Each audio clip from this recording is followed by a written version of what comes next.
Ladies and gentlemen, welcome back to me doing Fates. Don't mind this, this isn't relevant. Today, patch content will be done, but not the new patch, but only parts of it. We've got other...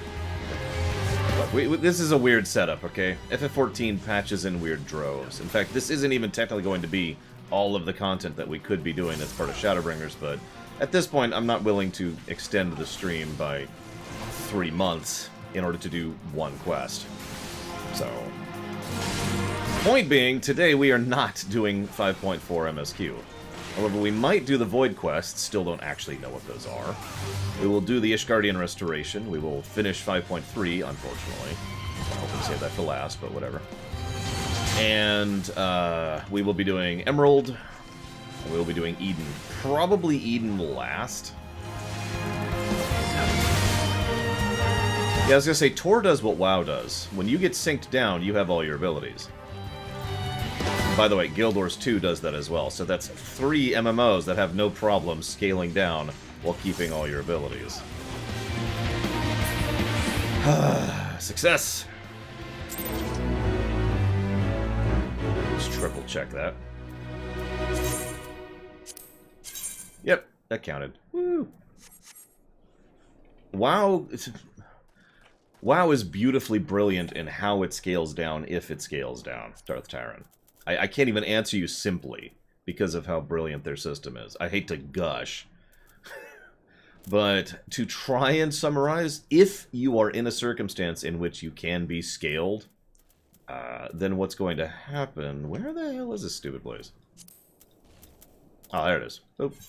What's going to happen is you're going to be... Whether it's scaled down or up is almost irrelevant. It would be slightly more accurate to say you're scaled to. I suspect, though do not know, that what they actually do is they sit on percentages. Because a level 5 will contribute just about as much as a level 50 will to the boss battle, if you follow. And you might think, well, what about, you know, lack of abilities? A lower level will have less abilities, although, as I've said before, WoW in BFA or Legion, I forget which, kind of did a polishing pass where they tried to give most of the main abilities of a class up front. So by the time you're level 10 in WoW, as of right now, you generally have all of the primary features of a class.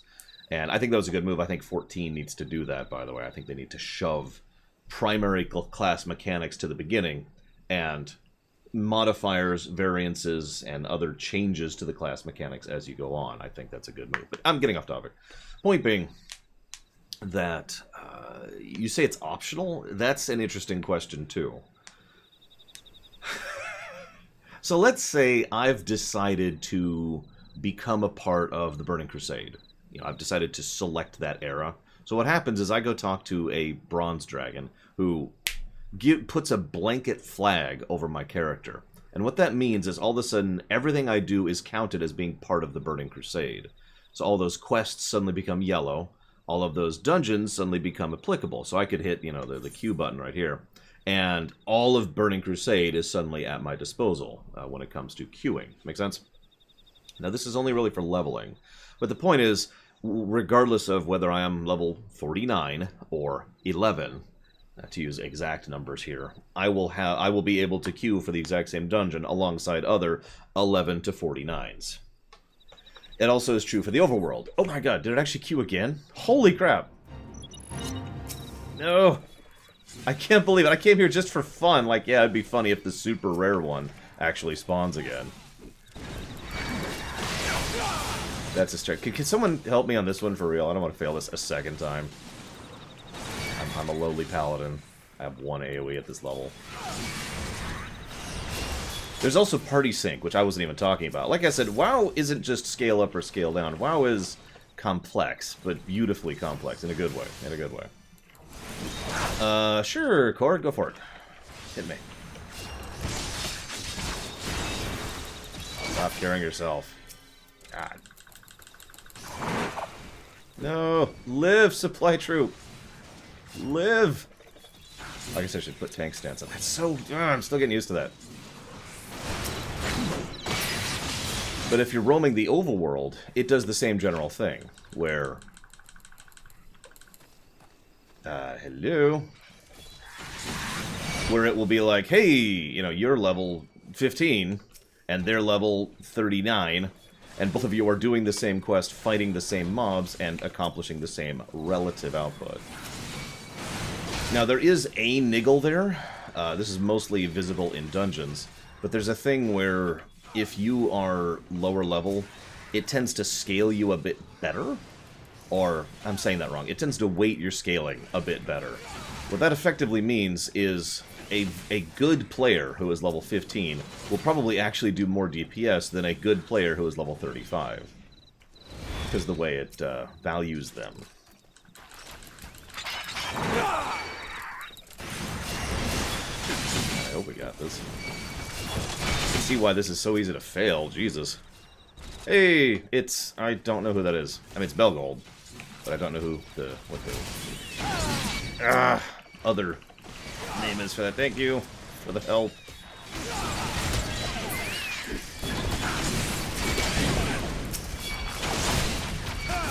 Got it.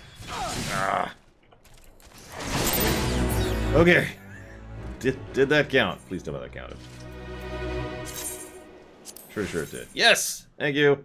Okay, that's the hard one done. We're not gonna do the other one. It's just... I figured while I was finishing talking about the scaling thing, I'd pop here really quick and do that. Alright, so... let's do this first. Let's give people a little bit of time to settle, pop on. Where am I going? Here, I think? Yes, here. It's just guesswork, but I'm assuming I go here.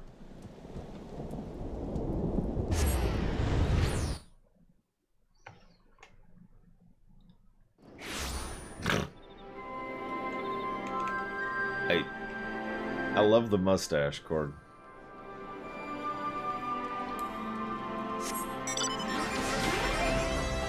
I'll get the unlocks going first, which means I probably need to do 5.3 next. Roll my eyes. So let's unlock Emerald. If I can target the NPC. There we go. Good to see you, Lore. I'm pleased to report Master Garland and the others have uncovered a fair bit of information about the Imperial facility. And for once, it's been more than 5 seconds. In fact, he'd like to rendezvous with Gaius in the town square while he'll reveal what they found. Okay. Yeah, I saw, and I don't have anything to add to that, Pika, because that sucks. I'm sorry you're dealing with that.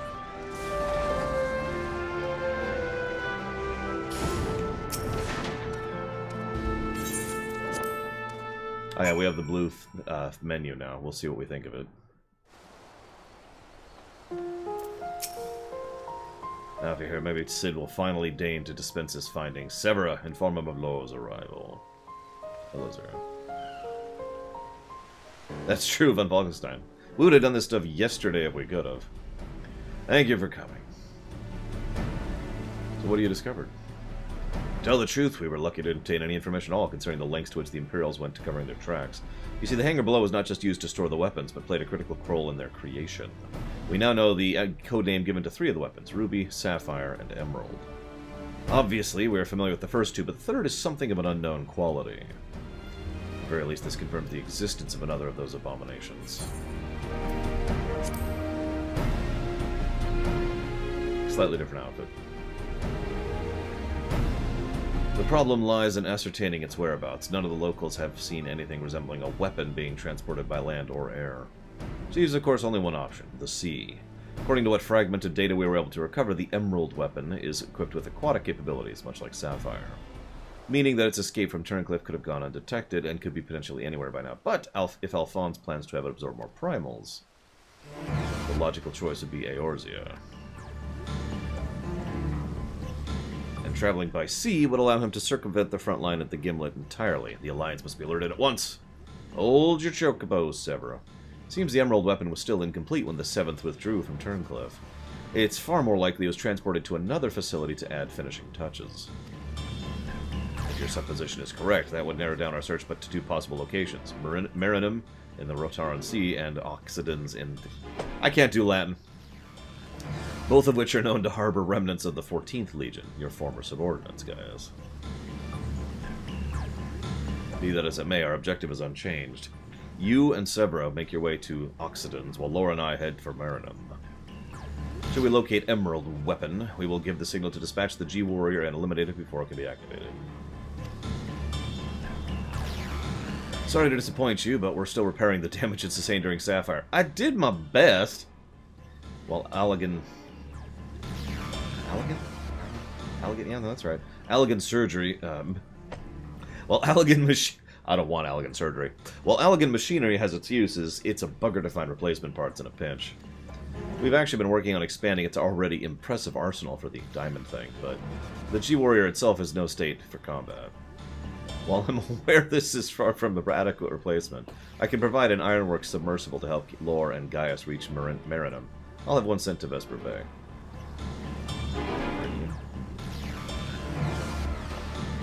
Marinum. Submersible, huh? I don't like the sound of that. Perhaps Sever and I should count ourselves fortunate our destination can be approached by land. Pray you have a safe journey. Watch yourself, Lore. Oh, we did the thing. Holy crap. I haven't been doing it that much this expansion. Not that I'm complaining.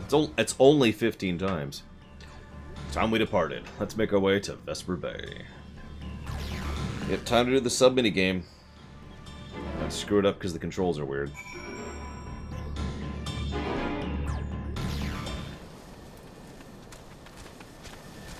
So many players here, it's strange. As per Garlon's instructions, we're ready to go, but before we depart, scraps of intelligence regarding your opponents from my colleagues in Turncliff. Apparently it has some sort of levitating hand-like appendages. 6 of them. One of them looks like that. It sounds like having eyes in the back of your head might come in handy, but that's all we know, I'm afraid. Well, if you let me zoom the camera out more, you have our things. As always, forewarned is forearmed. Wait, so having military data to scout ahead would be useful? Huh. If the Emerald Weapon has indeed been transported to this castrum, it would need to enter via the dock. We shall do likewise. As one might expect, there are measures in place to keep out intruders, but the security systems can be tricked into recognizing us as Imperial vessel. That said, infiltrating the facility is merely the first step. Should Emerald Weapon be activated, it's only a matter of time before the pilot uses Oversoul. We must silence the War Machina before this happens, and failing that, grant the poor soul it's at the helm the mercy of a swift death. Screaming. Had these wounds healed more quickly, I would go with you, but I fear I would only slow you down. As such, I will provide what support I can from afar. Whatever happens, Emerald Weapon must be defeated at all costs. Well, that was fast. I was actually expecting that to take a lot longer to unlock. So I'm good for Emerald. I mean, you know how unlocks work in this game. Alright, let's sit through 7 hours of cutscenes. Yeah, we're here. What does that...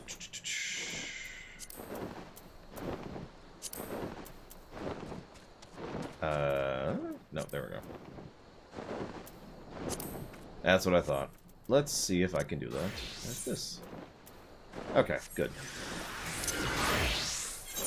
Alright, so I need ring, I think it was. Oh, right, it would be here. There it is. So that's the 510. To go over the 480. Thank you, Rax, very much for the gear infusion, as usual. And that puts us up. So I can tank or heal for Emerald. But what I cannot do is wear a helmet with those spikes. It's just not happening. Those spikes would hurt, that's all I'm saying. Can we fly here? We can. Where are we? Oh. I see where we are. We... Pray return.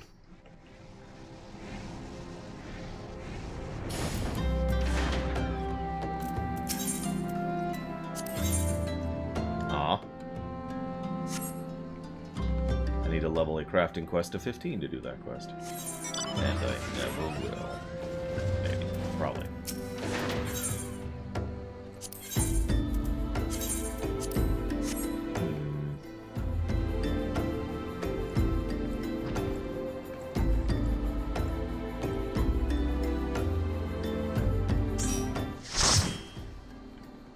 So what am I needed as? Here, I'll be a dancer for now. That way I can guarantee you can't queue. Just lock you out of queuing until you tell me what you want me.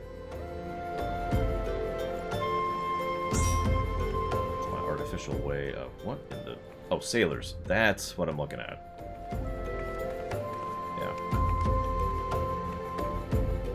Yeah. Lock myself out of thing.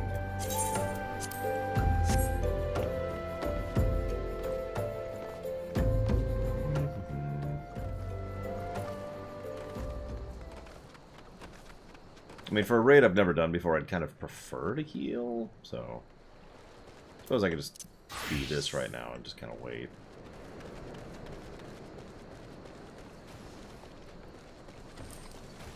What the heck is that?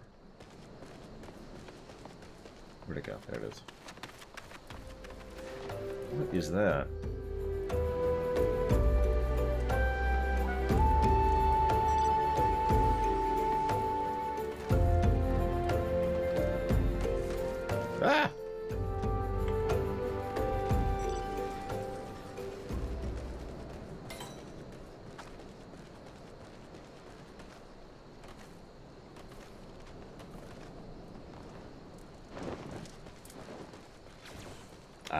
Ah! Yeah, okay, that makes sense, villagers. Also, why would I heal as little as possible? That's not even in my blood. Unless I'm super AFK. And that's not really related to healing, that's just me being AFK. So I'll stop running around for a moment. So it's kind of escalating, see? We've got shortest, medium, tallest.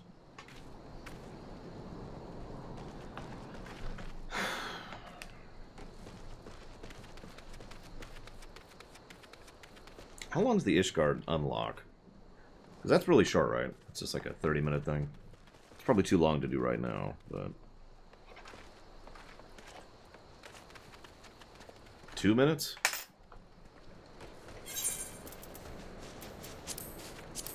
Well, I'm just standing here doing nothing. Let's try to fill some dead air.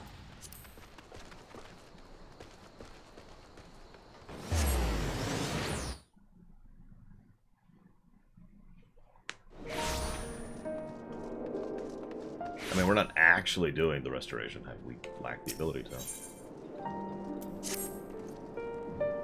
Workers sought for firmament reconstruction project. Let it be known that the large-scale reconstruction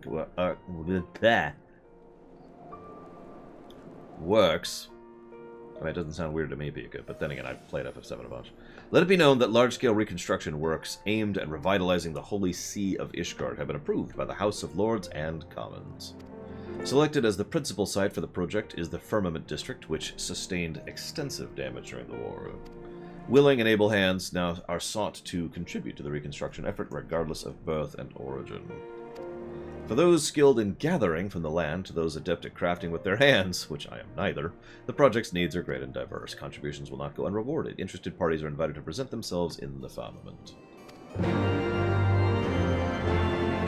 Heavensward quest noise. Can't mount. Okay, you think it's bad where I try to mount here. There's a zone in the latest World of Warcraft expansion called the Maw, where you cannot mount.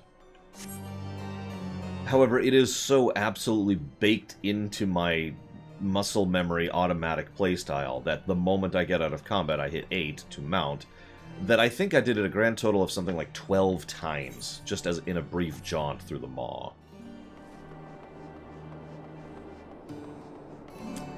No, Cheeches. No, no, no, no, no. Besides, there's no such thing. I love all my MMOs equally, just differently.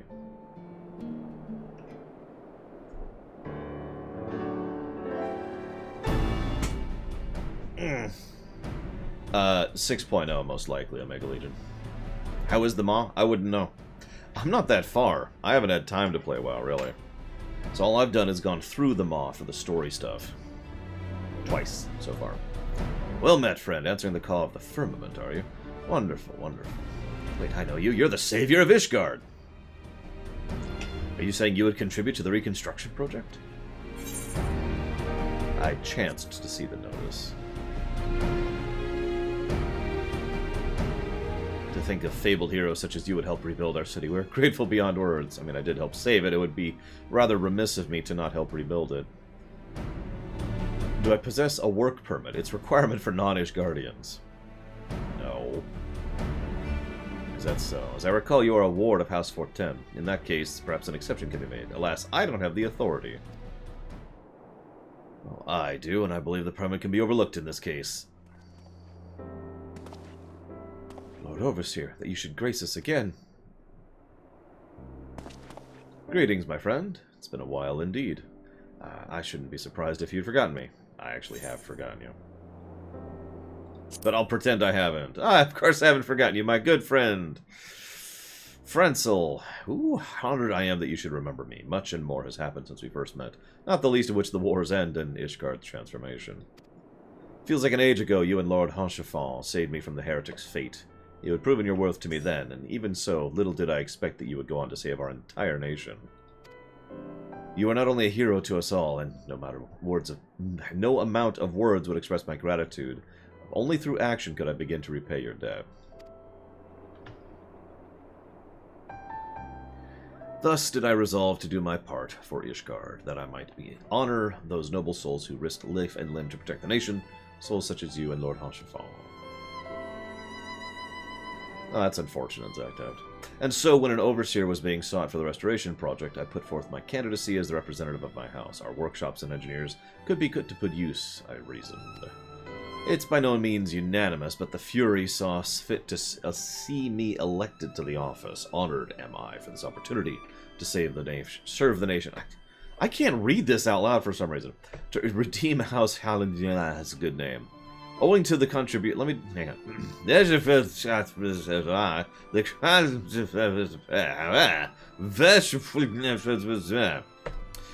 Which brings me to here today. As a matter of fact, I'm about to go and survey our citizens in order to learn what they envision for the firmament.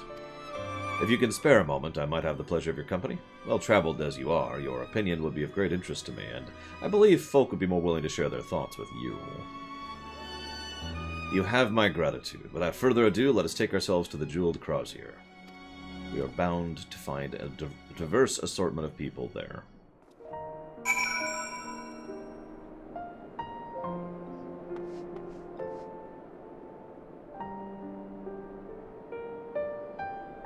You really want me to tank, Rax? I mean, I can. Because sure, I can tank. I can. Thanks to that ring, that pushed me over the line. So on switch. It's gonna suck.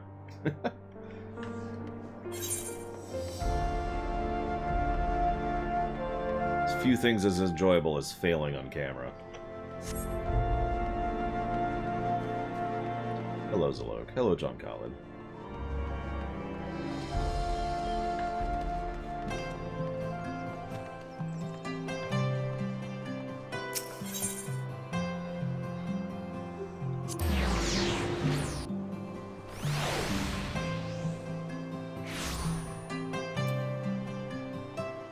I mean, we have... Why do we need Belgold to leave, though? As long as we have at least one tank and one healer, we should be fine, and I can tank or heal. Surely at least one of you can tank or heal, right? Oh my god, you guys are killing me. Alright.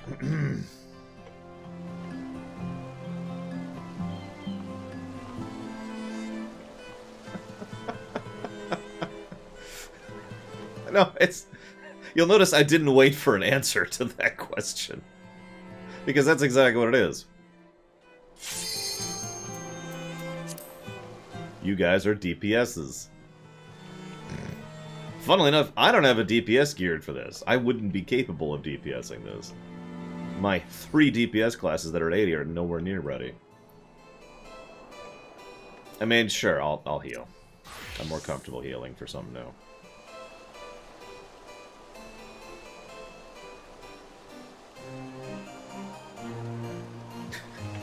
I'm amused because this is just WoW all over again.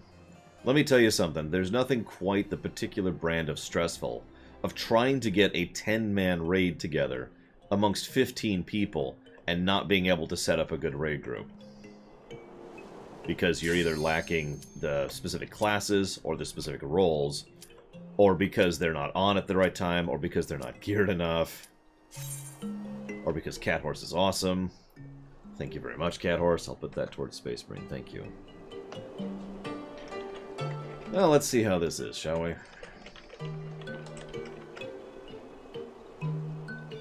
Whenever that other... There you go.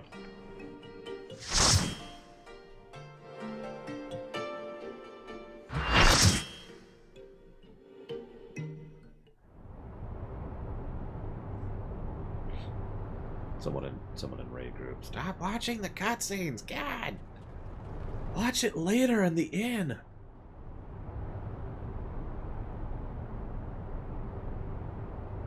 I've been expecting you, hero of Eorzea.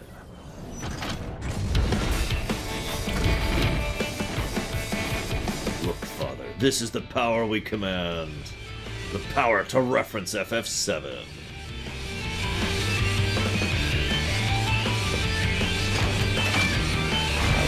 The anime.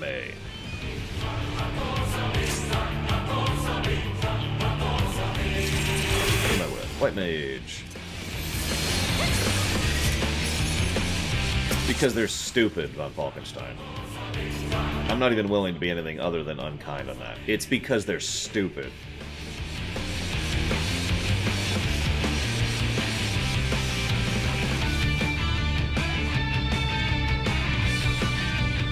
Yeah, by the way, I don't have any materia on, so... Woo. Literally not even a single piece of materia.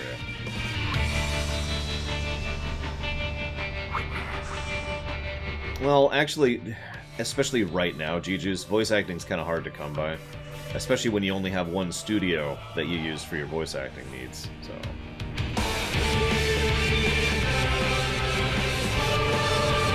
Voice acting, especially good voice acting, really does take a fairly large amount of time, so...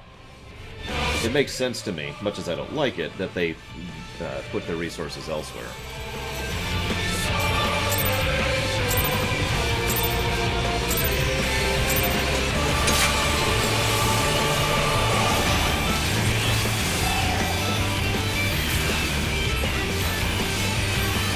Some blanket things here.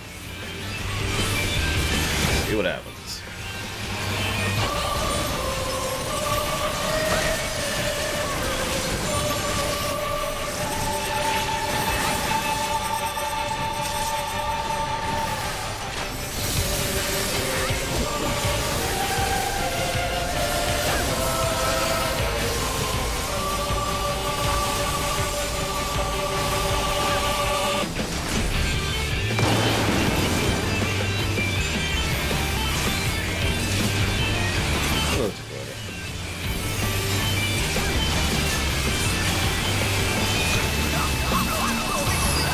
This is the only part of the song I don't like right here. Like, I'm actually kind of with this song until it hits this point.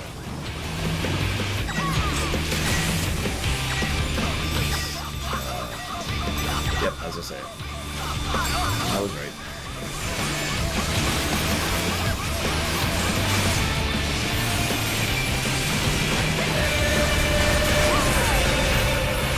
Saw that though. Didn't get Valvedrix though.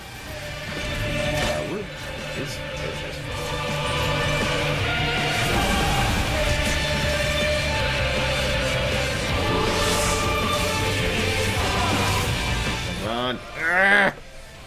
That, well, okay. That.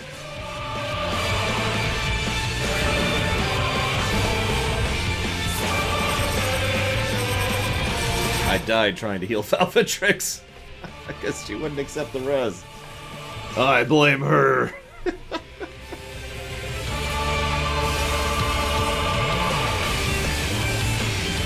Physical attack.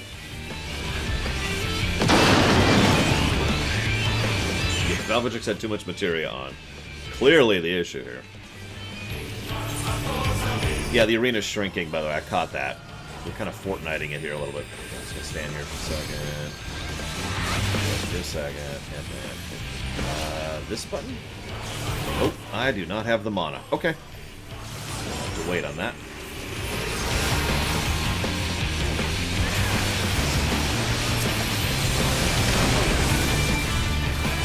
guessing we need to hit a phase 2 before we run out of room. That's what that feels like.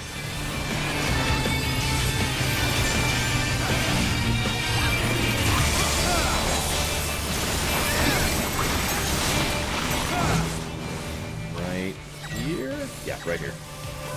Maybe? Well, okay, maybe right here.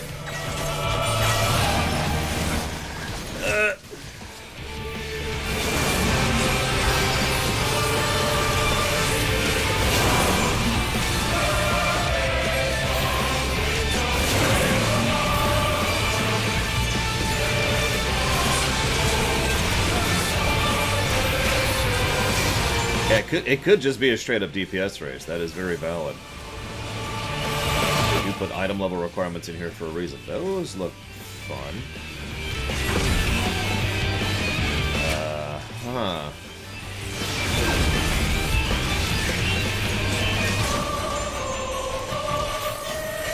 Yep, that's actually exactly what I was expecting.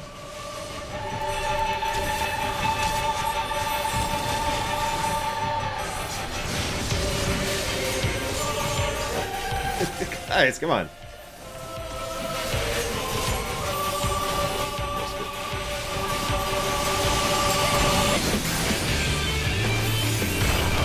Ah! Okay, that's the knockback. Wasn't actually aware of that. See, I didn't see the last knockback because I was in the middle of dealing with stuff at the time.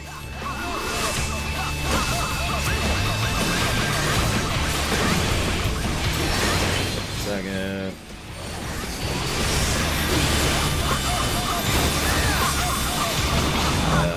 Can't see.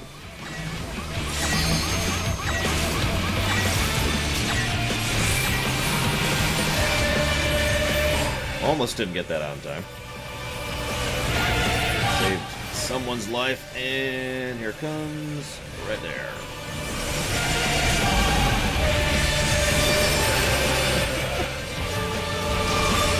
25%. I wonder if there is a phase 2.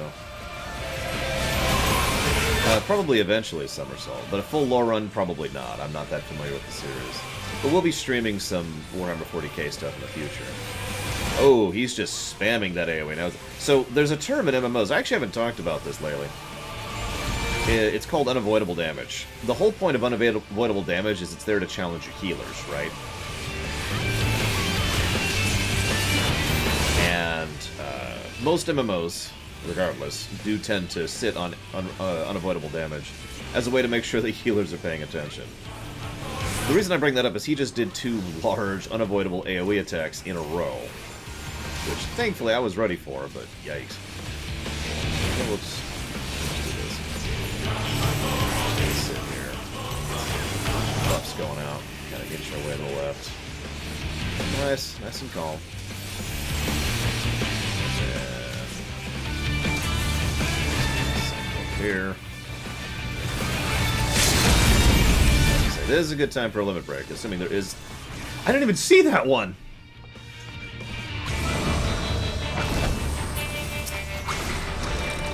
Literally did not see what happened.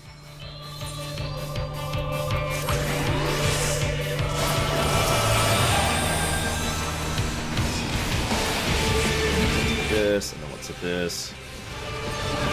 Let's get res. Let's hit this. These 2.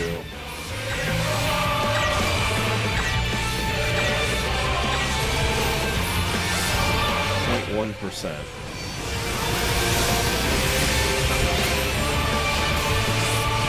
As I say, we still haven't had phase 2, guys.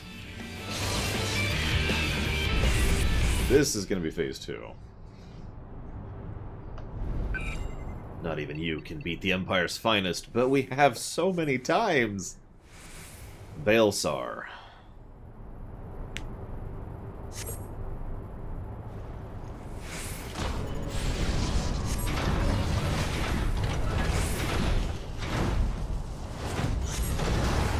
No, Cyclops, we haven't even started it yet.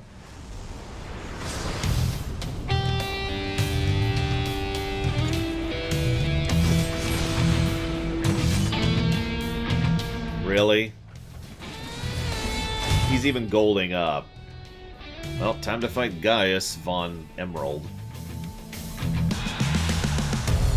were lit at the time of the invasion. Could the synthetic aura site be causing this? Yep, so he's gonna die screaming. Like you do. Get up.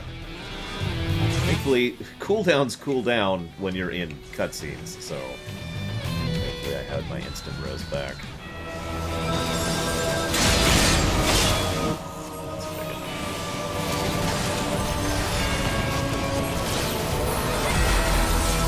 That's fun looking.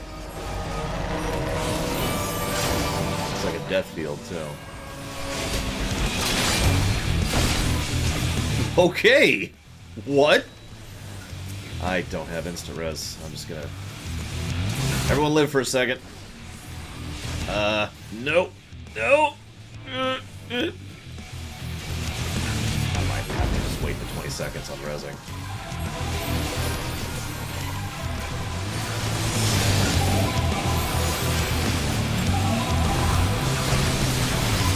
Wonder if we'll start over again.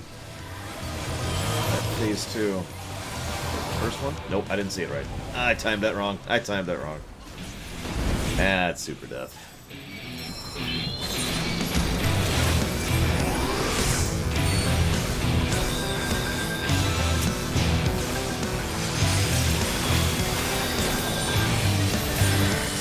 Cooldowns.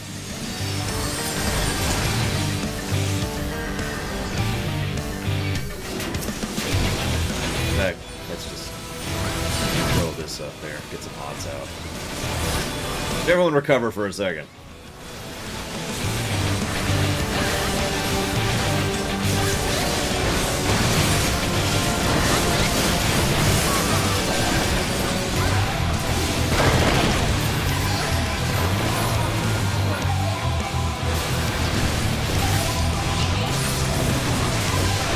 Okay, that makes sense. Bull crap, but it makes sense. So, looks like left. I don't see the second one. Oh, there's the second one. And then right, yeah.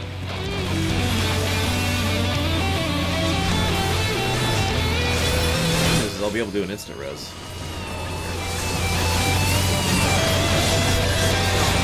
First, let's do this, and then let's do this. This.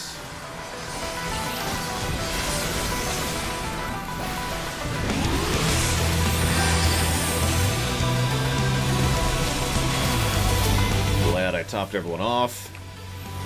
See what I mean by the unavoidable damage?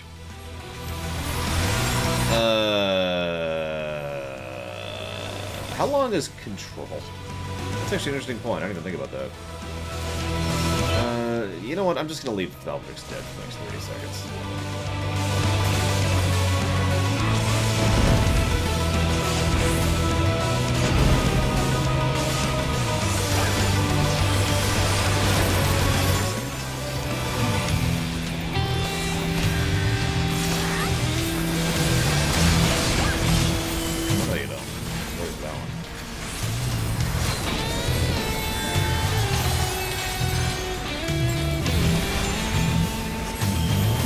Like I said, a little more comfortable healing content, I don't know.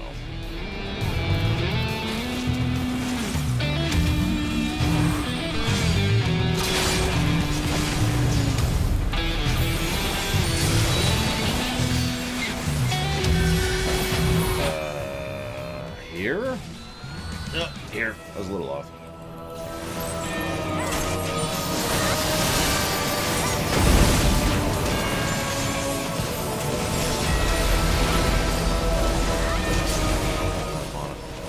Yeah,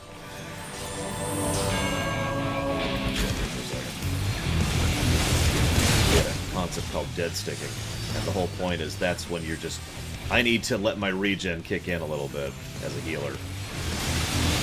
Dead stick just a little bit. Here, I'll give you plenty of room over here. Popular is an interesting word, but even to this day, this is probably the second most popular MMO that isn't a terrible Korean one. Yep, close, but here.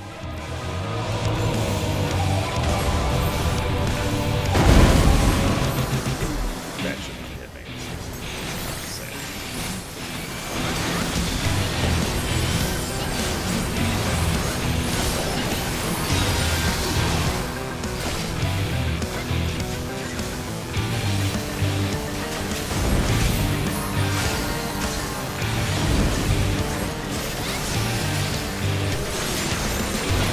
MMOs really are a different animal. We call them MMORPGs, but an MMO is a different genre and has been for a long time. Which is fine. It's a good thing. Can I just say first try? I take full credit for that. No, good job, guys. Good job. We killed an orphan. Screaming.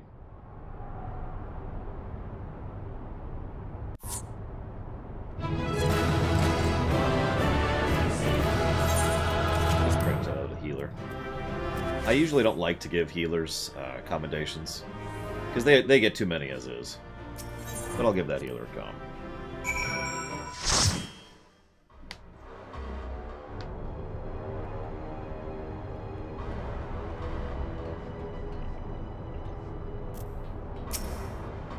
And so it ends. But why would Rex throw away his life for this?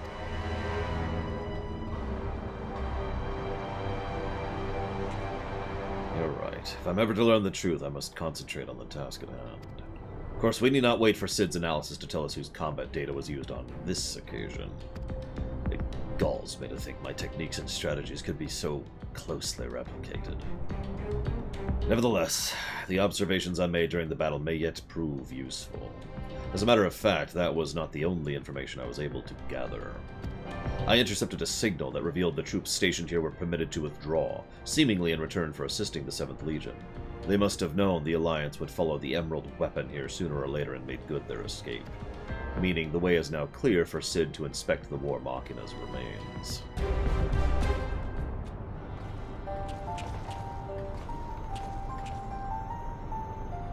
We got here as soon as we could.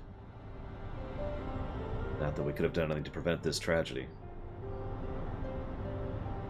From what we know, it seems the Emerald weapon was ilm for ilm, a great deal more powerful than the previous two. If this is allowed to continue, who knows what kind of monstrosity the 7th Legion will conceive next. But we already fought the 2 super bosses, so... Nevertheless, Lore has once again proven himself capable of overcoming the worst the Empire has at its disposal. You may be relieved to hear that Castrum Oxidans was free of anything resembling a weapon. Unfortunately, it was also devoid of any useful leads. We came away empty-handed. In all honesty, part of me wishes we had never found the Emerald weapon. Perhaps then Rex would not have been forced to make the ultimate sacrifice. I hope he is finally at peace.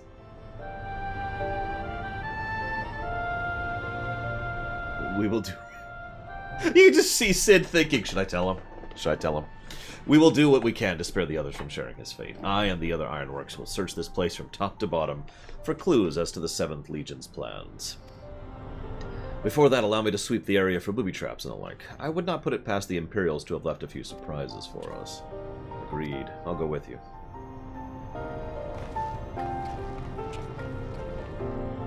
With that in mind, I will begin my examination of Emerald. Carefully, that is.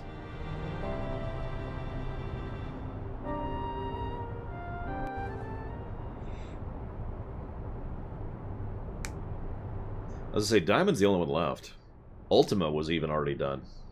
And this Ultima is based on that Ultima visually, so... If we're keeping the 7 trait, then Diamond's all we got. Alphonse, you knew all this time, didn't you?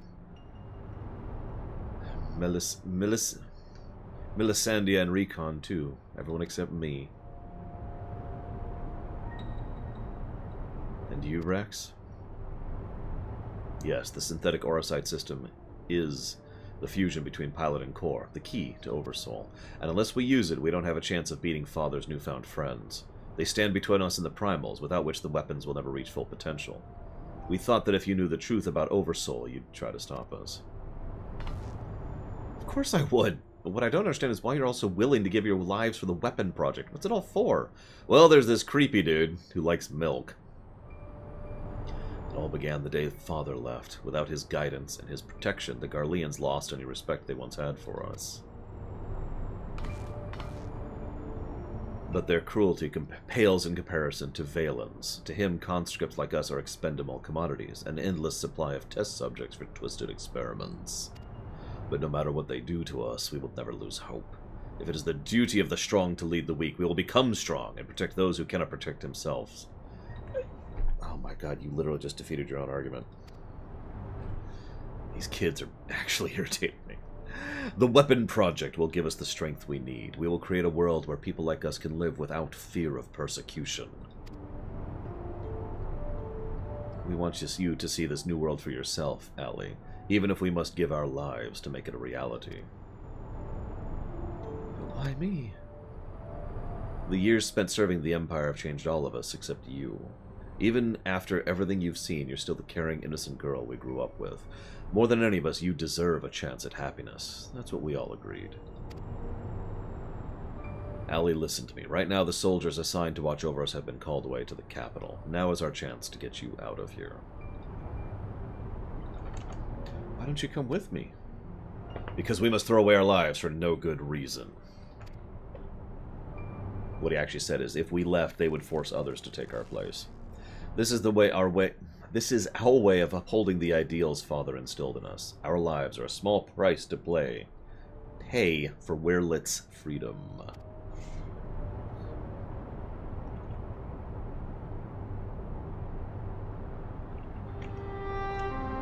Oh, how can you expect me to leave you behind? I won't do it. I will sacrifice my life too, for no good reason. By the way, I've actually already given this story arc a negative. I don't feel the need to give it another one. Yeah.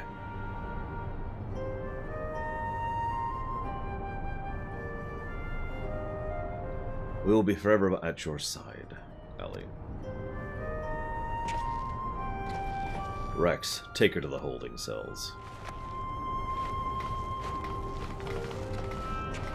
No, let me go. Yeah, I was gonna say, you could join us. We'll take you. We're called the Alliance for a reason. We don't care where you're from. We're working with your dad. Come on. You can bring the weapons with. I'm cool. I'd rather you not, but, you know, Sid can have a field day studying them. Maybe we could come up with something decent.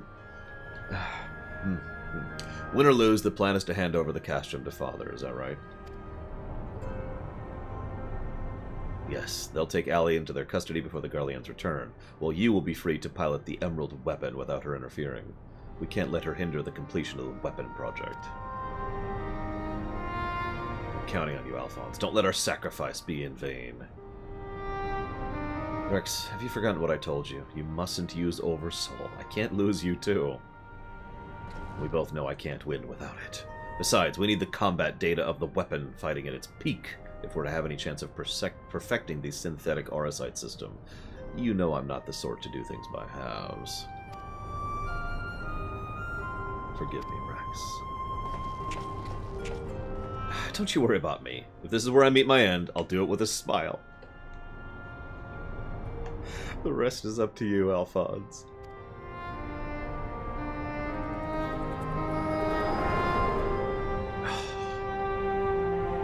Spoilers!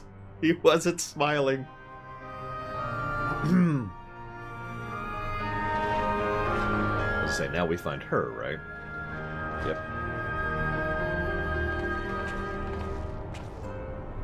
This is the girl you spoke of, yes? She was locked in a cell, but I saw no harm in letting her out. I can't say for certain, but it seems she's been through quite an ordeal.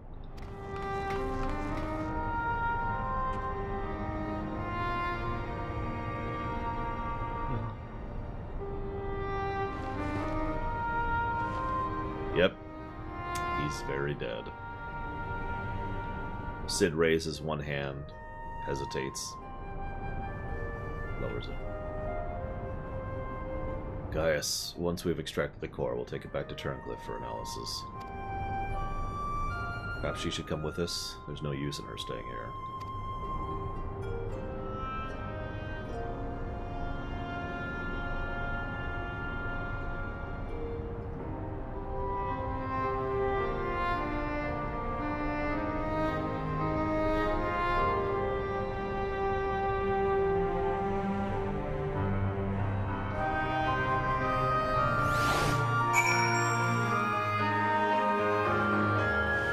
I hope I'm doing a good job of reading it out loud for you guys. I'm trying to actually do, like, I was sort of rushing through some of the dialogue I've been reading over the last few days, but I was trying to do a more thorough reading, since this is new stuff. and more plot relevant than the dance request. Severa is taking care of Allie, but it may be some time until her nerves have settled. If the vision you witnessed is indeed true, Alphonse and Rex locked her away for her own safety. When she is ready, I would know more of what her brother hopes to achieve, and why he must resort to such desperate measures.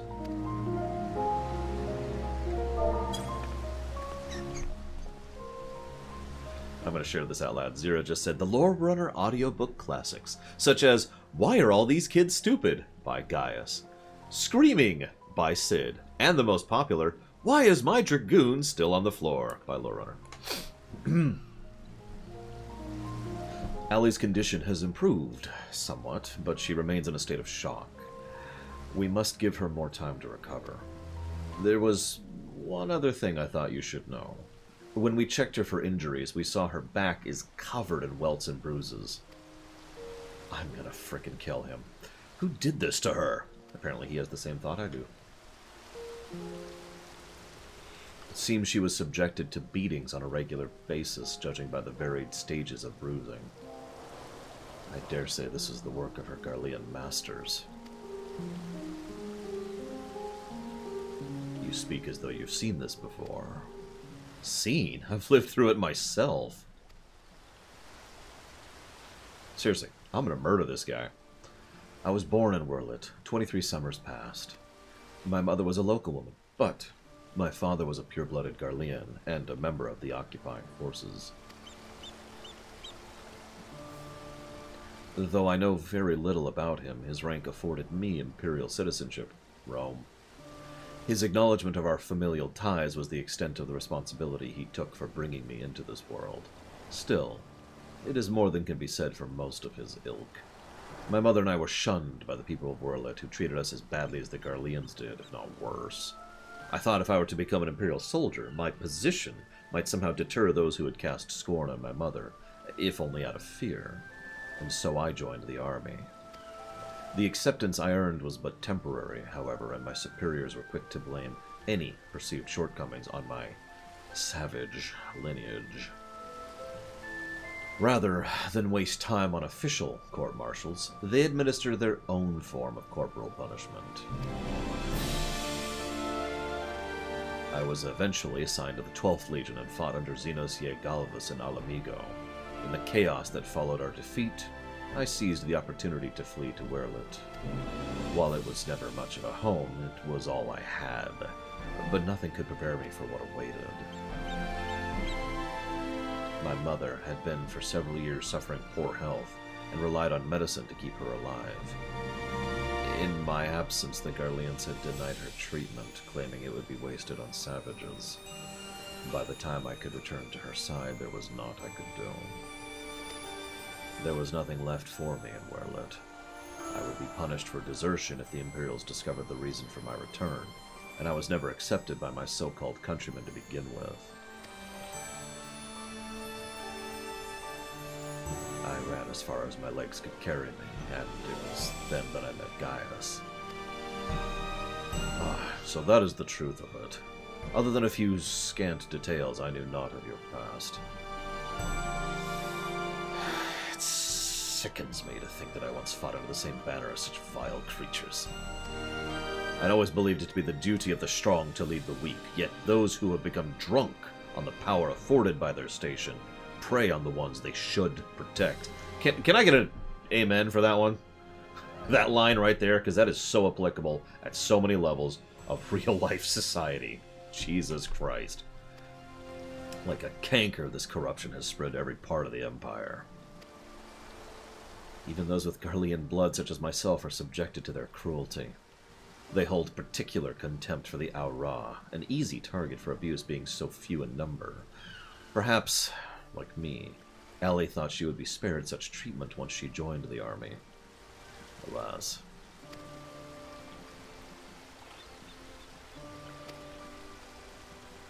I only hope that with time, Allie can put her past behind her and make a new life for herself. But for now, all we can do is wait for her delirium to subside. It is... I never know how to pronounce it. Valdean's turn to keep watch. Let us ask him if there's been any change.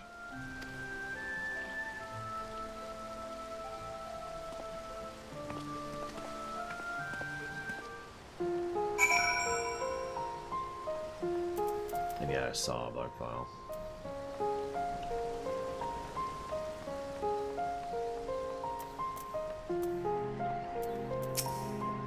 Rex's death is on my hands, not yours. I mean, I did literally kill him. Would that this confrontation had been averted, but alas, it was not to be. Though you have overcome the Evermold weapon, it is hardly cause for celebration. Another young life cut short. I suppose you're here to ask about Ellie. Is she well enough to speak with us? As her condition has improved somewhat, I would say so, provided you do not cause her any undue stress. Wait here.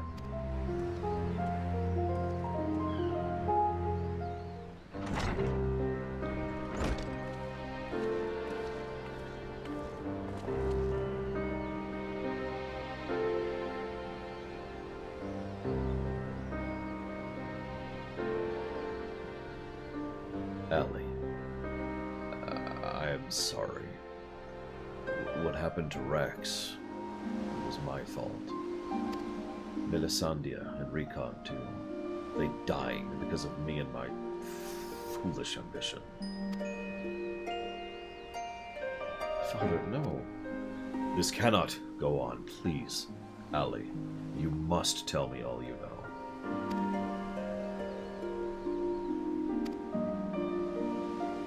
Of course.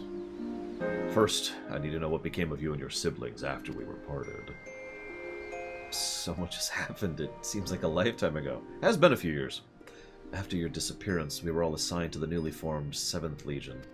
The remade 7th Legion, you might say. At first, each legatus was quickly replaced by the next, until a man named Valens van Varo was given command.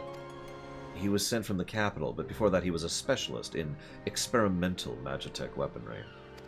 We discovered he was ordered by Emperor Varus to complete a project involving anti-primal war machina weapons. But after the Emperor's death, he was free to employ whatever method he saw fit, and his greed for power only grew. Telling you, warlords.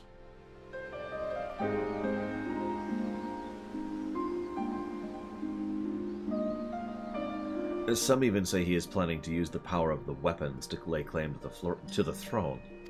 But I think there's another reason for his obsession with the weapon project. Not that he'd ever tell anyone, but he's always muttering to himself, and I've been able to put the pieces together. He's jealous of you, Father. I imagine quite a few Garleans are. Valens van Varo. I must admit, it was only recently I first heard that name.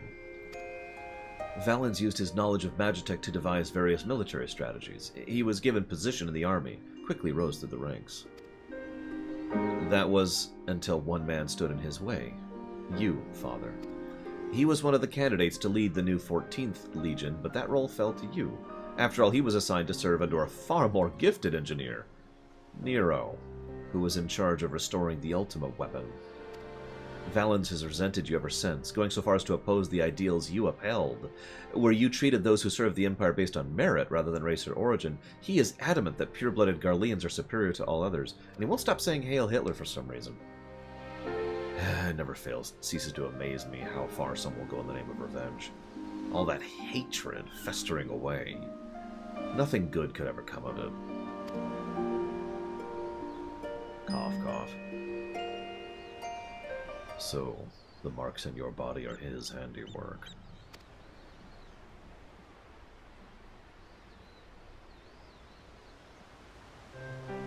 Yes.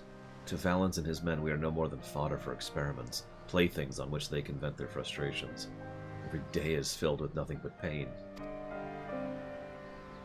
If I had remained in Garlemald, you never would have been forced to endure this abuse. It's not your fault, Father. We could have fled from Valens if we wanted to. After all, we're expendable and easily replaced. Truth is, that's exactly why we couldn't run. In saving ourselves, we would be condemning others, but if we were to stay to see the weapon project to its completion, we would gain the power to defeat Valens, and then the Empire itself, freeing the world from its tyranny. That way we might start afresh, find a place we can call home. And not just for us, but for anyone who wishes to live in peace. You would give your lives for a future you will not live to see. We took courage from your teachings, Father. The strong must lead the weak, and we would gain that strength by whatever means necessary. We will fight for the sake of those who cannot.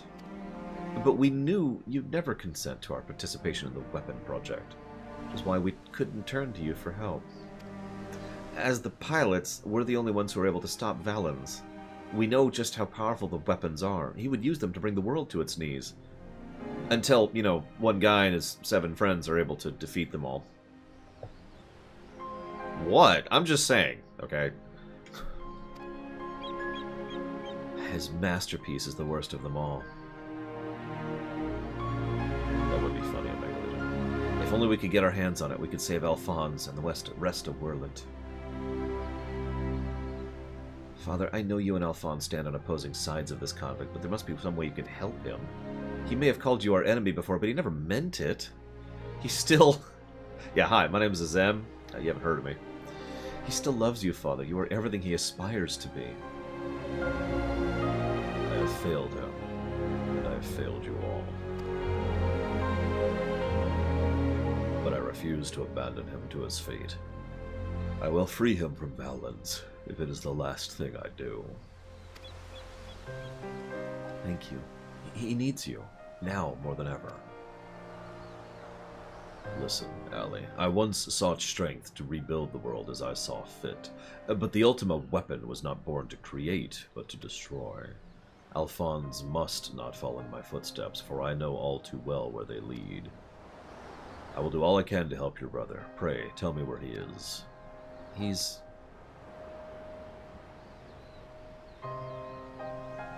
I'm sorry, I don't know where he could be. In that case, I shall have the Alliance dispatch scouts. Wherever he is, we will find him. As for you, you must stay here and rest. And not replace him as the pilot of the diamond weapon, which is totally what's going to happen, by the way. Wait, you're the one who fought Rex Recon and Melisandre, aren't you? Yeah, I've been thinking about this. I think it's unfair to say I'm actually the one who killed them at this point.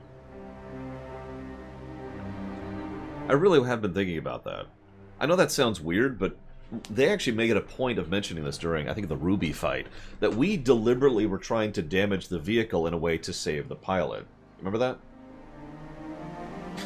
But no, Oversoul. So at that point, is that a suicide? Or is that, you know, they were killed by the people who ordered them on the thing? I don't know. I guess it's kind of both in its own way. Anyways. We're the ones who threatened your homeland. You only did what you had to. Yeah, suicide by cop, exactly. I have no right to ask this of you, but... lend my father your strength. That is kind of what I do, yes. I know now why they call you Hero. I mean, I have killed 3 weapons in the pace of, like, a week. Alphonse, I'll do what I must to free you, even if it means going against Father's wishes. But I have a good feeling about his new friend. Severa. See that she has everything she needs.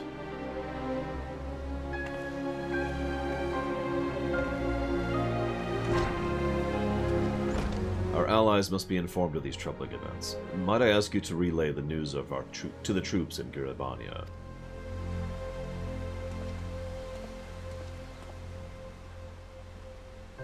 Your loving father act may fool the others, Gaius, but not me. For every life you've saved, you've ended 1,000 more. Or is this your idea of redemption? Call it what you will.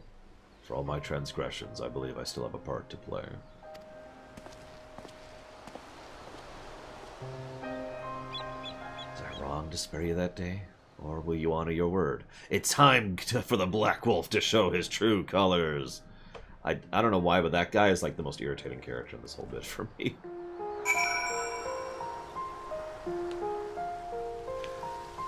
This is pure mental approximation, Omega Legion, but I would say that each of the weapons so far is actually inferior to Ultima, and the last one will probably be the one that's actually stronger. However, I want to add an asterisk to that, because even the last one's probably technically weaker than Ultima, because Ultima had access to Ultima. Remember, La Habrea?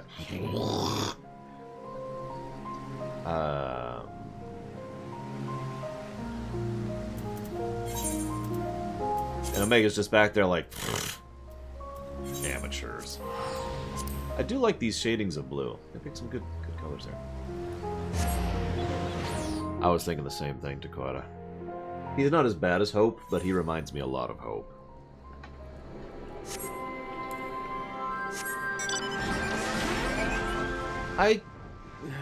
Blue Mages might get Ultima. I kind of hope they don't, but if anything, it would be them. After all, Final Fantasy Tactics. And I think there's a couple others where that's true in, too, but that's the one I always think of. We recently received word of your victory over Emerald Weapon. I expected another fine display on your part. Not that any of us were there to see it. For that reason, we'd be grateful if you give us a blow-by-blow account. Sure. So first I got knocked off because I was trying to heal Valvedrix, who wasn't accepting a res. The second time I got knocked off because I didn't see what the knockoff attack was. The third time I got knocked off because I didn't see the knockoff attack at all. Then it was cool from that point on. He also had a really cool attack, which was like this circular thing where you had to weave back and forth while simultaneously dodging the circle damage. Good grief, it sounds like you had an awful lot to contend with. Rather you than me. I shall add this to our ever-growing stack of reports. Should anyone wish to review this information ahead of the next sortie. Now, if I may say so, it looks like your ordeals have taken their toll. We'll let you know if anything requires your attention, but until then, get some rest. Yeah, no, I got a lot of other things to stream. Thanks, buddy.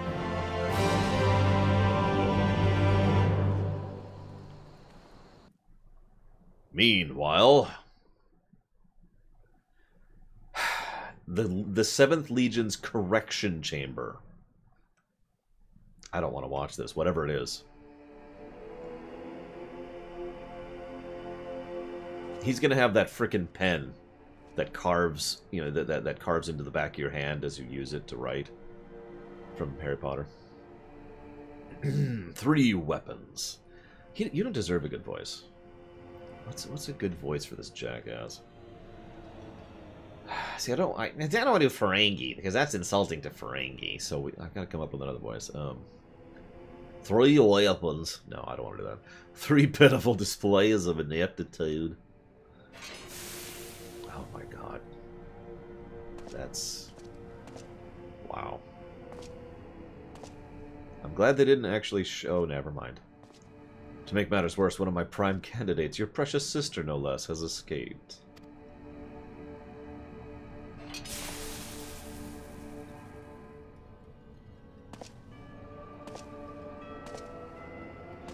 And who should she go crawling to but that swine, Gaius? For everything I've done for her, and this is how she repays me. As her older brother, it's your responsibility to instill some discipline in her, and you have failed miserably.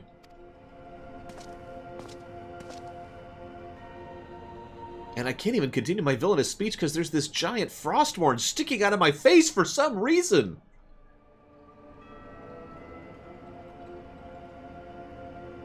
Well, don't just stand there, boy. Keep torturing him. God! Oh, of course, it's your first time, isn't it? Come on, don't be shy.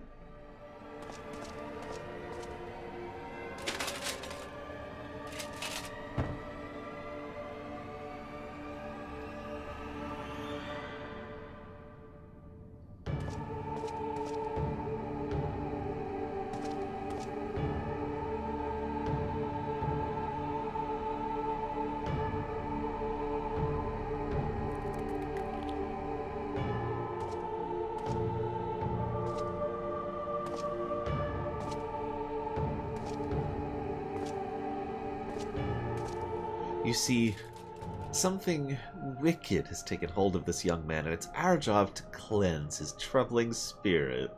And get this Frostmourne out of my face. It may look painful, but it's the only way, I assure you. He'll be ever so grateful.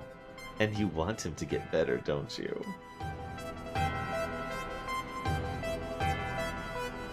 That's a good boy. Now let's try again, shall we? I don't want to voice this anymore. Burn out the bad. Burn out the bad. Burn out the bad. Burn out.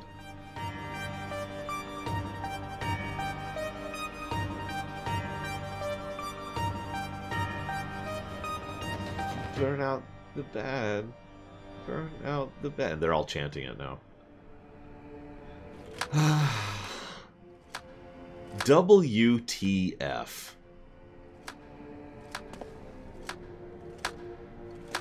I'm going to stop voicing this if that's okay with you guys.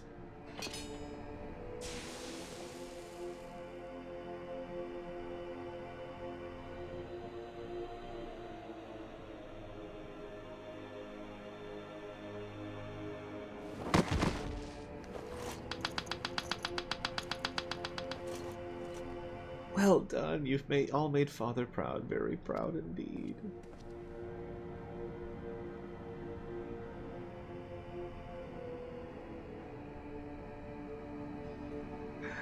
As for you, I thought you were cut above the rest of the savages, but it appears I was mistaken. And since you allowed the sister to escape, it fails to you to act as her replacement.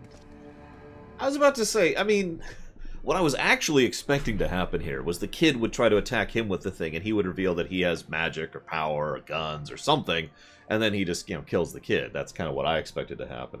I'm not sure if that would be better or worse than what did happen. So I choose you as the next pilot, and your mission is simple. Kill Gaius von Belsar, whatever it takes, and if you so much as entertain the idea of betraying me again, I'll exterminate every last one of your kind. Like the vermin they are.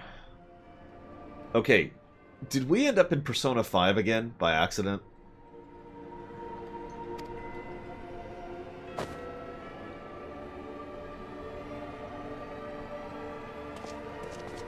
Having said that, we'll forcibly initiate Oversoul using Xenos' combat data, so whatever schemes you are hatching will never come to pass. All you need to do is sit back and let the synthetic Aurosite system do its work, with you as its conduit. You should thank me for allowing you to become part of my masterpiece. Your worthless existence will finally have a semblance of meaning. He.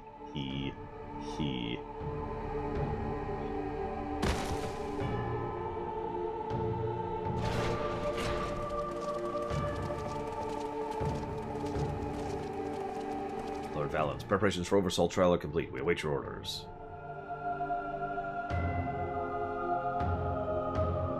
Splendid, never dull moment.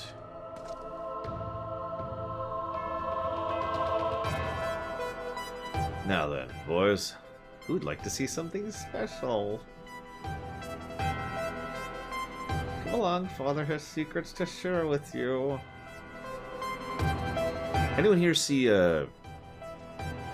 Underworld 2, the movie? Vampires, werewolves.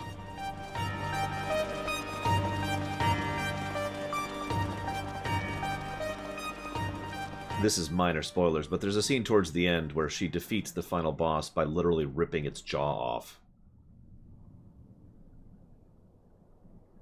Just kind of came to mind for some reason.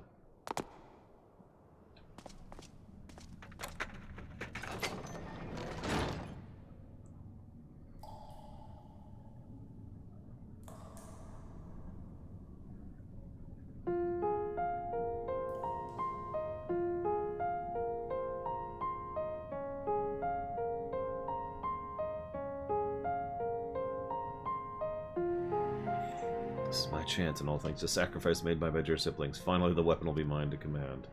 Once it's reached perfection, I'll be unstoppable. First Valens, then the Empire itself will befall, and we will be free at last. As I say, you want to lie on your stomach there, buddy.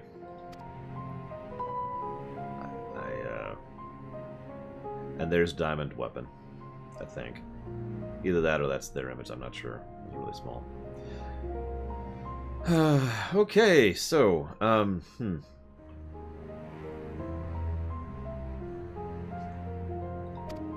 Okay, apparently it was the siblings. I'll take your word on it.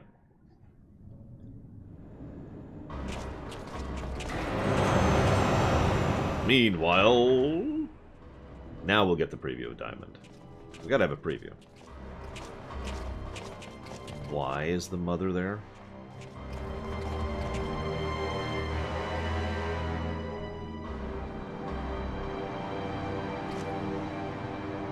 So, is it ready or not? The trial sequence has been primed, sir. Get on with it.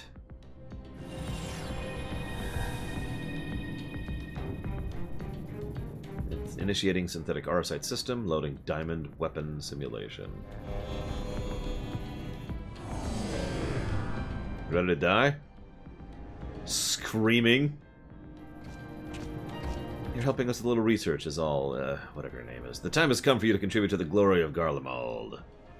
This isn't what we agreed. You said if I took part in the experiment, you'd let my family go. Ah. You have Xenos' data loaded, yes? Activate Oversoul, and be quick about it. Understood, Lord Valens. Galvus combat sample ready, initiating organic core overwrite.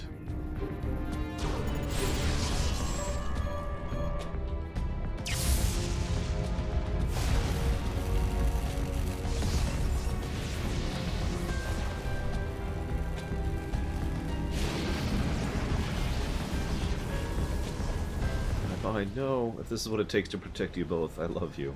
I am so sorry. Yeah, the funny thing is, Xenos, for all of his messed upness, would look at this and just be like, WTF. What is this garbage? I'm not sure Varys would approve of this. Hell, I'm not sure many of the names would approve. Nero would look at this and think of it at the very least as a waste. Organic core override complete. Xenos von Galvus data loaded. The subject is instinctively bound to seek prey right from the offset. Regardless of combat prowess it may boast, I need an obedient servant, not a ravenous beast. Enough. Shut it down. Deactivating synthetic aurosite system.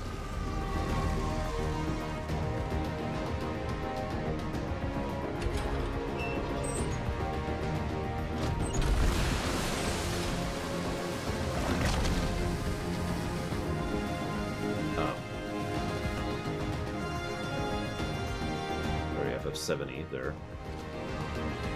We're faulting. What a mess it makes of the cockpit. Adjust the settings. Prepare for another run. Fortunately, we have the next test subject ready and waiting. Yeah, the wife.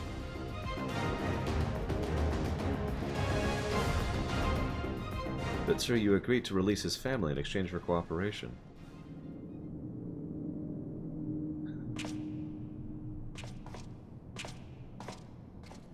No voice acting offered for this sequence. My, I never knew you had such a wonderful sense of humor. The great Valens von Varro, bargaining with savages.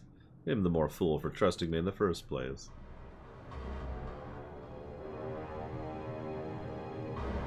Guys...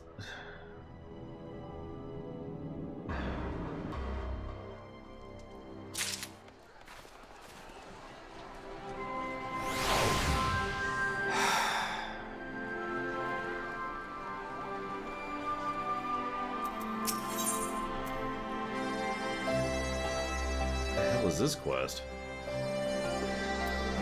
Oh, whatever, let's do it. Ah, Laura, I was hoping I might have a word with you. Ever since Turncliffe was liberated, we've been sending troops to aid in getting the town back on its feet, helping the residents, that sort of thing. We Alamegans know how hard life can be for a society struggling to stand on its own after years of imperial rule. A lot of what most people would take for granted has to be built from the ground up. While we're able to assist when it comes to providing basic resources and keeping the place safe, there are countless other problems that need attending to. If you can spare the time, no, Mr. Red, we could use your help.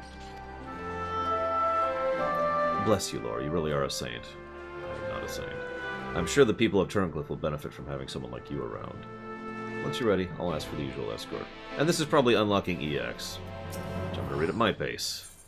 Just for you guys. See if there's anything worth a damn this time, because I usually just skip these.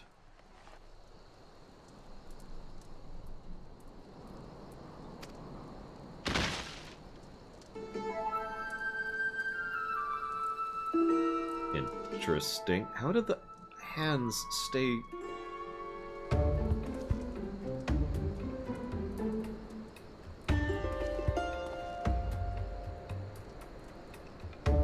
The Malevolent Malachite Marauder, the Vicious Viridian Villain, the Gementious Jade Giant. Maybe that's the last one.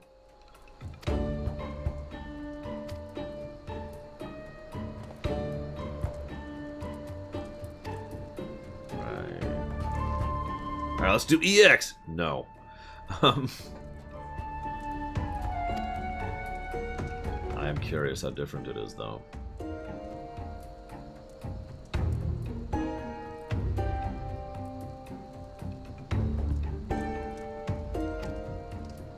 You're so lucky to have been there for that fight.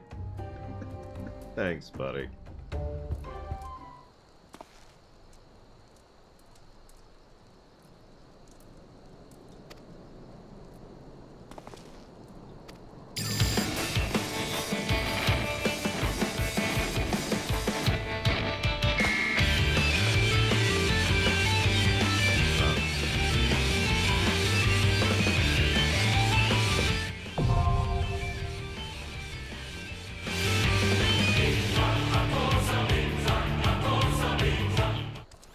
Okay.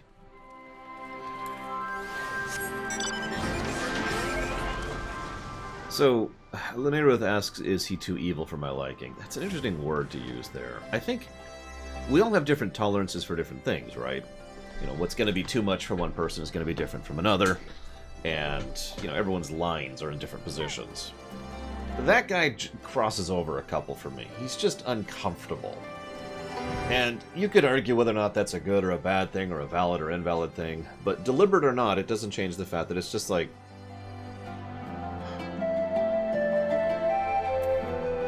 He's also...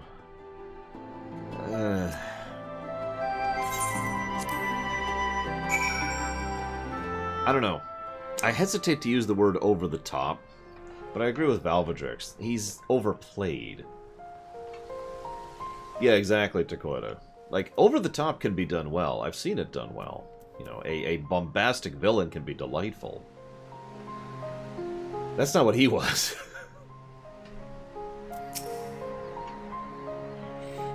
Oh, he's still not at Hojo levels. See, the thing is, though, interestingly enough, Hojo, it doesn't cross lines for me. Hojo is brilliantly designed to be just perfectly... Ugh. What's that buff? No, whatever. You're the one who piloted that War Machina and defeated the Sapphire weapon, aren't you? I thought so. I've heard so much about you, but I doubt you know who I am. My name is Avelina. I grew up here. I stayed throughout the occupation and was put to work as a Magitech engineer.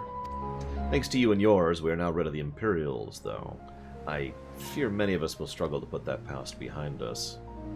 For 10 long years, we suffered at their hands. A whole generation of young people were forced to the army and sent off to die in some distant land. Rome. I suppose that... I have some in my glasses.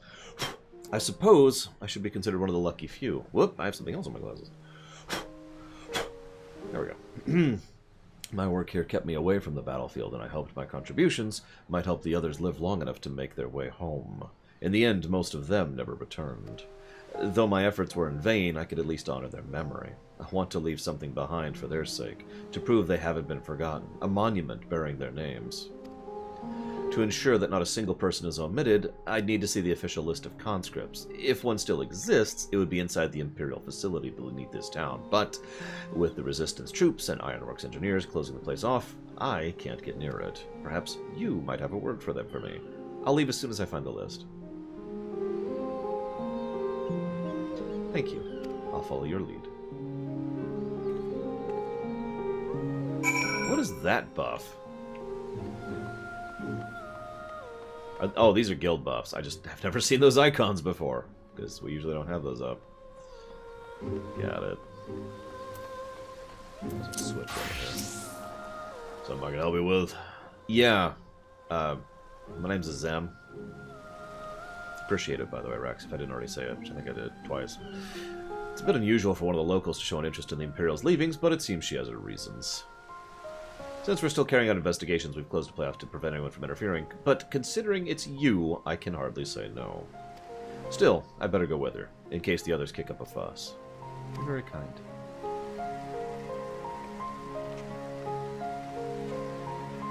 Explain.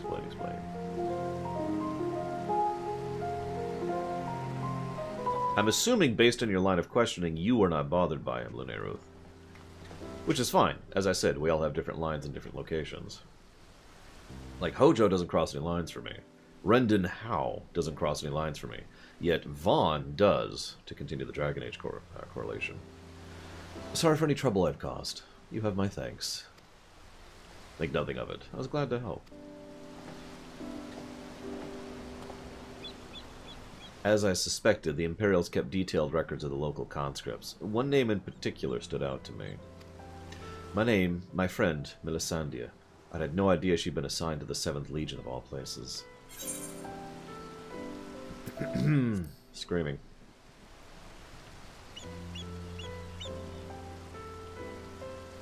It all began when we were serving together in the 14th Legion. We had much in common, both being drafted from the same occupied territory, and we soon became firm friends. Then one day she was sent to fight in Eorzea, while I remained here. Hello, Twister. Then the day before she left, she came to say goodbye, together with her foster siblings from the orphanage. The youngest one, Rickon, was particularly upset about not being allowed to speak with their adoptive father, Gaius von Belsar, before they departed. It was actually another of his orphans, Livia Sas Junius, who forbid them from seeing him. I can't say for certain, but it seemed Livia had a strong attachment to Gaius, and wouldn't let anyone else near him. Yeah, that's one way to put it. As far as I could tell, he tried his best to keep Livia at arm's length whenever possible, but her devotion to him was bordering on obsession. Yep. And she became extremely jealous at the slightest sign of affection between him and his other wards. Others, however, treated them far more kindly. In fact, a Prefectus Castorum of the 14th Legion came specifically to meet them. While I was surprised that a Rogadane had risen to such a rank, I was even more taken aback by the unguarded manner in which he spoke with his subordinates. I had hoped that with people like him and the Eorzean front, they would be in safe hands. Then the time came for Melisandre to leave. We shared a few final words, and then she was gone. It would be the last I ever saw of her.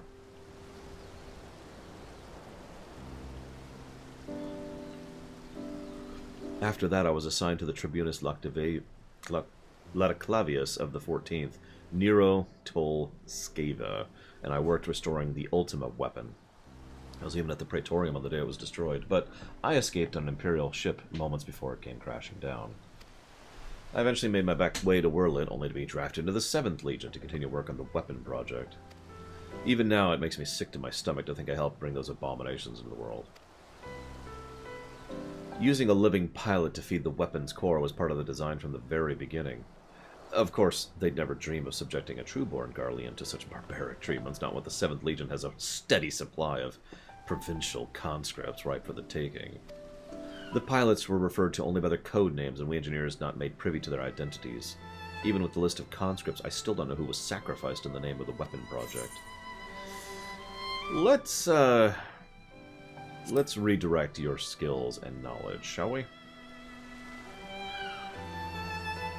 So what can I do? For years, all I've known is how to build tools of destruction. The 7th Legion is far from finished. Well, they're biding their time, waiting until the right moment to unleash the final weapon.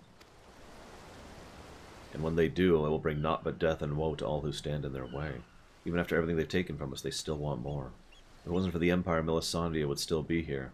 She was the kindest person I ever met, but to the Empire she was just another pawn in their games, and I will never forget her. There's a way I can make a difference. I know there is. But first, I need to speak with members of the Ironworks. I have a feeling that War Machina you used to beat Sapphire will be called into action again. Until then, there's still time to make improvements, and I intend to help. I'll still be going ahead with the plan to build a monument, but stopping the Empire must come first. I hope Melisandre and the others can wait a little longer. Before I go, allow me to express my gratitude. I don't know what I'd have done if it wasn't for you. Until we meet again.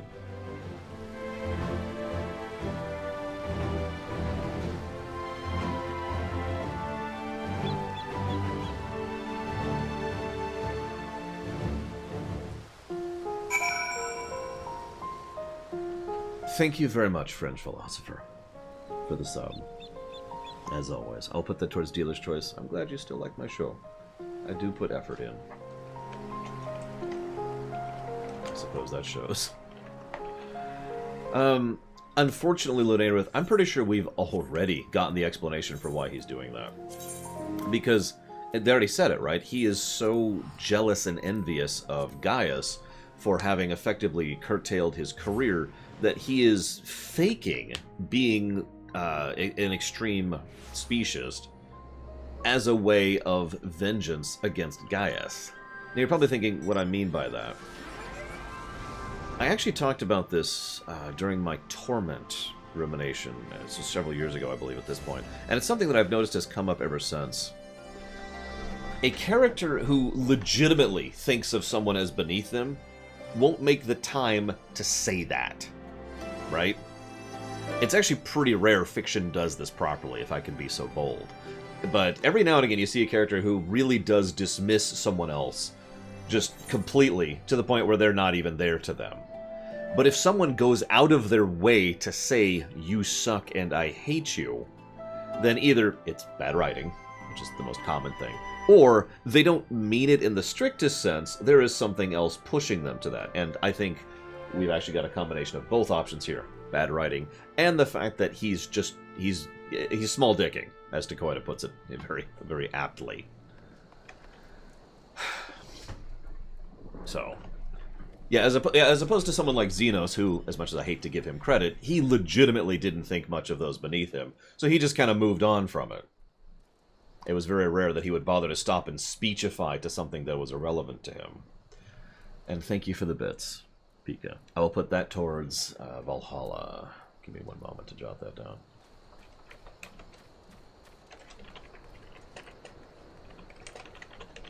Yep.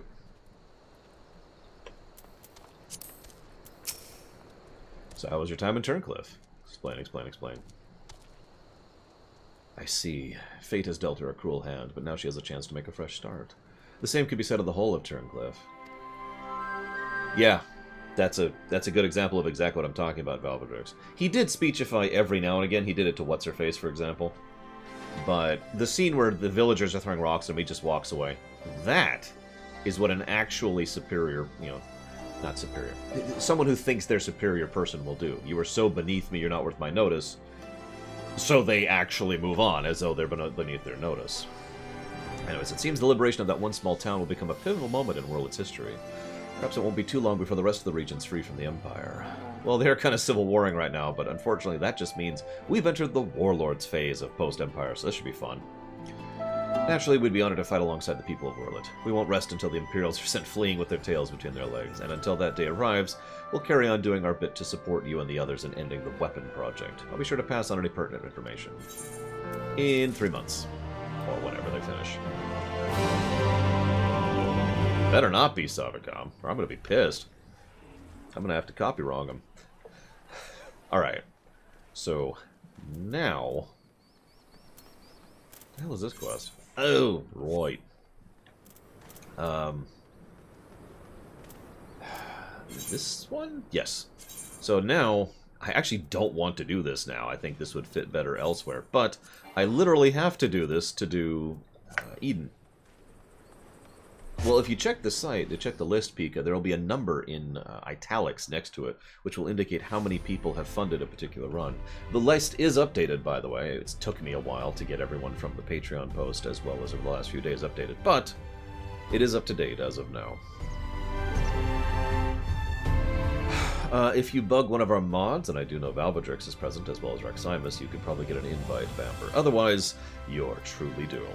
Now, I think I've already talked to all these people.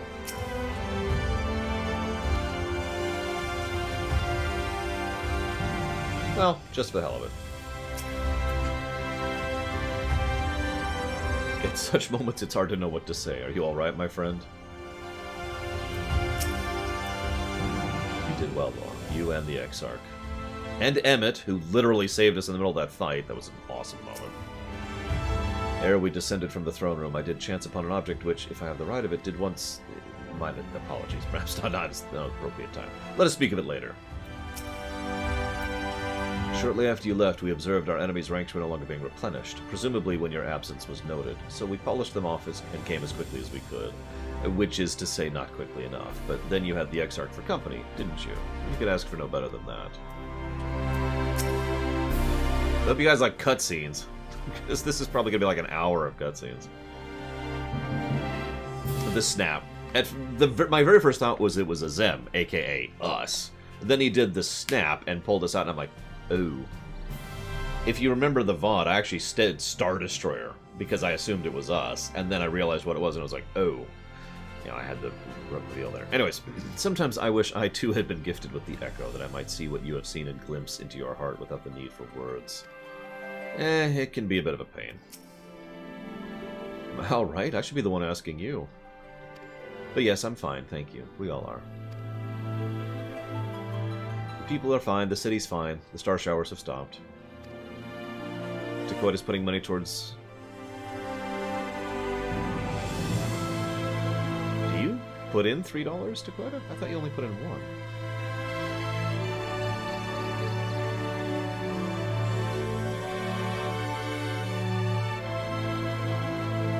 Checking. You do put in 3. Huh.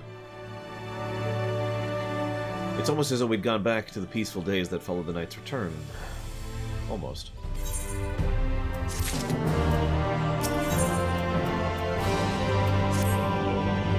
Lore, if you're ready, would you recount how the day unfolded?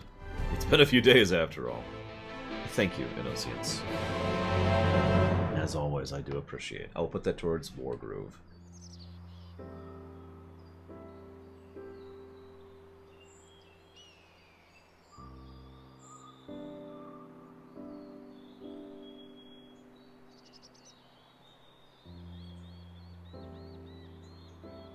Ah! So you reached out to Elidibus at last, and his heart was moved. And it changed. Nothing. Perhaps not. Ultimately, you had no choice but to strike him down. But the important thing is, though violence proved unavoidable, you did at least come to understand your foe. And in knowing his hopes and dreams do we best remember him. Him and his legacy. So long as they remain unforgotten, the love he and his brethren bore for one another and the star may yet be rewarded. Yeah, we'll see. We got a few other things to deal with first. 3, by my count. You said an ancient came to your aid, but how is that possible? A gift from Emmett Selk. He knew of Elidibus's plight. Foreseeing his own death, he made provisions to bring Elidibus's suffering to an end, lest his friend be left to continue the struggle alone. Or, so I wildly speculate. No, that's pretty much the truth. After all, where did we get those stones to begin with? Best we can do is to remember events as they happened, no more, no less. As the Ronkins so rightly put it, history is learned, not lived. There you are. I'm glad they're okay. My friend, we have been given thou wert injured, shouldst thou not be abed. Lie down at a time like this? Don't be absurd. I would have come sooner had the guards not made such a fuss. I'll be doing that off camera, Omega Legion. They're probably too long for me to read out loud, to be completely honest. We all know how much my reading out loud just doesn't work for the show. Now tell me, what's happened? Where's the Exarch? Explain, explain, explain.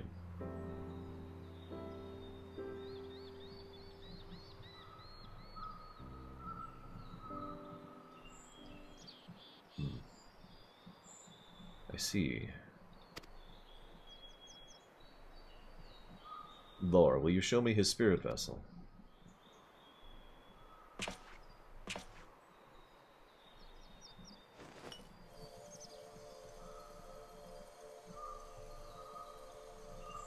Yes, both soul and memories are intact. Good. Unlike the others, his ether was not highly charged, and so it did not seem necessary to employ a familiar for the imbuing. But I needed to be certain all the same. What a relief. Then 'tis but a question of restoring his soul unto his flesh. And as thou didst lately tell me, the success of this project resteth no more on than our friend's soul recognizing his flesh as his own. Given his apparent desire to return to the source, one would think his soul would be too happy, no? Surely it wouldn't balk at the relative newness of its accommodation. One would hope, but none can speak but for the Exarch's heart of hearts, and he can no longer speak for himself. Furthermore, though I have drawn upon all of my not inconsiderable experience to predict the outcome, the fact remains there's no direct precedent for what we are attempting. Will his body accept his soul? Will his essence blend properly? Will he awaken whole of mind? Any number of things could go awry.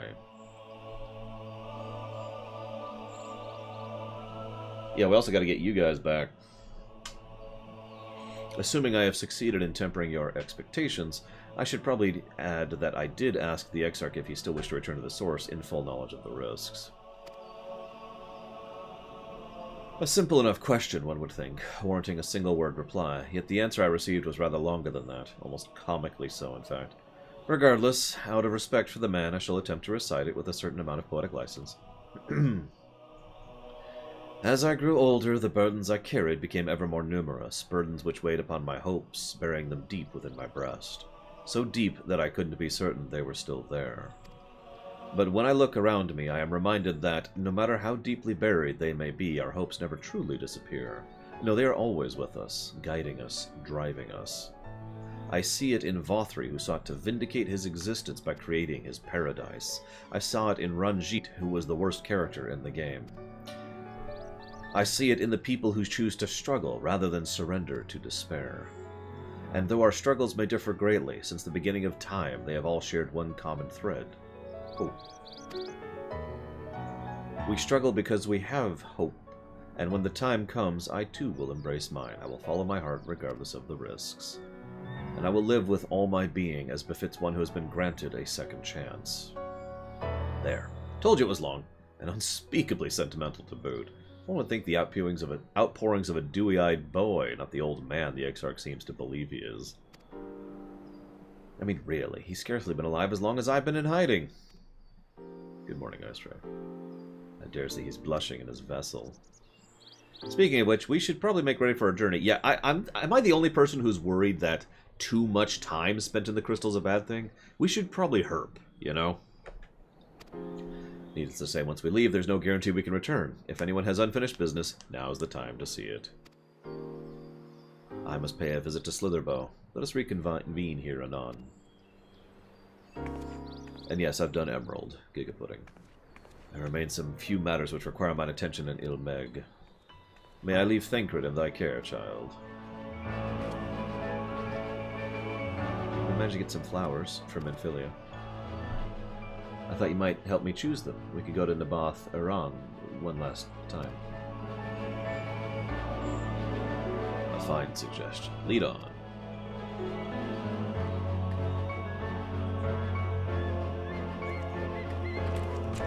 I mean, even if I was going to read the short story stuff, it wouldn't matter for the review, you know? A game does not get credit for things which are not in the game. Back to Yulmore for me. Among other things, I owe the mayor an apology about his airship. I assume you have places of your own, Alize. I shall see you later. Well, I sure hope so, DeQuack. If it's not, I've been wasting my time for the last several years. Hello, Hazardous.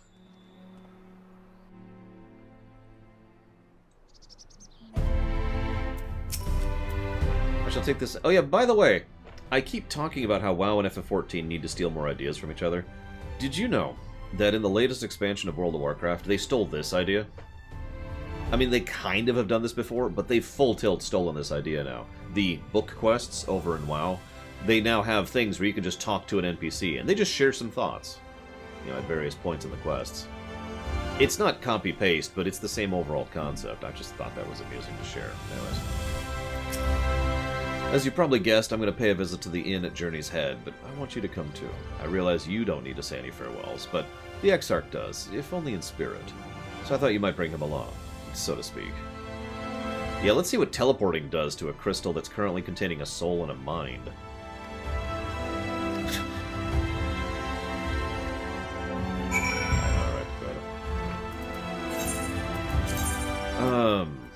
Speaking of which, I keep meaning to talk about this. The more I realize that Cookie Dude is awesome, the more I realize that I need to put that towards Xenogears.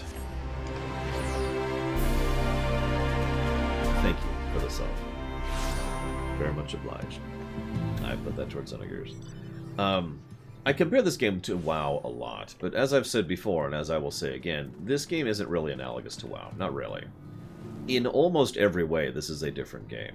No, the thing I would really compare this to, if you really want a side-by-side parallel from another MMO, is Lotro.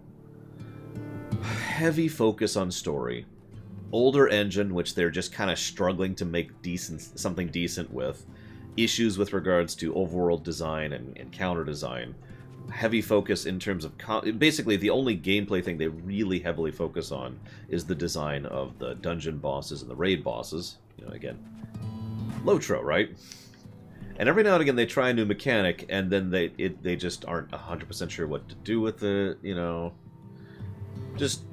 this game, and I don't mean this in any way as an insult, but it feels very much like Lotro. So allow me to say that if you have ever played FF14 and like it, and don't feel like, or don't mind dropping the money on it, you might want to look into Lotro. That being said, you will be starting in what is the equivalent of ARR, so do keep that in mind. There's also a ridiculous amount of dialogue in Lotro, which sounds familiar, I'm sure.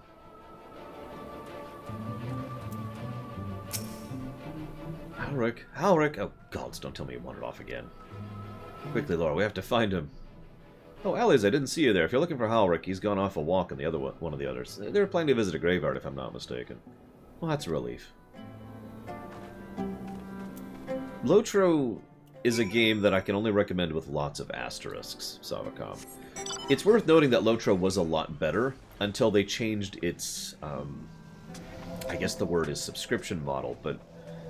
because what they did, and I am 100% against this, by the way, is they made it so that you can, and indeed in some cases have to buy content on a per-zone basis. Let me try to explain this briefly. Let's say for a moment that you start in Ul'dah, right? So you start in Ul'dah, which is Thanalan, I think. And there you go.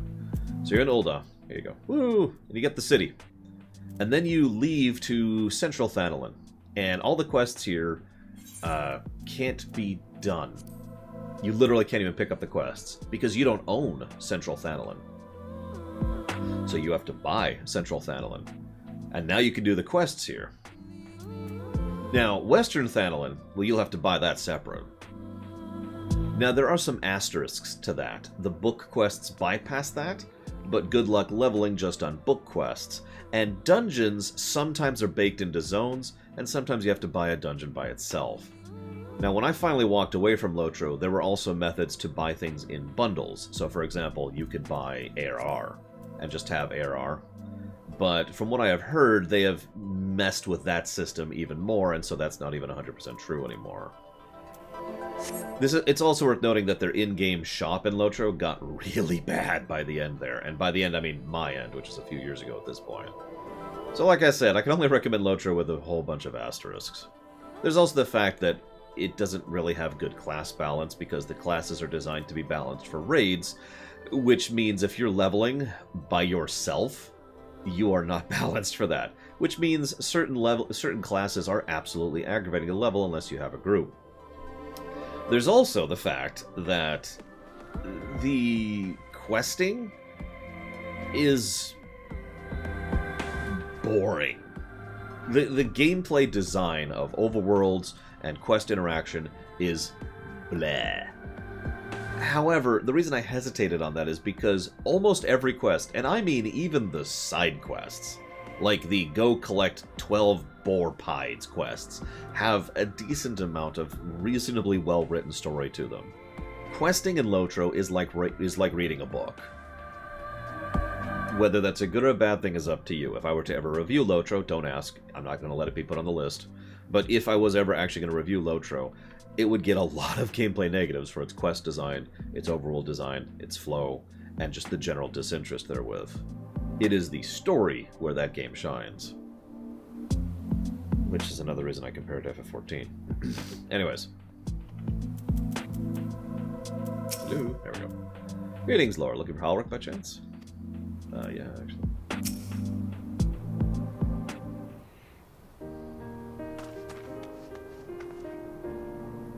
There he is. I was afraid he'd wandered off again. Oh, there's no need to worry. Halric's safe and well. He's been showing good progress, and he likes to go for walks of late. Though his steps usually bring him to this particular spot. Oh? I wasn't aware he had family here. He doesn't. It's Telsine. Her sword, that is. We buried it here in her honor. So he remembers. What brings you back so soon, out of interest? I didn't think the next round of treatments was due yet. No, look, I realize this is sudden, but I've come to say goodbye. It's time for me to return home. But rest assured the treatments will continue. Beck Lug will come to oversee them in my stead. I see. You did mention your friends were searching for a way home. Needless to say, we'll be sorry to see you go, but I know everyone will be happy for you, truly. Happy and grateful. You've done so much for us, achieved what none of us dared hope was possible. And we'll see to it your good work continues. No more poor souls buried before their time. So rest easy, take care. We wish you every happiness. Thank you. I'll miss you all. But it isn't time to say our farewells quite yet. So if there are any tasks that need doing, hunting beasts, fetching water, just say the word. I mean to make use of every last moment here. After all, the time left to you is precious.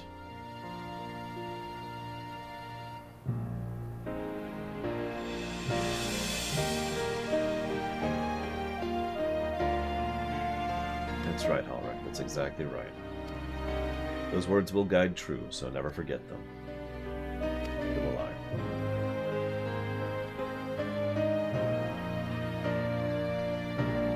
Absolutely, Luneruth. I do think that firmly. It is, after all, very well worth noting that designing a good story is difficult, designing good gameplay is difficult, designing the two to interweave is even more difficult. It is truly rare a game actually hits both axes, in my opinion. It happens, but it's rare. One thing I've noticed in development is a lot of times when a game has good gameplay and good story, the two teams effectively designed two separate things separate from each other, you know what I mean? So the devs who are designing the gameplay were like, okay, so we're going to do this, and we want this, and we want this to weave over here, it needs to go over here and do this, and we're going to do this. And the writing team is over here on the side, you know, talking to each other, reaching out to the gaming team, but for the most part, they're writing. They're like, okay, so we got to write this, and this character's got to go over here. What if we have this character do this? Oh, that's a good idea. So he'll do this, then he'll come up here. Oh, this would lead to this point, wouldn't it? And then this point. Ah, that's a good idea. Let's make that. And then we'll have this tie up to this quest over here. You get it. What? I'm not crying. I just have sand in my eye. As mentioned, I mean to stay here as long as possible. In the meantime, perhaps you could go look on the others? Alphinaud, for instance. If anyone's crying, it'll be him. Sisters.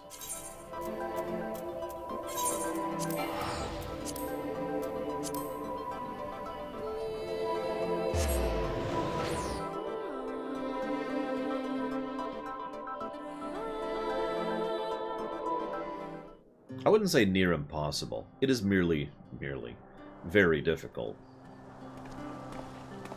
It does happen. Allow me to use a parallel. In my opinion, the only Final Fantasy... Oh, Alpha, no! Now there's voice acting? The only Final Fantasy, in my opinion, that really nails story and gameplay is 6. My opinion.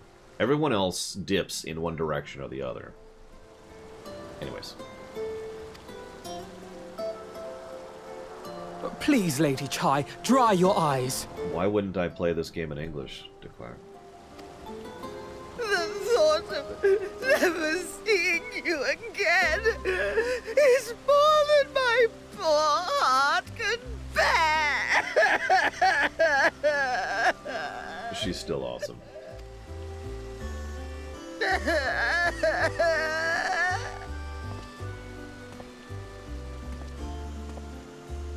Oh, it's you. As you can see, Alphinaud has broken the news. I mean, I don't want to get into dubs versus subs, but I'm very happy with the dubs. This is really good voice acting in English, so I don't see the issue here. I don't know how to console her. She thinks we'll be lost without him.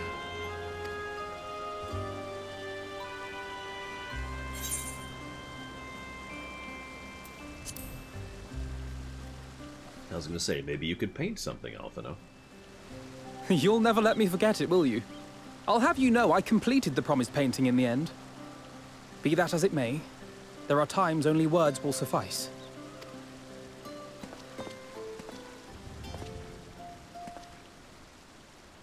Lady Chai, I have a confession to make.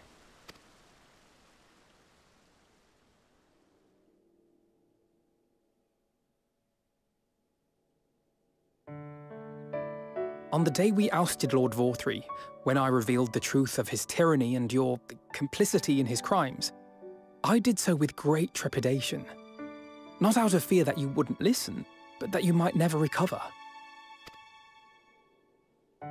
There was a time when I too, in my hubris, believed myself worthy to lord it over others. And when the lie was laid bare, when I was forced to confront the cost, the lives lost, it all but destroyed me. To awaken from a naive dream to so harsh a reality, I would have understood had you all surrendered to despair.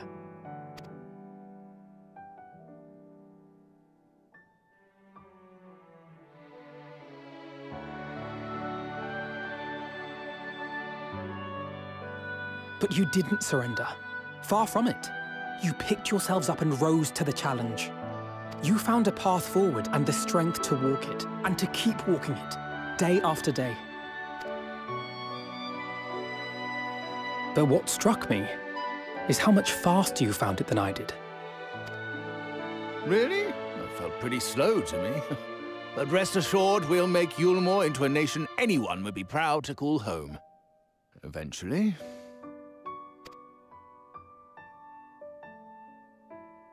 You can still come and go as you please, I believe. When we have good tidings to report, I may trouble you to be their bearer.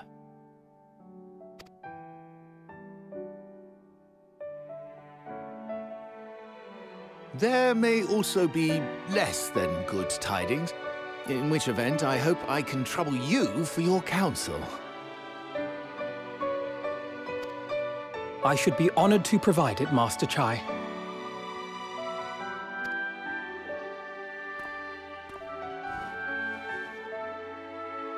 Oh, Alphino, I know you aren't one to sit still, but do remember to take your ease from time to time. And no matter where you are, remember that there are people here who are praying for your health and happiness.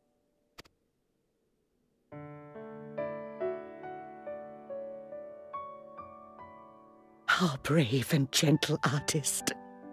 You have our love, now and always.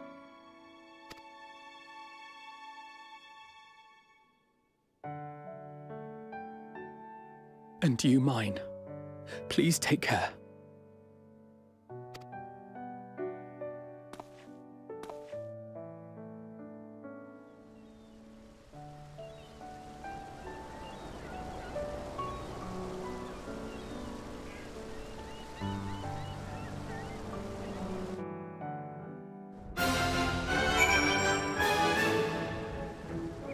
I was actually thinking to myself, I wouldn't mind if there were quests in the future where we actually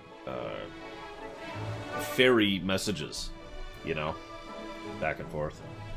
Oh, I know, Omega Legion. It's gonna be just, whew. I heard the airship crashed in Amarang. Never mind. Important thing is you're safe and well. That said, we should probably retrieve the wreck before the locals strip it for trolley parts. Maybe we can make a trade of it. Oh, thank goodness you can still return. If I had to bid farewell to both of you, my heart would burst here and now. Like Alphino, I know yours is a life of constant employment, but do visit us from time to time. It would mean the world to us.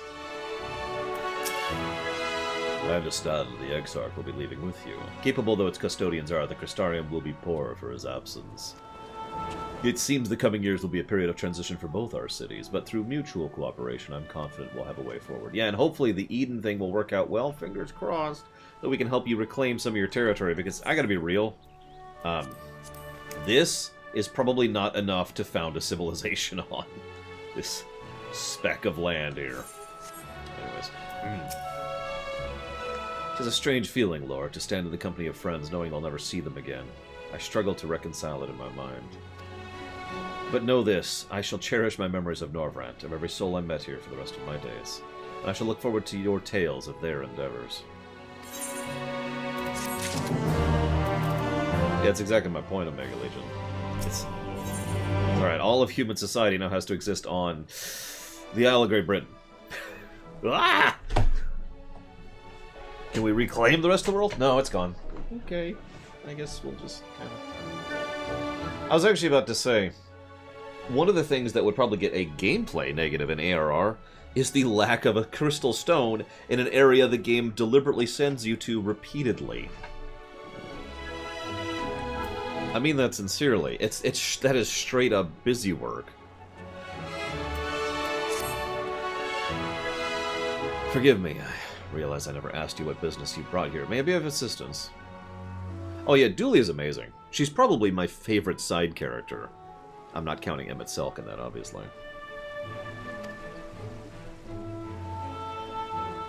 Alisaie said that, did she? Well, as you can see, I'm quite alright now, unlike her by the sound of it. Perhaps you might consider visiting Urianger next? Given his conversance with idiosyncrasies of the Fey folk, I doubt it'll be an issue, but a small part of me worries they will not relinquish him willingly. As such, I would feel better if you were I would say, they're not going to relinquish me willingly. You know how possessive Titania is of us.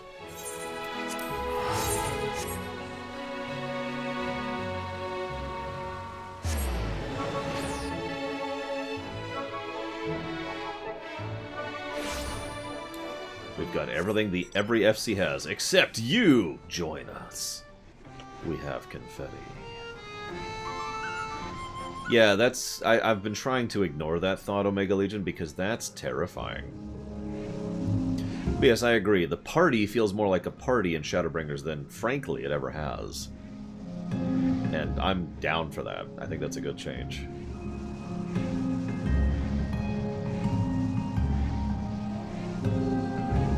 Yeah, exactly, Cashel. She's just legit. I'm with it.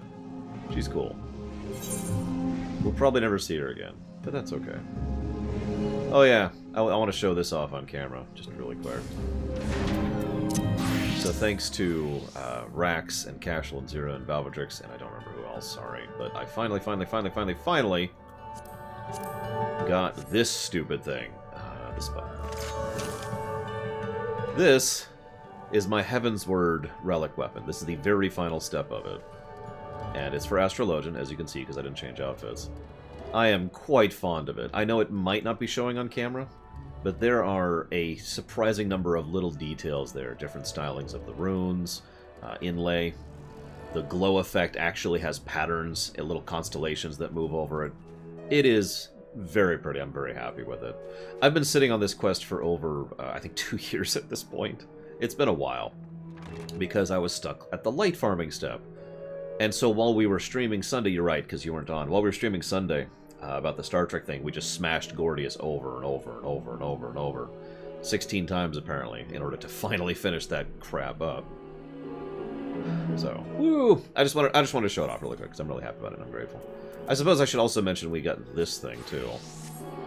So, this was a little less time-consuming, but I now have a gunblade. Which I suppose I can do this. I'm pretty fond of that, too. It's not quite as awesome, but it is still pretty cool. And since time has passed and things have changed, I'm actually going to commit to finishing this thing, too. You see it doesn't glow yet, but that's the Paladin one. So, one of these days, I will actually go through and finish this. It's kind of what I was doing earlier. I'm at the book quest. I'm about 2/3 of the way through the book quest. So, and of course there's the shield for it. Anyways, I just want to show it off real quick. We're done. Moving on. Back to being a gunbreaker. There we go. The book step isn't that bad. I know that sounds like a strange statement. It's just time-consuming, but it's kind of guaranteed. The thing that really made me quit was the steps after it. Like, I have to meld, I think it's 42 materia in. I don't even know how to do that. And when I was last doing that quest, that was going to be ludicrously expensive, so I just kind of walked away from it. I am told it's a much better now. So. No, we're going to keep doing Enterprise bit by bit, Justin. We just did the first episode. We're going to take our time with Enterprise. Yeah, I'm told melding is easier, and I'm told it's a lot cheaper. The melding step, like I said, is why I quit the ARR chain. And since I quit, there was no reason to finish the book step, so I just kind of put it down. Anyways. I should have the pleasure of welcoming a guest, even as mine own occupation draweth to a close. What bringeth thee hither, mine friend? So thou wouldst grant the Exarch a final tour of the realm, which hath been his home for 100 years. A noble gesture. As for Master Alphinaud's concerns, thou mayest rest assured that all is well here. Far from detaining me, our Fey friends have agreed to assist in the transportation of tomes into the Cabinet of Curiosity. Not more remaineth to be done. Regardless, 'tis well that thou didst come, for I have been meaning to show something to thee. An object I chanced to find after thy victory over Elidibus. Though it hath lost its radiance, 'tis unmistakably a crystal of light, one that did, in all likelihood, once belong to Arbert. Having been interred with his body, it would have remained upon his person after possession by Elidibus. And when his mortal form was, forgive mine indelicacy, consumed by thy foe to fuel his transformation, I posit the crystal did tumble free. Save that which doth abide in thee, and it is all that remaineth of our friend, and if thou art willing, I would have thee deliver it unto Ceto. I can think of no worthier recipient than he, and no more fitting a bearer than thee. As ever, thou wilt find the Amaro in Wolkendorf. My thanks, Lord. Okay. Cool man. Or cool pose. Lean pose? I forget what it's called. And Ruby Weapon keeps following me around. It's just terrifying. I wonder if there's going to be an emerald word. Barding? I think it's the word. Ah, okay. That would also mean then I assume there is a sapphire one. I'm curious what a diamond one would look like. Yeah, I actually, one of these days, even though it doesn't really matter, I would like to get the Ravana Barding. That's the one I selected as the one I wanted. But I don't know how to, really, off the top of my head, and I believe at the time, which again was a year and a half ago, it was deemed as a unacceptable thing, so that wasn't happening.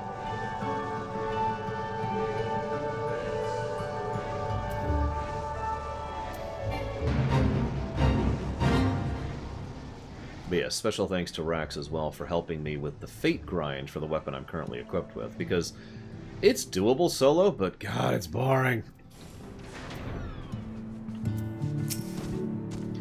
Ah, full glad am I to see you safe and well. Rumors spoke of strange spectral foes bent on your destruction. But with the sky returned to normal, I assume all is well again. So to what do I owe the pleasure of this visit?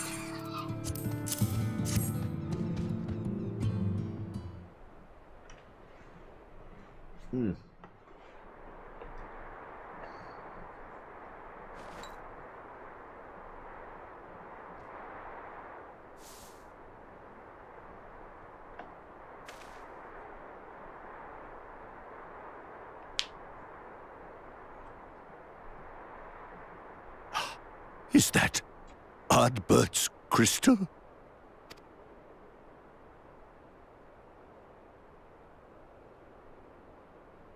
So it is. It has changed, but I would know it anywhere.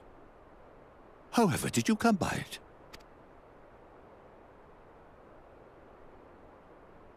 Kind of a long story.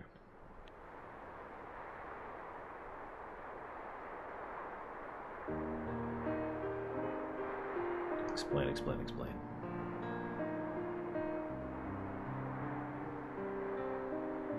Hello, SJ.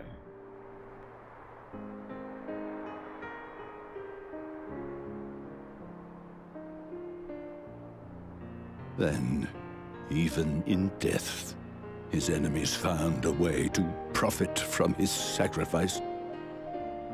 Oh, it grieves me to think of his body being used for evil ends. But, thanks to you, his honor is restored, and he may finally find peace.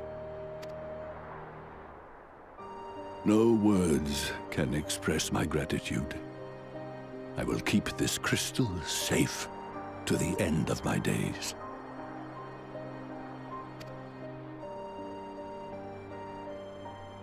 Rest easy, my friend. You have earned it.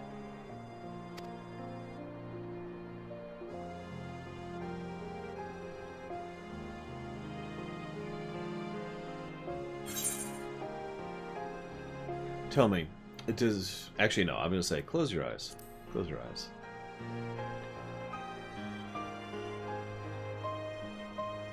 Pardon? Very well.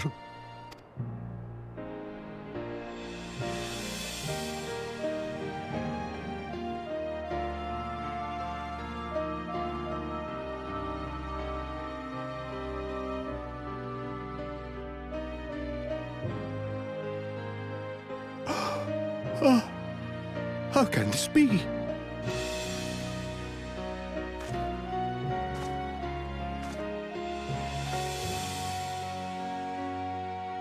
Seto, my old friend. You've grown. Oh, Ardbert, how I've missed you.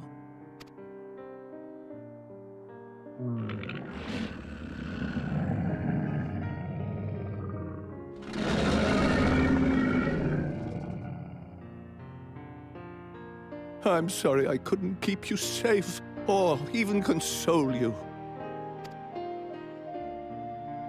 Had I only learned to speak sooner, I would have told you how much you meant to me, how much I cared.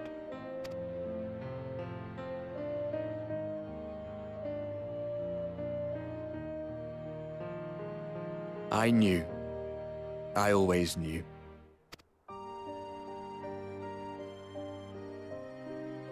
But I'm happy to hear it nonetheless. Thank you, Seto. My partner in crime.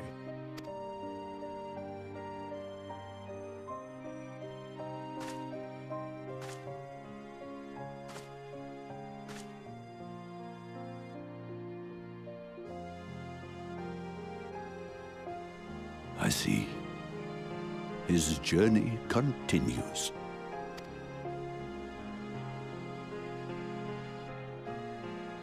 Then I will not yet bid him rest. With you, he may look forward to many more adventures.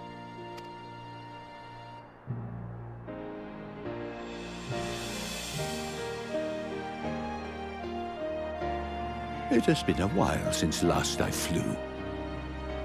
Perhaps I too will go on a little adventure? Ride the winds, seek the horizon? Yes, I think perhaps I will.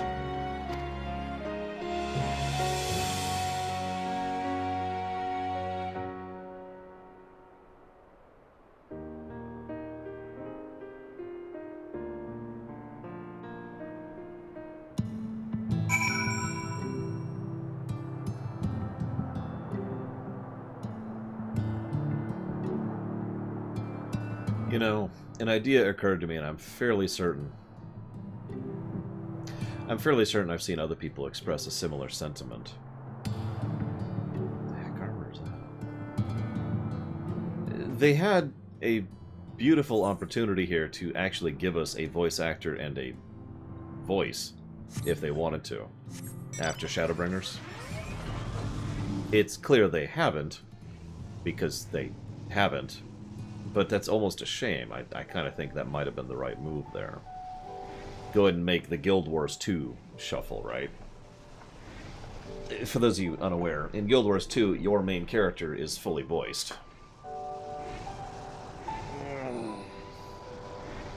Oh, I know, Omega Legion. They would have to get 2 voice actors.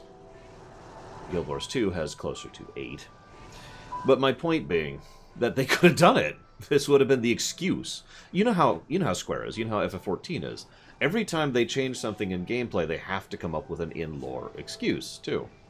Now, I say that kind of dismissively because sometimes it's aggravating when they do that, because there has to be some lore explanation. And sometimes they just twist themselves in the knots on that. But since they needed a lore explanation, well, there you go. Good morning, Sir Ross. Ah, thou art returned. Tell me, how did Seto receive thine offering? Remarkable. 'Twas fated that thou shouldest be the one to undertake this task, I think. As Ardbert liveth on in thee, so too shall he and his comrades live on in the hearts of the people of Norvrand. And their tale, now rightly told, shall inspire the new warriors of light for generations to come. I actually agree. If they weren't going to do it, they probably would have done it here. There's still technically one chance. They may be saving it for the expansion, but I would say that as of this point, if they were going to give voice to the main character, they would have already done it, so it's probably not happening. Now, assuming thou didst intend to continue thy tour, might I suggest Slitherbow as thy destination? The task of tidying up one's abode is seldom light work, yet I suspect Y'shtola's is heavier than most. Suffice it to say, a pair of helping hands might not go amiss.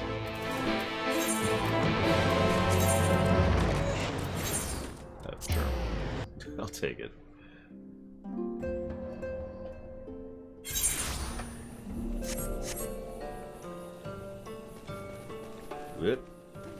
Yuzara? Yuzora? I don't know who that is. Hey, Don. Thank you. As ever, for that sub. Towards, Cadence of Hyrule. Gotcha.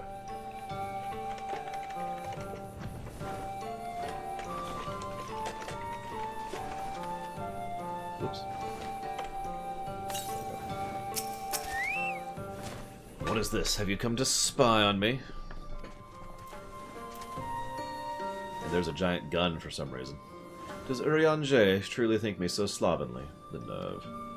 Loath as I am to disappoint, I must put my affairs in order. I put my affairs in order some time ago. I've even bid my farewells. To everyone except Runar, that is. He's nowhere to be seen.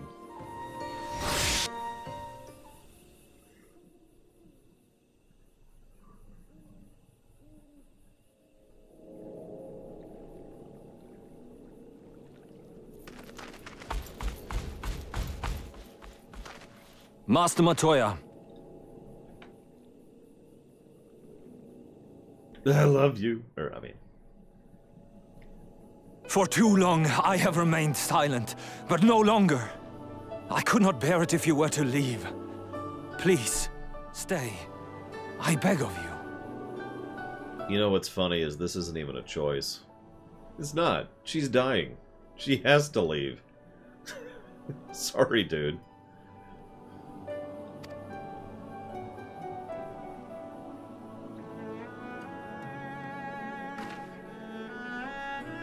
Runar, please.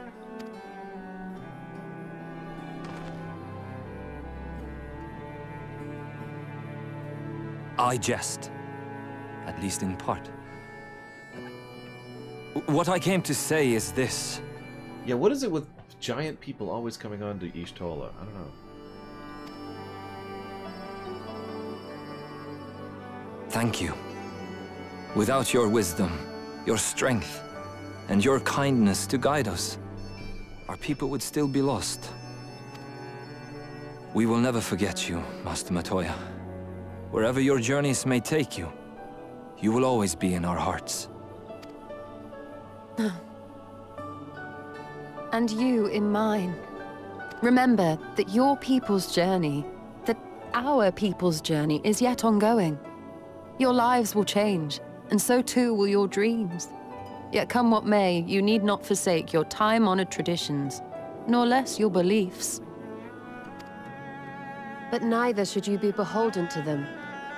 For it was with curiosity and courage that the Knights Blessed first triumphed over adversity. New knowledge and new wisdom are ever worthy of pursuit. Indeed they are. And so, until we return to the Sunless Sea, we shall endeavor to live our lives to the fullest.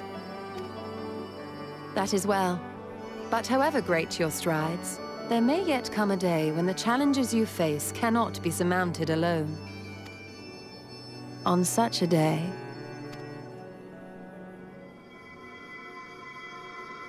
On such a day?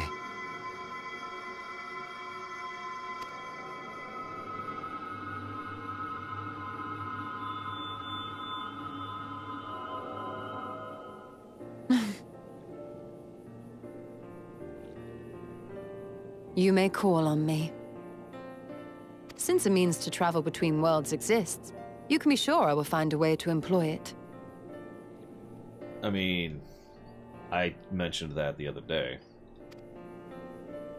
And there remain so many mysteries here that want for solving. Master Matoya!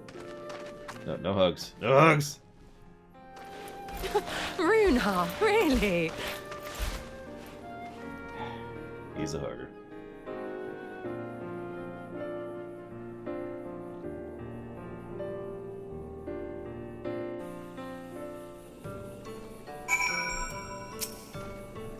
Please take good care of Master Matoya. See, she eats well, wraps up warm on cold days.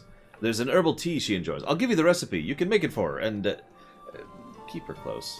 I do not deny she is strong, but even the strongest should not be alone. Star Destroyer.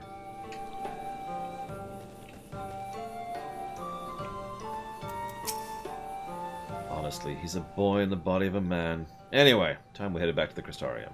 Shall we? You still have to take the Exarch to Naboth Arang. I see. Very well. You can look in on Thancred while you're about it. His will be a difficult farewell, and I am sure he will appreciate your support. The path goes through Twine. If you wait there, you'll like to meet him on his way back, if not before.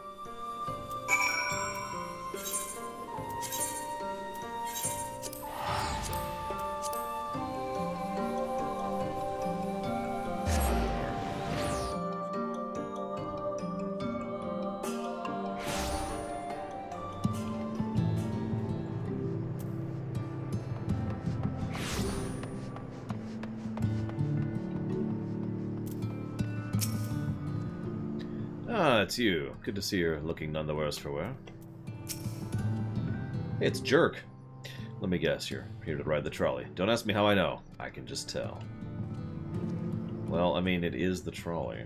Hang on. For old time's sakes. For old time's sakes. Okay, we're done. Ahem.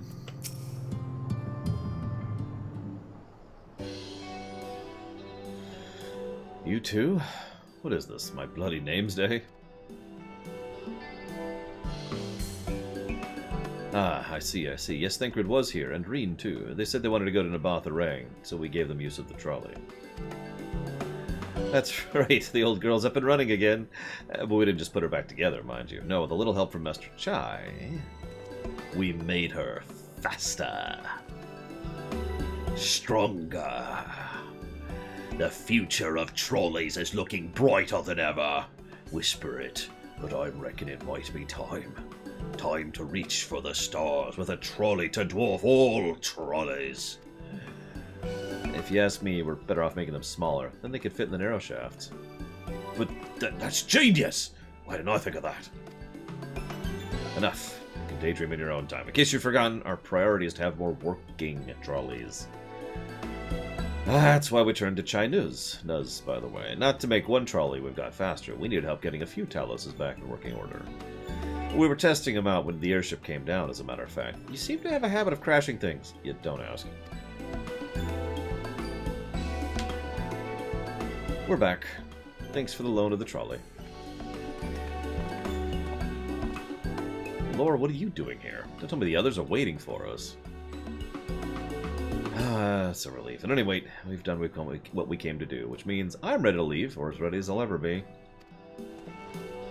Not to pry, but what's going on? You going off somewhere? You could say that. Explain, explain, explain.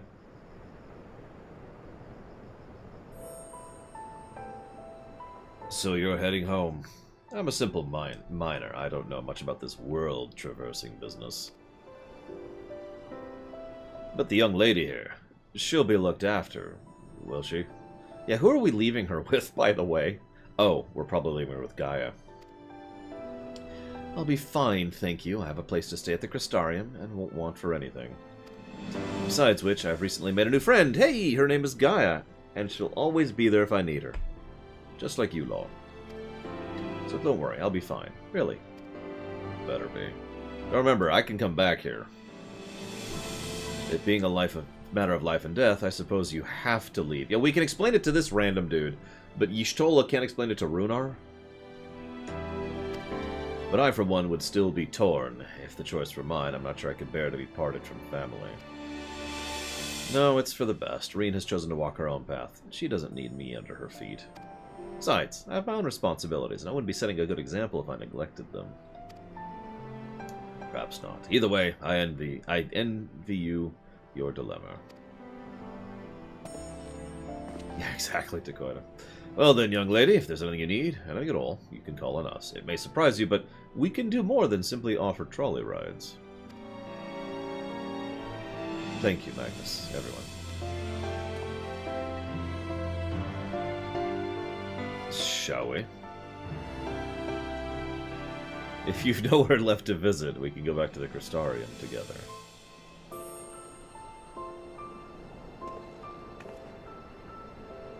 Sure, I'll take you there in my giant Magitech armor of awesome. I like the voice acting in Breath of the Wild as well, Pika, but I think I'm the only one. Because every time I bring that up, someone mentions that they don't like it, and that happened during the run, too.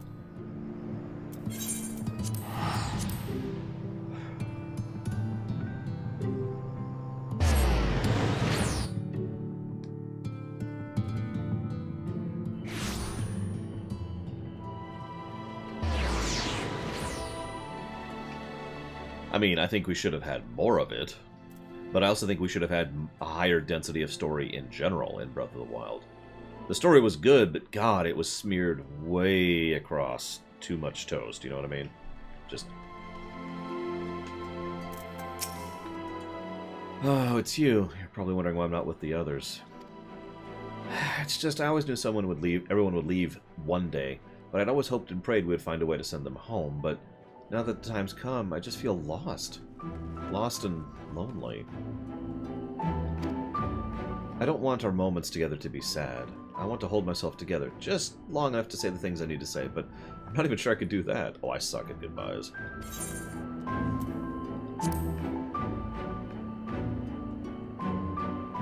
Right. Thank you, Laura. I think we all feel braver with you around. Star Destroyer, go on ahead and join the others. I'll be along after I've taken a few deep breaths.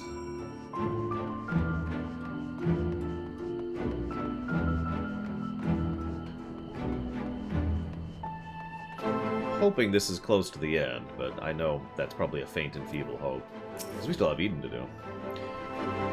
I thought it would be easier after saying farewell, but each step I took out of Yulmore felt heavier than the last. Everything I could in the time I had. No regrets. I took the liberty of informing the Crystarium's leaders of our imminent departure. It seemed only right.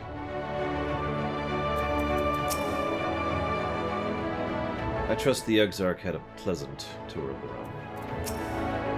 Whoops.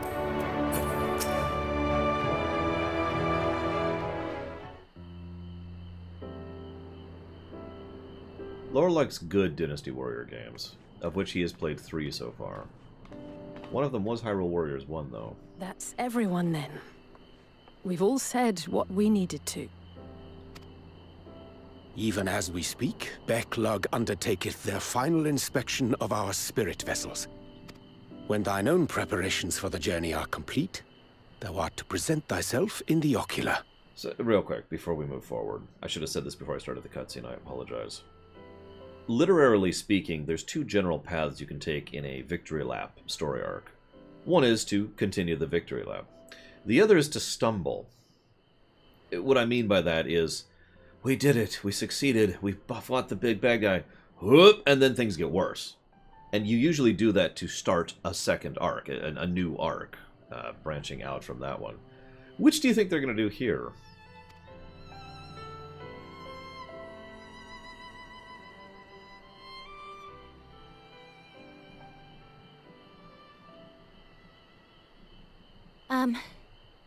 Everyone?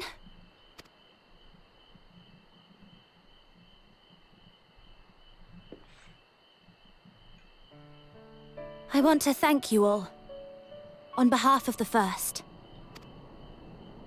You, and Minfilia, and the Exarch. Without each and every one of you guiding us, fighting for us, we wouldn't be standing here now. There wouldn't even be a here. And no words can express our gratitude.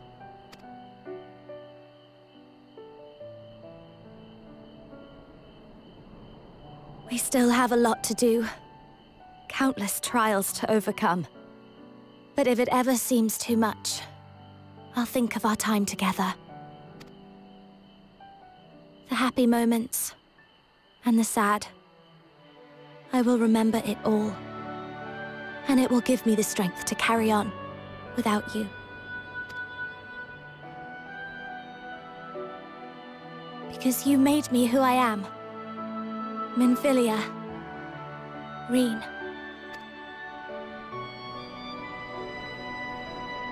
To honor these names and these memories, I will stand with all the people of this land and strive for a better tomorrow.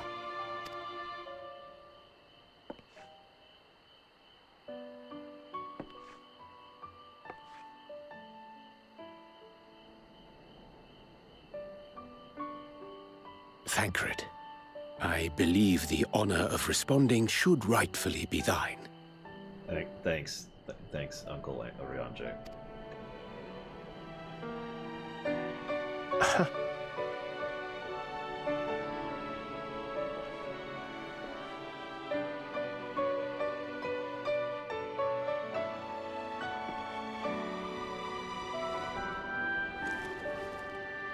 I know better than most how much you've grown, and I have every confidence you'll make your people proud.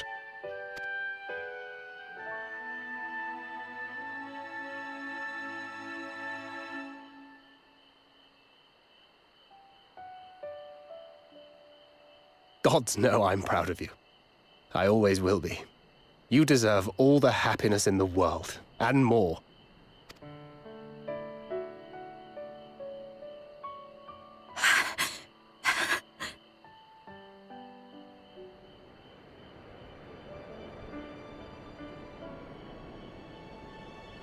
Might we also say a few words?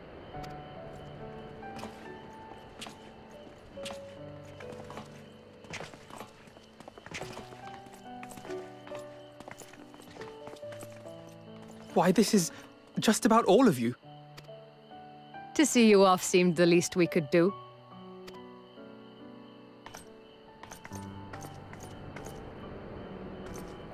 You risked your all for us, fought for a realm not your own. Before you came, we had never known the beauty of the night sky. Or the joy of your company.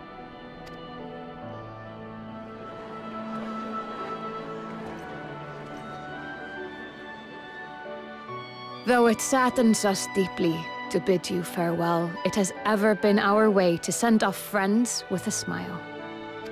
Wherever your road should lead, we shall pray for your safety.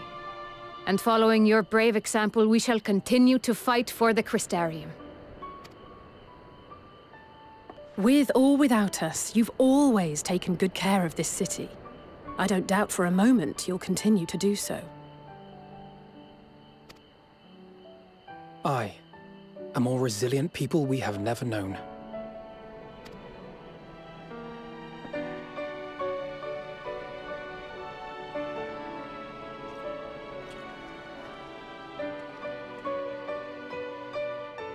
As resilient and enduring as the tower that watches over you. To the last, we did not question the Exarch about his past. It is only now, when he can no longer tell us, that we believe we know the answer. We have heard what became of him, and what is about to be attempted.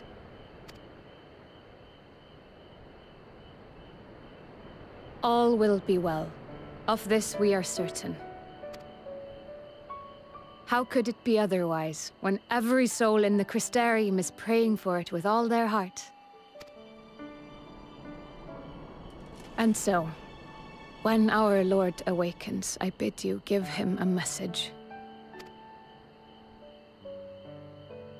Tell him he needn't worry about us. That he need no longer hide who he truly is. That he should live his own life to the fullest. And that if he should ever find himself reminiscing on the past with a smile, We shall be smiling with him.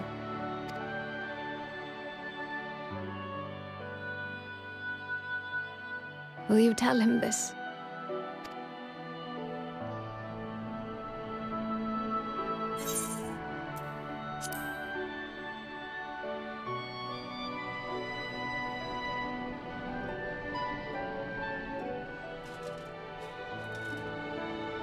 Thank you. Please look after him for us.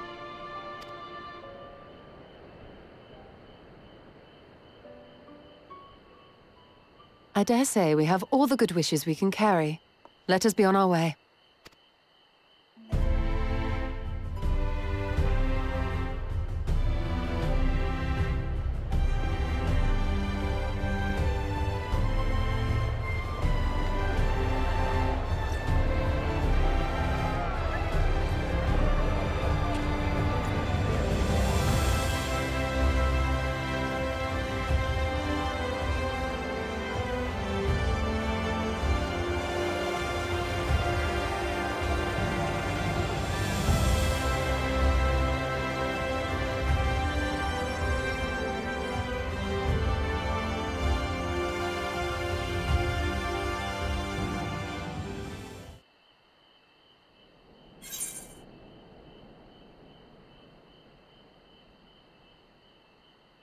Modeled upon no one in particular. No, really.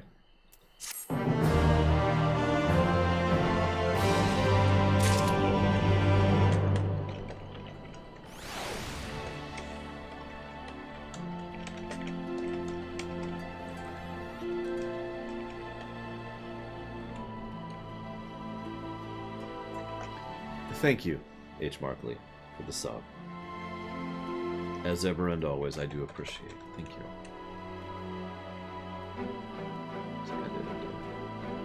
Sorry, updating the HUD in the background here of the document.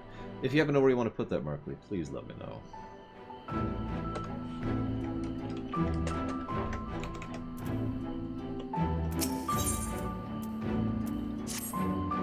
Well, I suppose it's time. Are you ready, Laura? Yeah, I can come back whenever.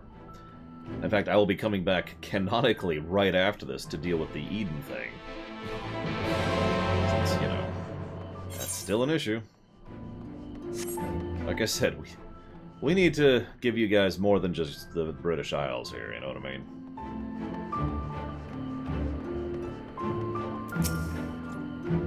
Ah, Master Laura, but this moment shown your associates in. Strange to think I will not have the honor of showing them out again. But I am informed you may yet return. I look forward to welcome you on that happy day. No, what's probably going to happen in lore is it will desync in terms of time dilation again. So we'll come back and it'll be another century. God, I hope they actually don't do that. Time dilation. In the spirit of solidarity, I bid you carry the vessels as if your life depended on it. I did not expect such a rousing farewell from the people. The very thing my spirits needed. Now all that remains is to return to the source. 12 knows we have made Kryl and Tataru worry long enough. Angelo stands ready to work his magic on our souls.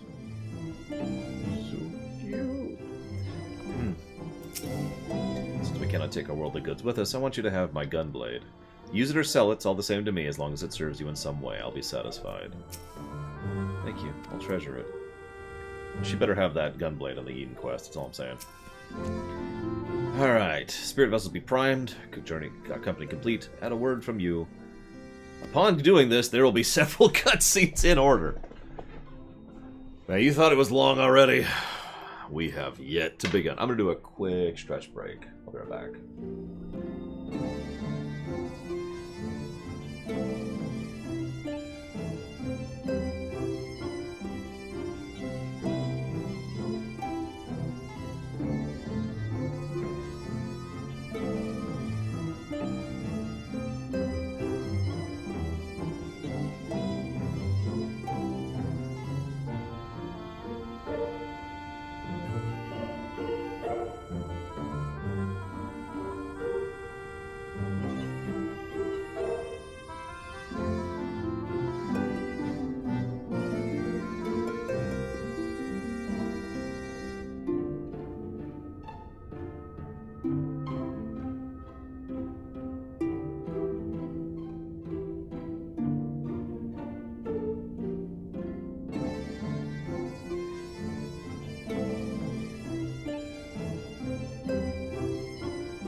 All right, then. Pray proceed as instructed, beginning with your memories.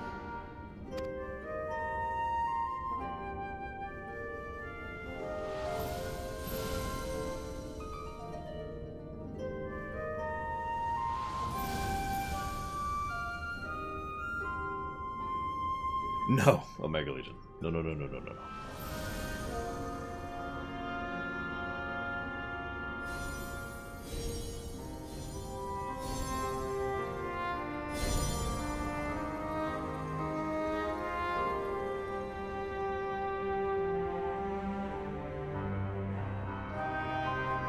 The first step is complete, and all appeareth to be in order. Well, that just leaves our souls, then.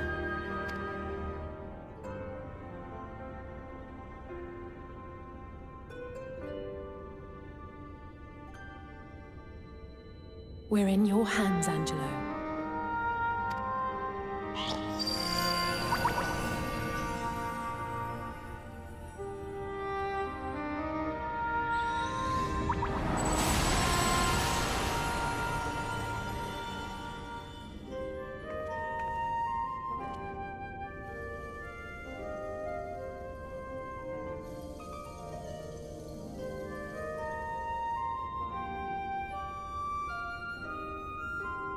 It is done! The vessels have received both their memories and their souls. I hereby entrust them to your care. They belong to you now. Just be sure to guard them well. I'm sorry. Like, first of all, are we gonna catch them before they stop hovering in the air? Second of all, we labeled these, right? Like, the last thing we need is Alize and Alphino to switch bodies. I don't think they'd enjoy that. I mean, we already had enough trouble keeping them distinguished back in ARR as is. Our theories have held thus far, but I make no promises about what's to come. Even the greatest mages in history knew better than to transport a soul across the rift. We, my dear, are in unknown territory.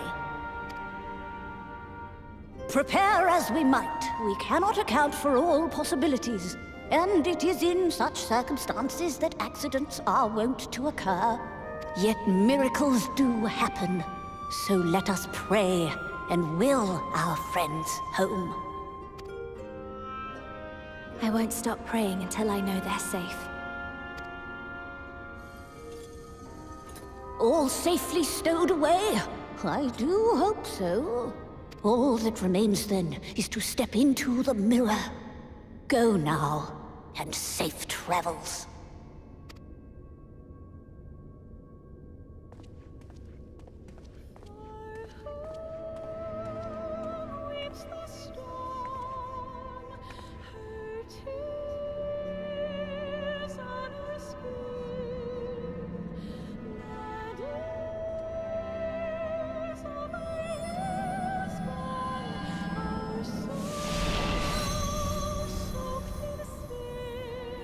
I was gonna say, I hope we're gonna go back, even if we don't do it on camera, to inform them that it worked. Otherwise, they're just gonna be without news. Like, did it work? Oh.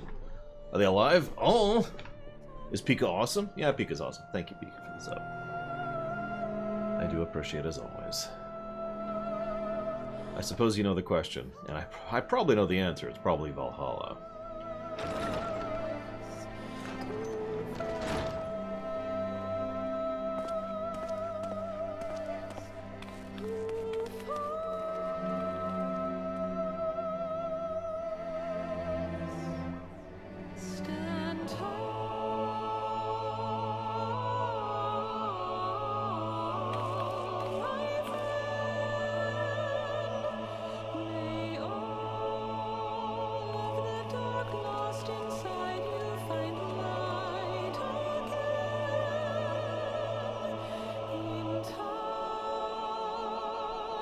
Are we sure this one's... whichever one that is? God, I can't tell which one's which, even looking at them. Freaking twins. Hi, Mockingbirds.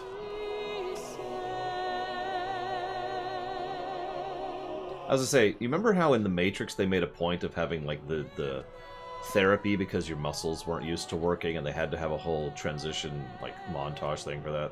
We should probably have something similar here. It doesn't have to be on camera. I mean, we did a montage in The Matrix, but it's a good point to bring up. I like my beard, Mockingbirds. That's okay, you don't have to. It's called Kiraga. Wouldn't there be Esuna in this case? Of course, Kryle's been casting non-stop on these bodies for however many days or weeks it's been in lore for them, so...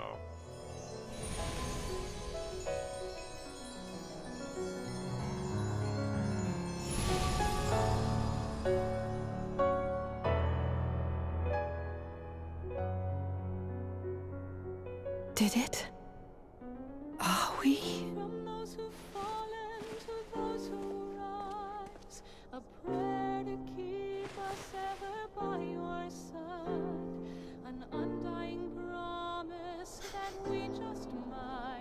We're home.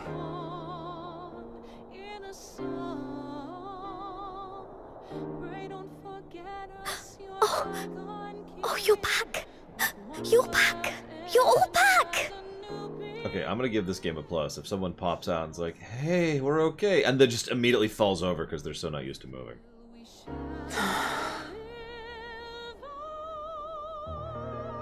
Thank you. My body feels like a sack of popotos, but otherwise, I've never felt better. That said, I doubt any of us will be fit to travel for some while. May we leave the rest to you? Well, at least they acknowledge it. I give you that. The vessel beareth our comrade's blood. With it in thy possession, the way will surely open before thee.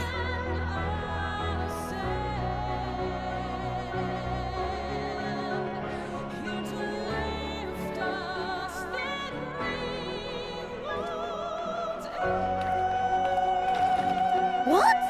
But you've only just got here!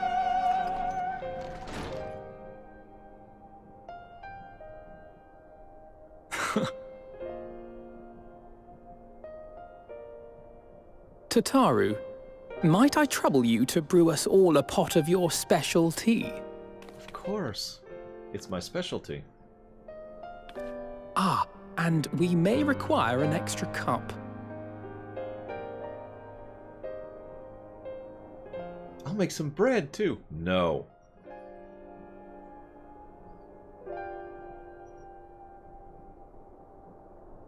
Could they not get Kryle's voice actress for this section? I've noticed that there's some interesting stuff with regards to who's speaking when. And I wonder if availability is starting to play a role in that. Yours is a long road, my friend. And it stretches onto places beyond imagining.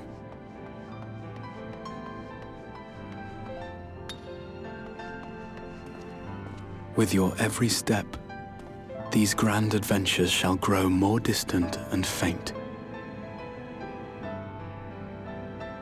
And there may come a day when you forget the faces and voices of those you have met along the way. Yeah, we need to not lose that. On that day, I bid you remember this.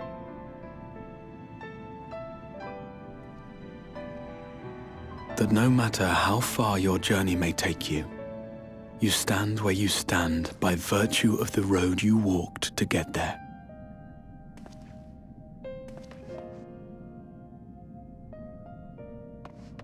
For in times of hardship, when you fear you cannot go on, the joy you have known, the pain you have felt, the prayers you have whispered and answered, they shall ever be your strength and your comfort.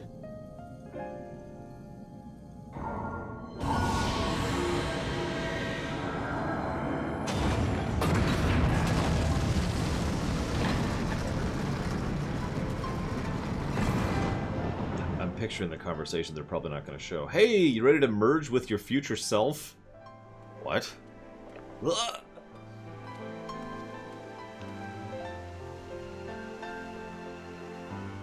This I hope, I believe, here at memory's end.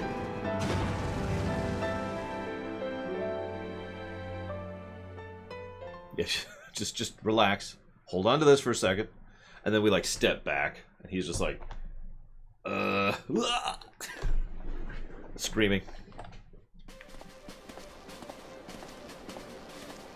Oh god, you're right. We could have just done it while he was still sleeping in stasis or whatever. Just put it on his chest, like, and he's like as he's waking up. Huh? See you around, Baron.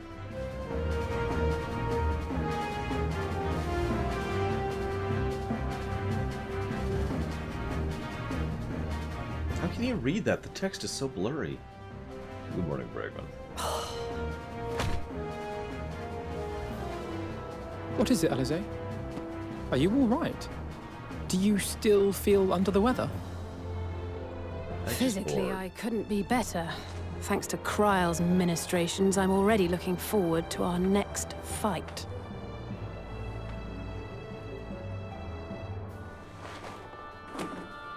But seriously, don't you have anything to say about that? Look at her.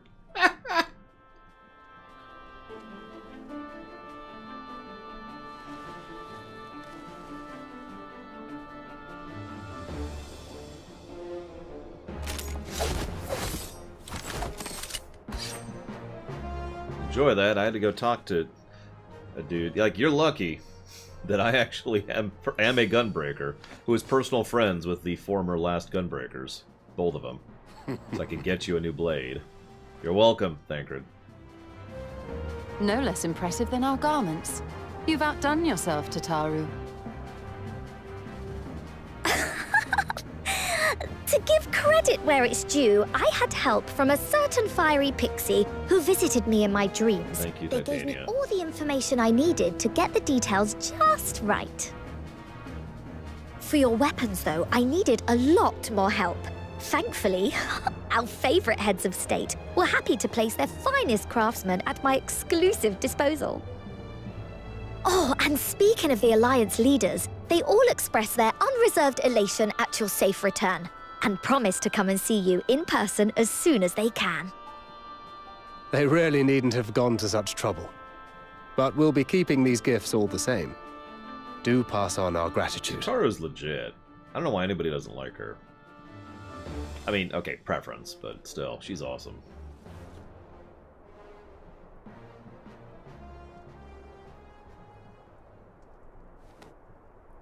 I realise we haven't taken up new martial arts, nor have I ever been one to set much store by appearances. But I can't help feeling a certain lack of, I don't know, personal development. Oh, I noticed, Omega Legion. She's even referencing it. I quite understand. But as you observed, the others had the more pressing need. Rest assured, our turn will come. In the next expansion.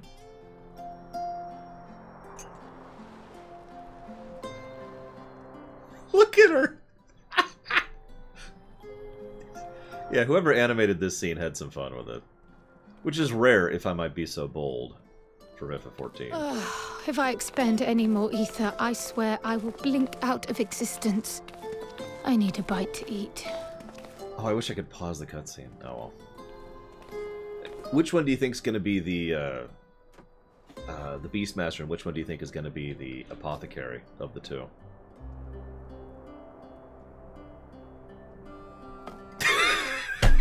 Tataru, a cup of tea, if you would be so kind. And something sweet. Just that... Oh. Nope. It just puts it right back down. By Mistress Kryle's exhausted state, may I assume that the ward hath been restored?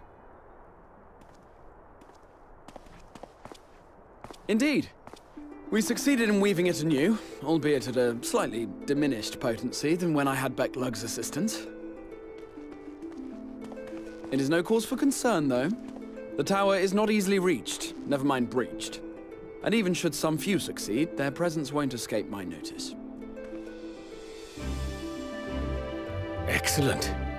Said duty thus discharged, thou art free to go wheresoever thy fancy taketh thee. Upon which note, hast thou perchance come to a decision? The offer remaineth open.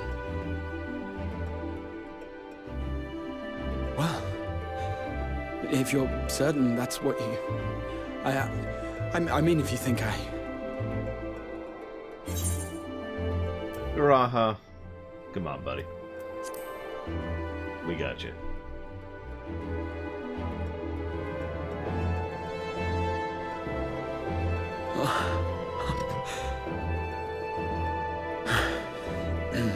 As I say, let's add a new party member, shall we? Let's treat this like it's a real FF. I accept. Henceforth, I shall count myself a scion of the 7th Dawn.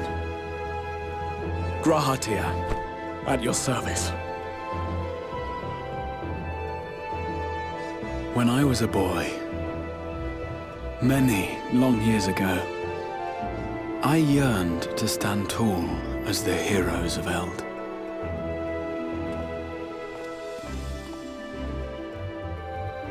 But, like a fool, seeking to pluck the stars from the heavens, my every attempt to reprise their deeds fell short.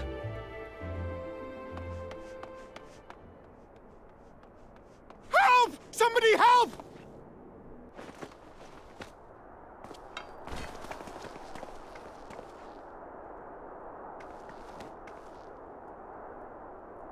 Hippogriffs! Hippogriffs on the rampage! A giant flock of them! Please, we need help! I could do with a little rampage myself. What? Now wait, just a...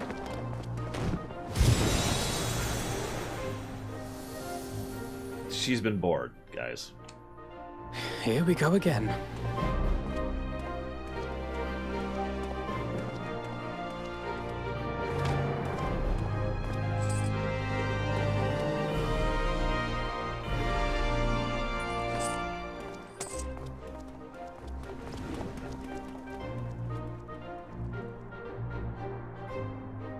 I will join the fray when I finished my tea. She's a black mage, see. Thus did the Avatar of Destruction descend, and in her wake leave naught but tears and ash.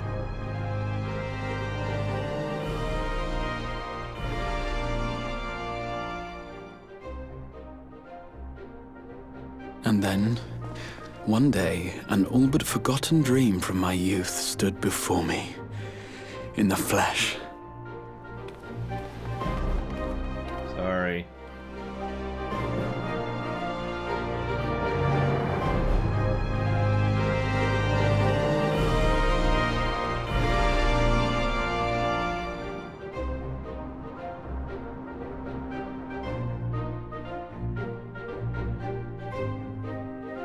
I say we gotta have a meanwhile elsewhere. These always have a meanwhile elsewhere. So it was that a new adventure began.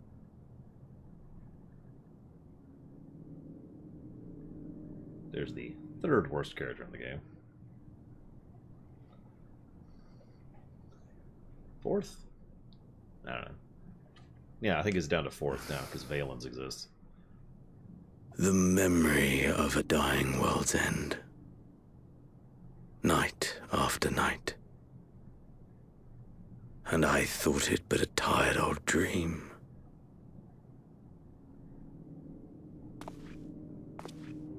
Ignore the corpses.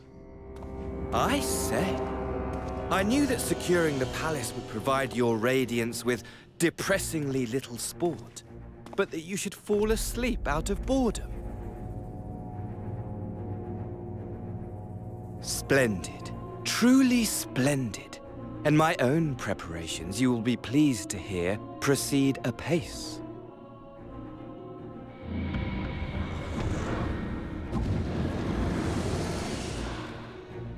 Oh, yes. They proceed very well indeed. Frighteningly so. And we owe it not least of all to this singularly useful body I chanced to find. With the Populares now all but destroyed, it will be the simplest of tasks to discredit their groundless assertions that I met with a grisly end.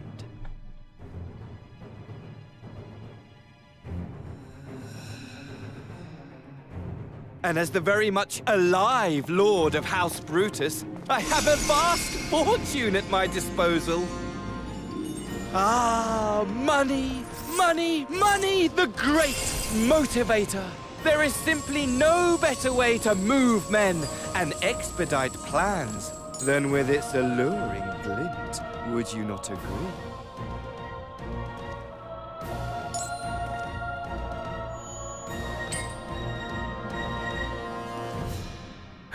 But wait, were we not acquainted, you and I?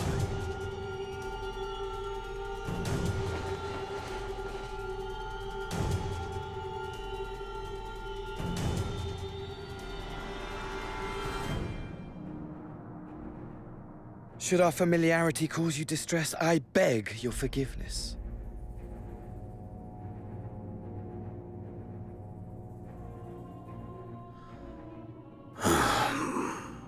What did you say your name was?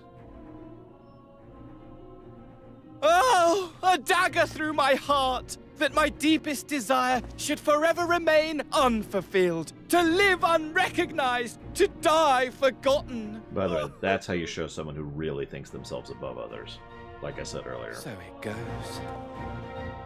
Whatever this flesh may have been before, it serves only as a vessel now. And I, faithful Fandaniel, labor only to advance my lord's ambitions.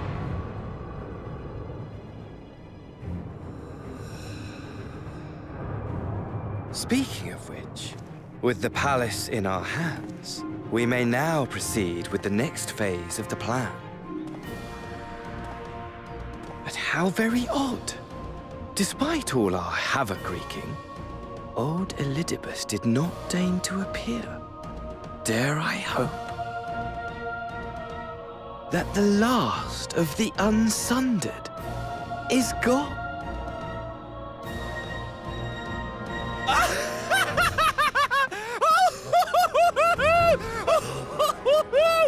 Imagine it! Bound no more by the shackles of mouldering memories of damnable duty, free at last to live for the moment!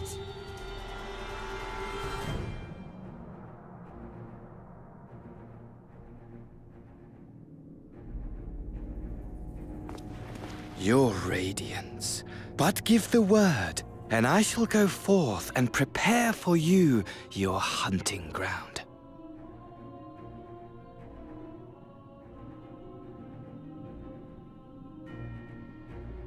That which awaited was a fell beast. Ferocious, ravenous, remorseless. Do as you will.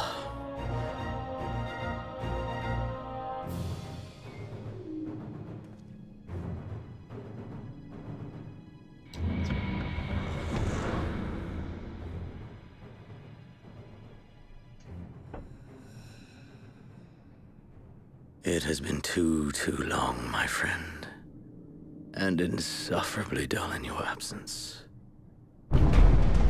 When you return to me, you will share everything. Every blow will be a story unto itself. Every triumph, every kill. Rest assured, we shall have a fitting stage for our reunion.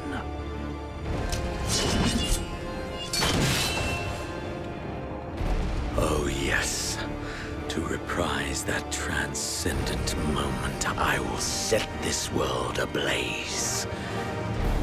And we shall dance before the pyre.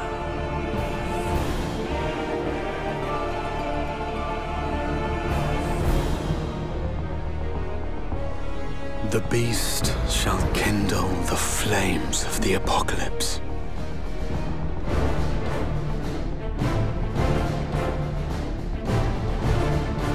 Into To its domain shall the hero set forth for the final chapter in the tale of this star. Until Lavos shows up.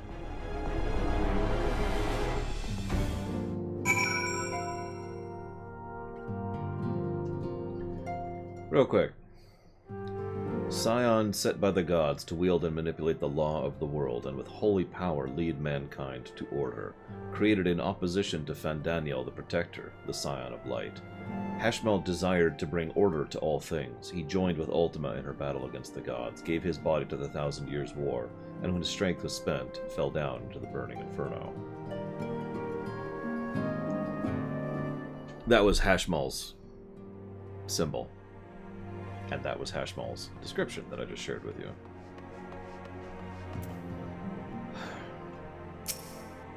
Hey, Graha. Do you think I was excessively familiar earlier? My tone, my mannerisms? I thought it better be familiar than formal if we're comrades, but I worry I detracted from the gratitude and respect I harbor for everyone. Maybe we might consider it a nod to my regrettably less than humble beginnings? Yes, that'll do. I'm overthinking this. Being free to live as one pleases is not without its challenges. In a way, it was easier when I had a mission that consumed my ever-waking moment. It provided me with a focus, a constant push in a singular direction. By the way, casting spells... Was casting spells always so draining? I'd forgotten what it was like to do without the tower. I've really felt so exhausted, or so hungry. Yet, if all I did was bend the bow, I would be of limited use to you in your journeys, so I shall persevere. What kind of mage are you, white? Whoever I might have been before, I am now a scion, an inexperienced scion at that. Green initiate, eager to learn how best to contribute to the cause. That he might follow in the footsteps of his inspiration.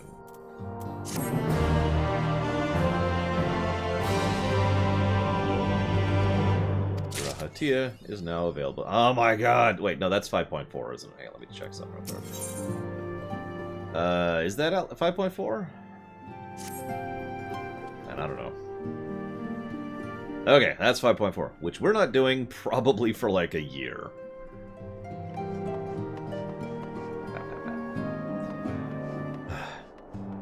We need to go back to the foist now. I do think it's an interesting idea. We've had what are fairly classical Type 2 villains in both Elidibus and Emet-Selch.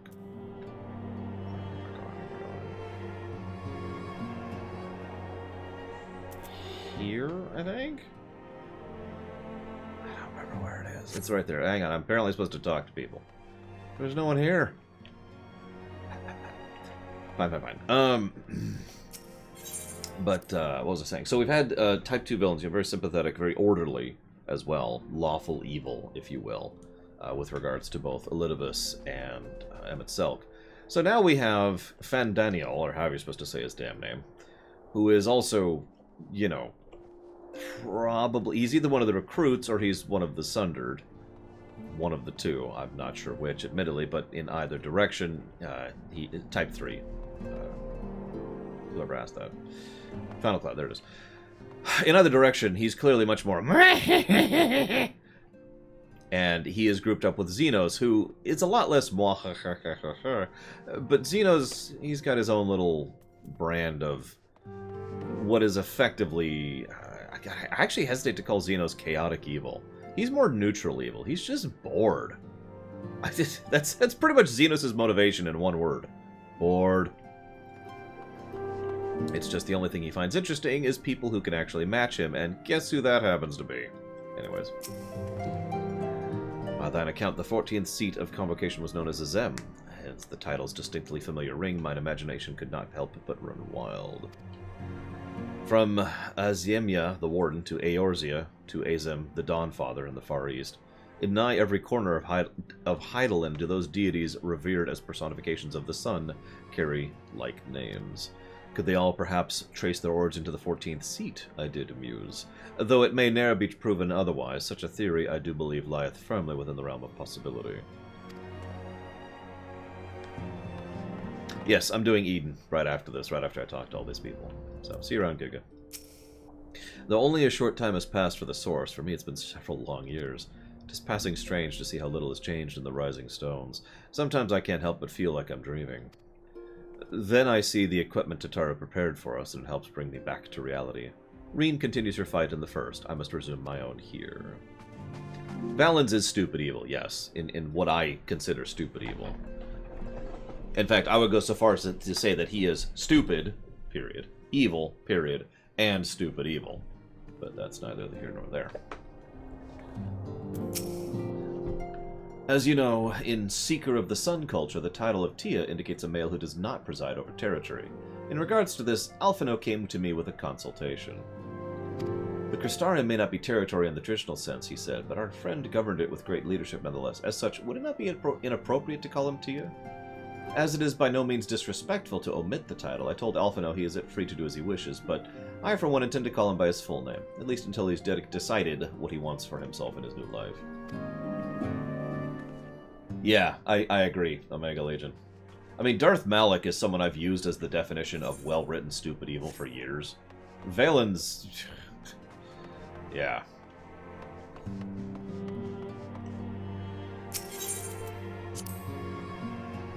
He kind of is Final Cloud, yeah.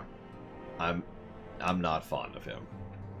I have hesitated to give a second negative for him, but the cutscenes surrounding him and his arc are absolutely a negative, and I have already given that negative. It's one of the precious few negatives Shadowbringers has gotten.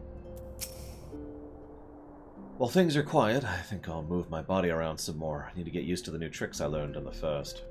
To that end, I'll round up Hori and his crew for a spot of sparring. Oh, and G'raha, too. In my capacity as his senior, I'm obligated to train him as well. Thanks to your reports, I had known that all was well in the source, but there is no relief like seeing our comrades again with mine own eyes. Yeah, things have actually not been great back here, I gotta be real.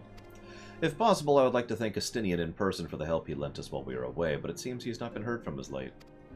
Well, until we meet again, I shall pray for his well-being and take his absence as tidings. Oh god, Estinian's gonna die, guys.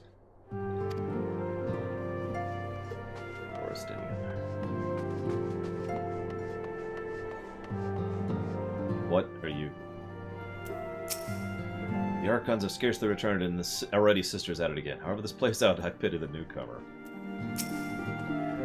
When G'raha actually AoEs? What class is he? When I was tasked with holding the fort, the silence of the place was unnerving at times. Strange to say that amidst the ceaseless clamor, I feel most at peace.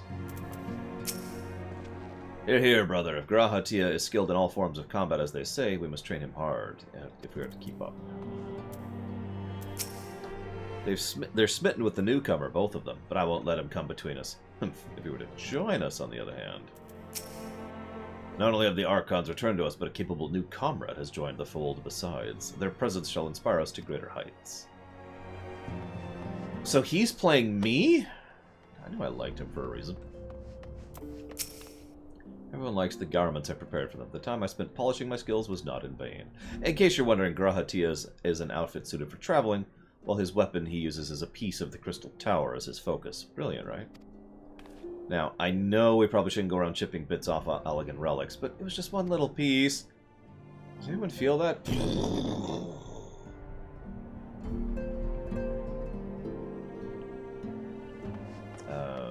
that everyone?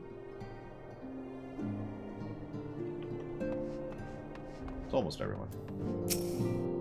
We've been receiving some worrying intelligence of the Empire, but with the place in shambles as it is, it's taken longer than usual to verify facts. I suggest you come up in the meantime. I already talked to Urianger. What the hell? I'll talk to him again. I thought I talked to Urianger. Now I'm questioning myself. Because he was right here. Yeah, he was like the first guy I talked to. Yeah, the convocation. The Azem thing. Yeah, I totally talked to him. He talked about how we're Azem. I mean, how the name Azem has been distributed across history. Yeah, by the way, I'm walking in completely no mentioning when it comes to Cyberpunk, so I would appreciate everyone just staying quiet about it, if that's okay. I'm not trying to be harsh. I'm just sharing my thoughts in the matter. I want to walk in super blind, and I'm a streamer, so I'm probably not going to.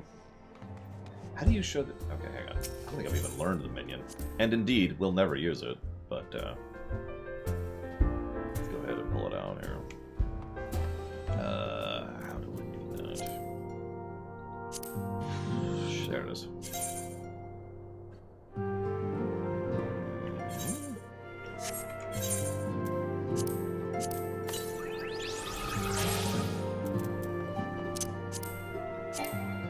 unable to summon minion here.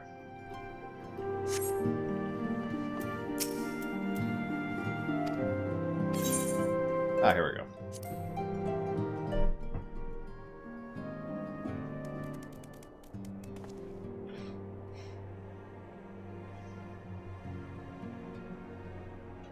Well, now, I have my suspicions as to what this is about, but would you be so kind as to confirm them for me? Ah, just as I thought. They went ahead with it after all.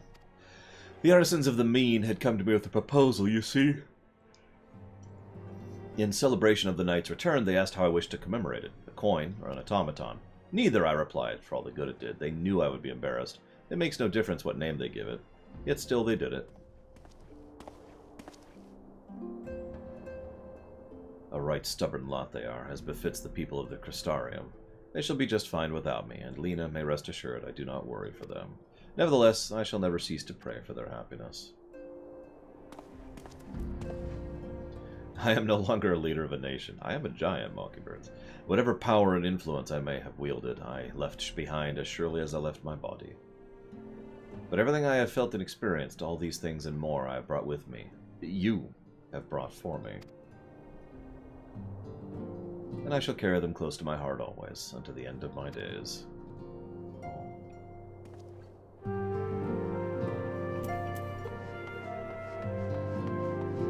Yes, I am secretly a giraffe. It's not even a neck joke.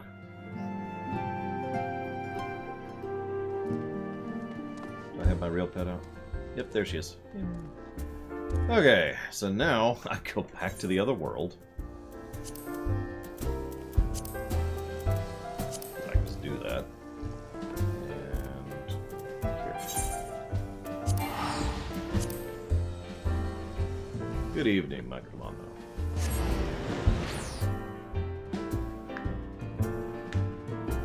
I'm 6 foot dead, Mockingbirds. I honestly wish I was taller, but no, I'm 6 foot dead. What's up, my commando? No, SJ. FF14 is set in FF14. The only real thing is probably Gilgamesh that connects. Oh, and Nier, but that we don't talk about that.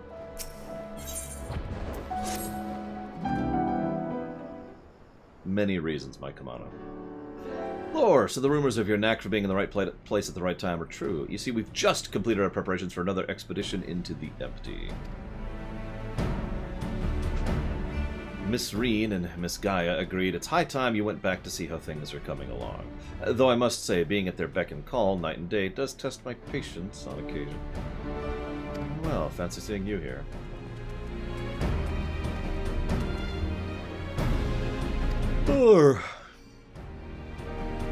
We're just getting ready for another ride on the Sky Slipper. Care to join us? There was one other thing I should mention before you depart. Now that the situation in Yulmore has settled down somewhat, my associates have made some headway in investigating your past, Miss Gaia. That's so. I thought that's what you wanted. So did I. But I quite like things the way they are now. Digging around in my past might, I don't know, spoil it somehow. Besides, uncovering the truth behind the voice in my head and my strange powers is more interesting than whatever life it was I had in Yulmore. I should mention, I don't even know the bosses we're about to fight, so if everyone could stay quiet about that, I would appreciate it. I have no idea. There's going to be 4 of them. That's about all I know. I understand. We'll find the answers together, like we did everything else. Did you make that necklace? You mean from the ice crystal we found in the battle? I was sure it would have melted by now, but Reen was right. And yes, we made it into a necklace. She insisted I have it, even though it doesn't suit me at all. Still, it makes a nice memento, so I keep it someplace safe. Oh, come on, Gaia. It'll look lovely on you. Wait, you're not embarrassed to wear it, are you? Don't be silly. Of course I'm not. In any case, I wouldn't want to lose it while we're in the Empty. Unlike the coffee biscuits you brought along, I can't just go buy another one. They were supposed to be a surprise for Lore. I knew it, Cashel. Boom. In case you're wondering, I haven't been neglecting my training. I wouldn't want my skills to get rusty because Thancred's not around. I'm ready for whatever lies ahead. Rion J would be pleased to hear you've had your head in those fusty old tomes. I've even done a bit of studying myself. After all, it's up to us to take care of the empty now.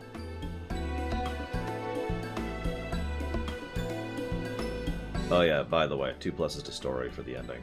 Boop, boop. I'm looking forward to seeing how things have changed since our last visit. Come on, let's head over to the derrick.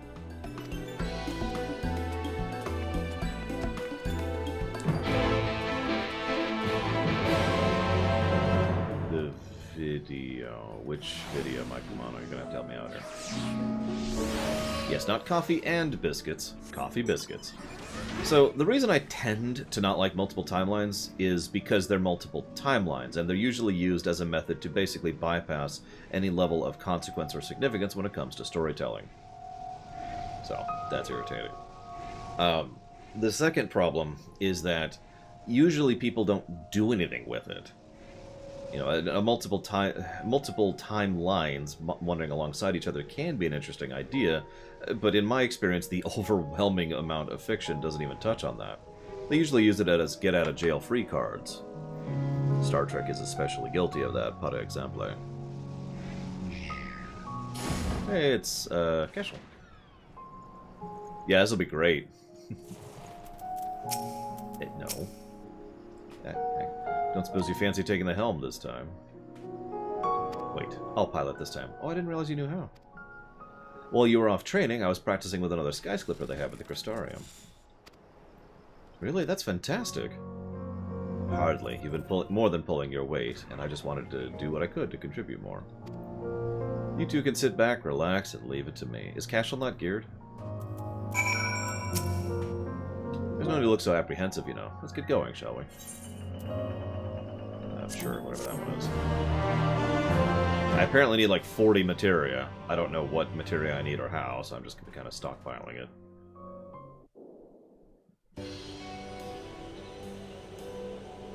Yeah, you and me both, Omega Legion. I have not been doing well the last week. It's not a complaint, it is a statement of fact. Does this look to anyone else just like the friggin' thing in FF4? It's so strange suddenly seeing you at the controls. Why didn't you tell me you've been practicing? I thought I'd surprise you, that's all. Well, consider me surprised. Well, this time I thought you were only good for smashing things with your hammer. Bring that up again and you can walk the rest of the way. I'd best behave. I wouldn't want to get stranded in the empty and miss the festival. That is the idea, yes, Omega Legion. We're gonna hit Eden, then the roll quest. Actually, we're gonna hit Eden, and because that's the priority. Then we're gonna finish the Ishgard restoration chain, which I hope is relatively short. I know it probably isn't. It's FF14. Then we'll probably do the roll quests, and we might be done today. Maybe. I suppose this is the first you would have heard of it. We haven't exactly been keeping this secret, but it's still in the planning stages. You see, the return of the night sky has brought a lot of changes, and while everyone's glad, the reality is it's also been quite stressful having to adapt to a new way of life. Seeing how hard our elders are working to keep the Crystarium running, youths like myself came up with the idea of hosting an event as a way of expressing our appreciation. Ah, yes, I also have to show up the Castrum video. I should know, I was getting it ready during one of the cutscenes earlier. Once we return for the empty, I'll be helping as one of the organizers. I'd be offered to help, as long as I get suitably compensated by Art Monso. I doubt we could afford the services of a great hero such as yourself, but thanks for the offer. If everything goes well, all you need to do is turn up and enjoy yourself. How about you, Gaia? Would you like help with the festival? What? I haven't been listening. My leg's cramping up. Piloting must have been maybe more tense than I realized. Then let one of us take over.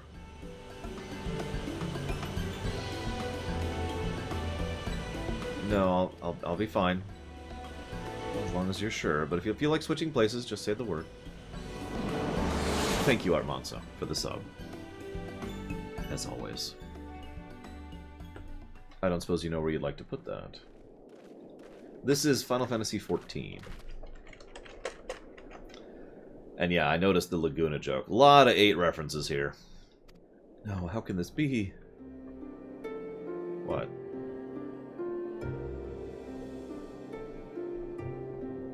What?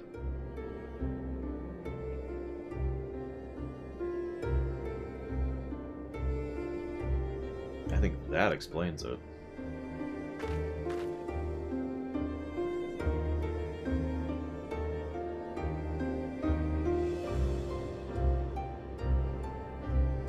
I mean, no one should be there. We just took Urianger and Thancred back. That's why I'm like... Maybe it's the lighting? Does this mean there's still too much of it in the empty? Oh, light.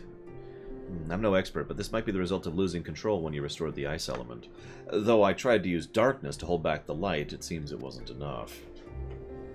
We're right back where we started. This is all my fault. I'm guessing the grass is dying or something. It's just... I missed it. No, Rean, you mustn't blame yourself. You have returned to me. Restore the darkness while you still can.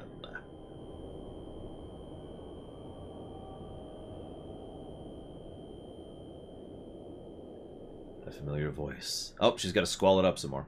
An inescapable fate, the promise of salvation at the precipice of ruin. In the remnants of a lost past, I would find my truth. You've got it, Art Monzo. I have no mouth.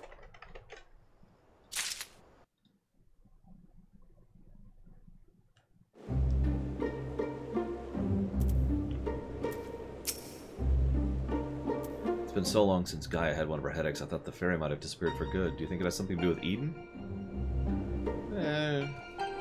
Maybe.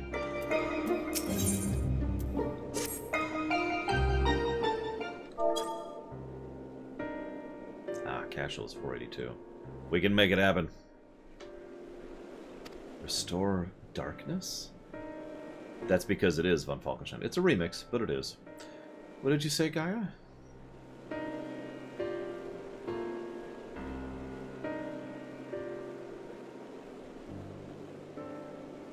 Restore the darkness to the world flooded by light. Ah, that's it. We thought we'd restore balance to the 6 elements, but perhaps they're still too strongly aligned with light. In that case, we can set things right by using darkness. Using darkness? Are you serious? But, hold on, it might actually work. Yeah, that's a brilliant idea. I wouldn't go so that far. I just remember what I learned during our adventures, that's all. But this does mean we'll have to call in your services again, if that's alright with you. I will do the animation. We're up to 16 now. We've come this far together. We'll see our mission to the end, to Eden's core.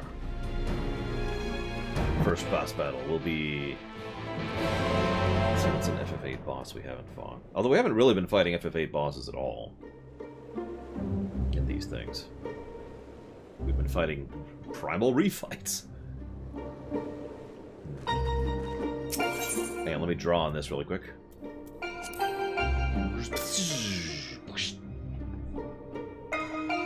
You gained 5 Ultima. Holy crap! There's a couple people here. In a line, which is even funnier. Here, I'll join the line. Be right here. Select your... There we go. That's a good question, Mike Kamano. I hope we never run into that, but then again, who knows? I really don't know. Right, let's get started. Yeah, my first thought is C, since we've already got the trend going. Were there any primals aligned with darkness? I can't seem to recall any. You mean there isn't one? Yassian's god, Zodiark, may be suitable, but we need something that Lore's actually encountered and quickly defeated. What about the Cloud of Darkness? Although, that's not really the Cloud of Darkness, it's just this version of the Cloud of Darkness. Well, does it have to be a primal for it to work? If it's just a lot of darkness, maybe we have other ways to get to it. may be right. What we ultimately need is the state of highly charged darkness. It shouldn't matter what form it takes. Does anything come to mind? Yeah, there it is. Flood of darkness. I find her semi-regularly. You mean the catastrophe that swallowed the 13th? Turned it into a lifeless void? We might need something on a slightly smaller scale.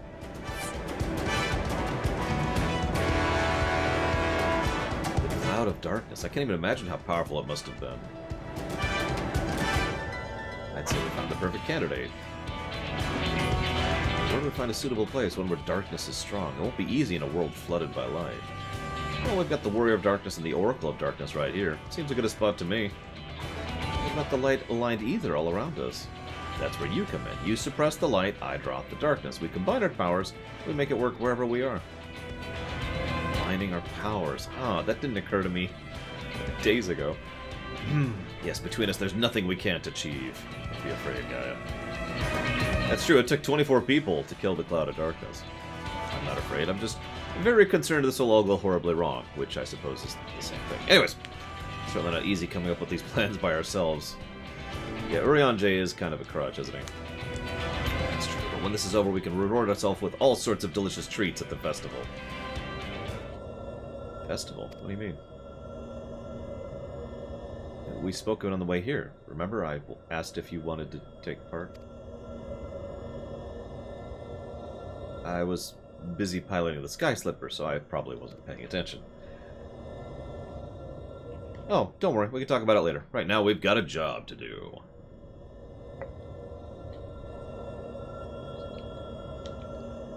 I'll draw out the ambient ether. I'll shift it to darkness. Mockingburns will leave in darkness. Yeah, the later ports are much better, SJ. They're not good, they're not perfect. There are issues, but they are better. IMO. The original port, the original PC port was not good, and the original Steam port was bleh. Like, actually requires mods to be functional. Bleh. The new port, the remaster, is at least a decent port. Issues aside.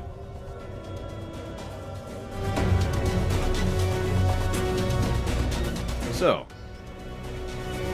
we'll be fighting the Cloud of Darkness, I suppose.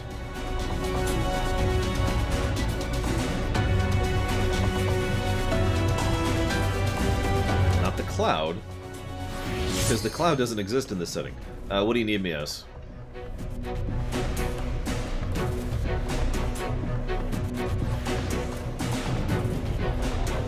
Although, ironically, this does seem to be following the themes, I'll go healer, of the Cloud. Balance and all that. Let's make sure I have everything on. Yep, I'm good.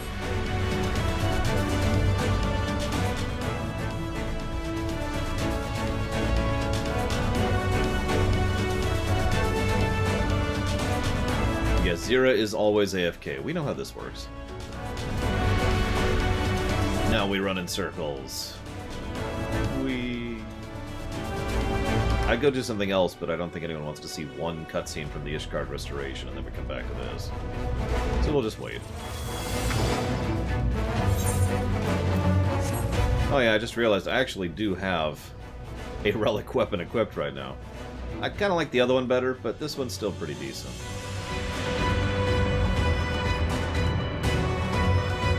Much more detailed texturing.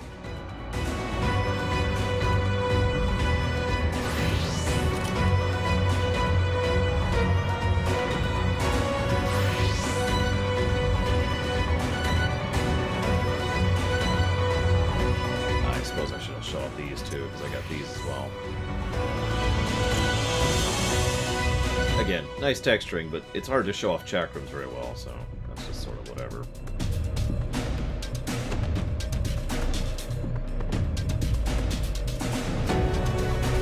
Anachronos? Or whatever it was?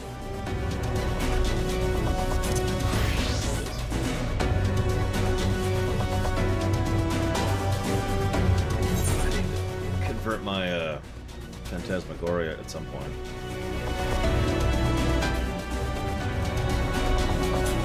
Oh, absolutely, Valvedrix. Dude, if they ever do a proper Kingdom Hearts collaboration, I am getting those weapons. I actually really like most of the organization weapons. Oh, Septericor. That's it, yeah.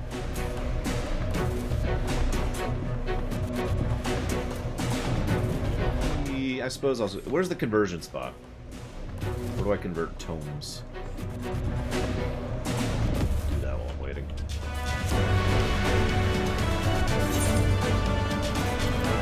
I've actually played Septericor, but that was off camera and when it came out.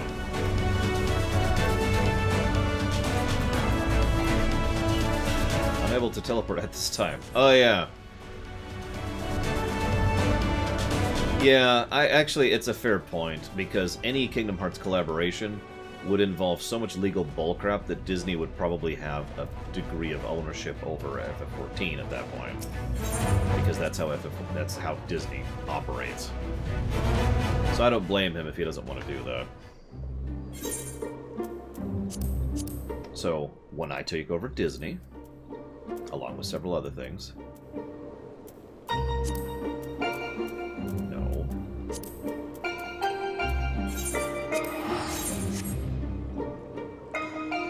out. Hey, so you want to do a Kingdom Hearts collaboration? What's the string? Well, the string is you gotta make it awesome. I want boss fights as cool as the Kingdom Hearts 3 DLC boss fights. Whatever that was called. Re-Memories or something. That's the requirement. Okay. I want Berserker Xion.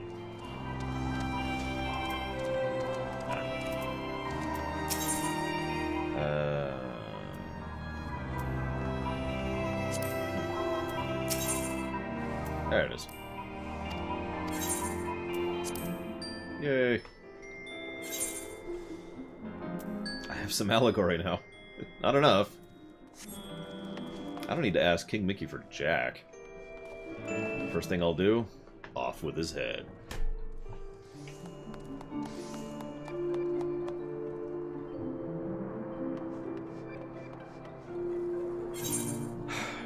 Well, since we're still waiting, let's go do this Ishgard thing.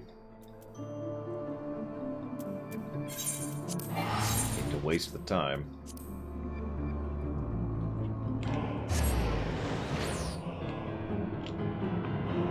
This Castrum's 45 minutes. For those of you not aware, Zero being AFK is kind of a meme. It's also pretty common. But I think that actually started with Cashel. I could be wrong. That was a while ago. Like, way back during the Stormblood days. Someone, it was one of the two of them, because I have the two of them confused, was like AFK every time we did anything.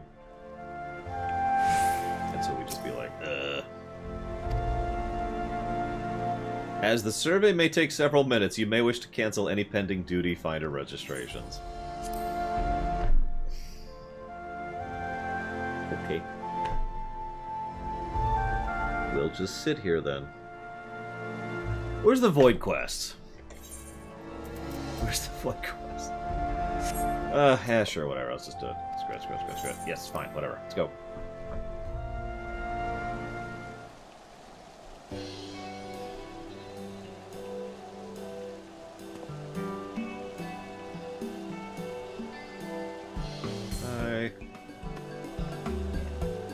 And off with Goofy's head. There we go, we're good. Well, well, I come to get supplies for the watch, and what should I find but a familiar face? Hi, Hilda. I do remember you. And if ain't that pretty lad you got with you, Lore? And a highborn besides. You've done well for yourself. This is not what it looks like. I'm gonna be real here. Like both of us are like, no! I'm just teasing. Any road, it's good to see you. What brings you here? Damn it, Falcons. Lady Hilda, your reputation precedes you. As you may be aware, approval was recently passed for the restoration of the firmament in order to build a district that best serves its residents. We would know what good citizens such as yourself envision it. We're not sure your thoughts. Ah, so you're the one they appointed overseer. Well, you won't mind if I speak freely. Now, this is hardly revolutionary, but I want the firmament to be a place we can make an honest living.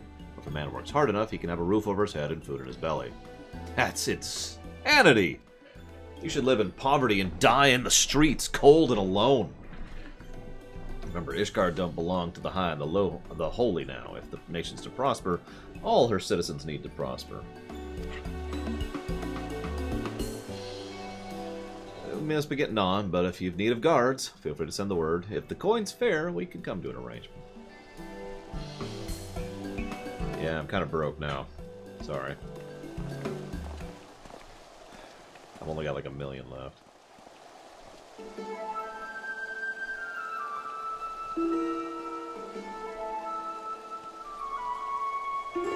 Ah, there's Lord Briardian. I heard he was traveling the realm in his capacity as a consulting inspector, but it seems he returned to Ishgard. Like your good self, he is a well-traveled individual, and I should inquire after his opinion. Do you suppose we could beg a moment of his time?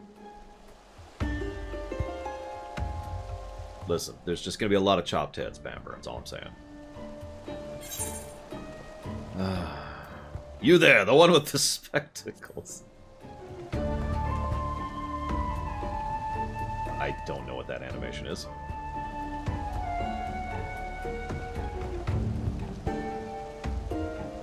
If an inspector you seek, you shan't find one more capable. Indeed, you could do worse. Far worse. Lord Bryden, a pleasure to make your acquaintance. I am Francel del Hill. I have the honor of overseeing the reconstruction of the firmament. It is known you are intimately familiar with the city-states of Eorzea, and I would be much obliged for your insight. In your expert opinion, what is the one thing you believe the firmament needs most? If the district is to thrive, it must have a thriving economy. As I am often observed in my travels, flow of goods and people is a lifeblood to a city, and it should be encouraged. Ishgard has long been insular, but the recent changes present a great opportunity. Given the right planning, I am hopeful ours may become a nation where no citizen lives in want. I bid you do your best in your endeavors, and should you have need of my investigative powers, do not hesitate to call upon me. Clearly. They do, John Collin. Once a month, on the 5th, I put out a post. And that post is the monthly post. So that month's subscription, you can then reply to that post and say, I want to put my previous month's subscription to X.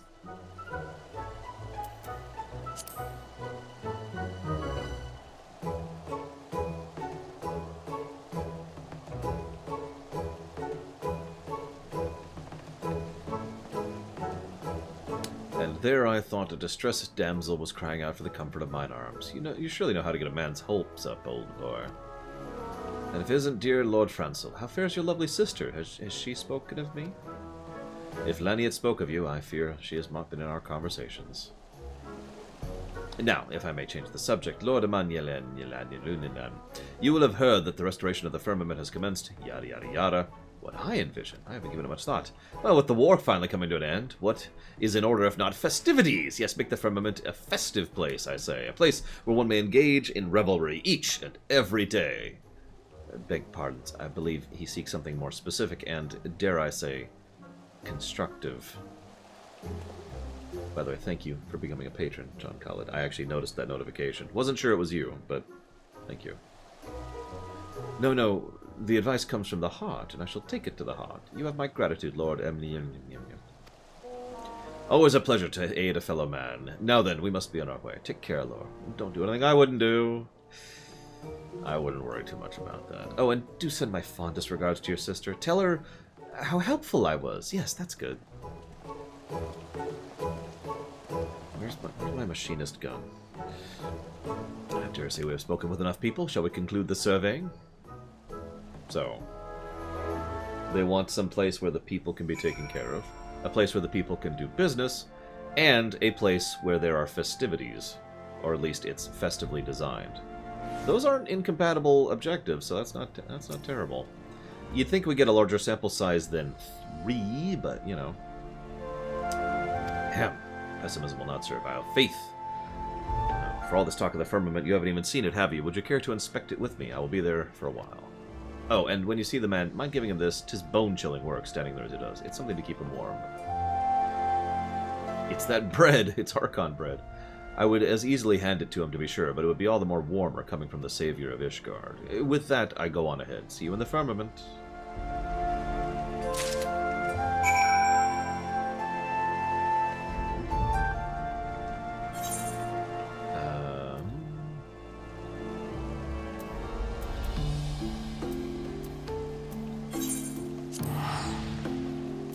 Actually, I guess I could just do that.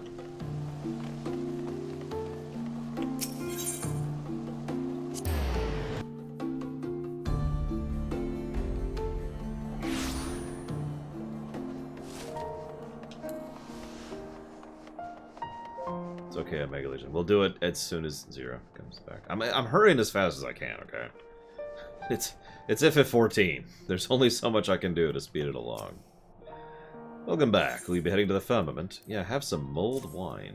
That's gonna keep you warm. Lord Overseer, you say? He's truly too kind. Before I began working under Lord Francel, I had thought as little of Highborns as I had assumed they were...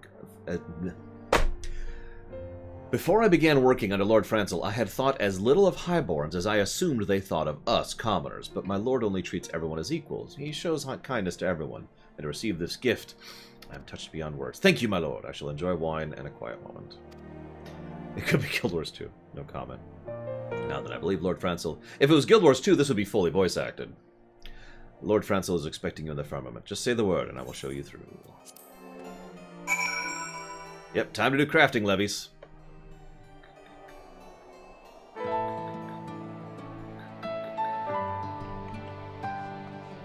So this is the restoration area? This is where housing is going to be? I suppose I should clarify my statement.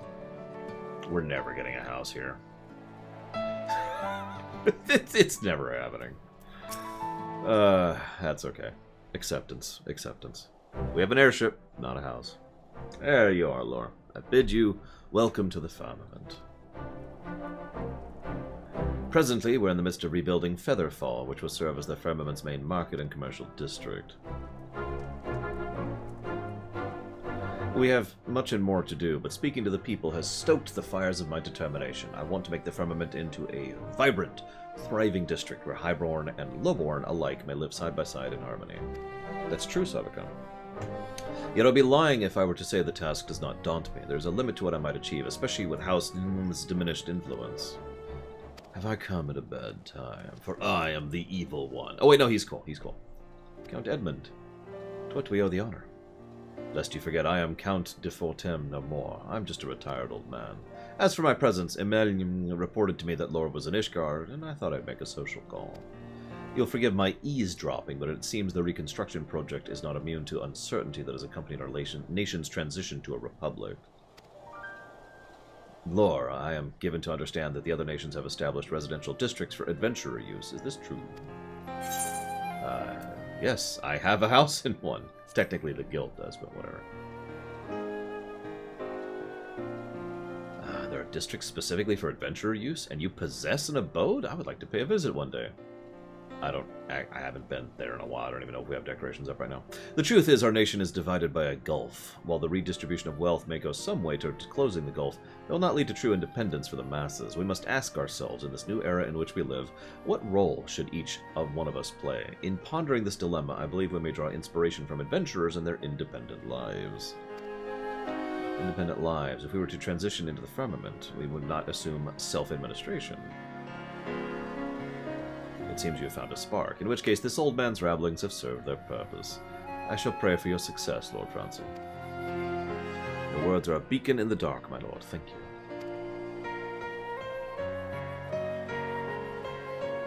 It's not me. I actually sold the only decoration I had just a few hours ago.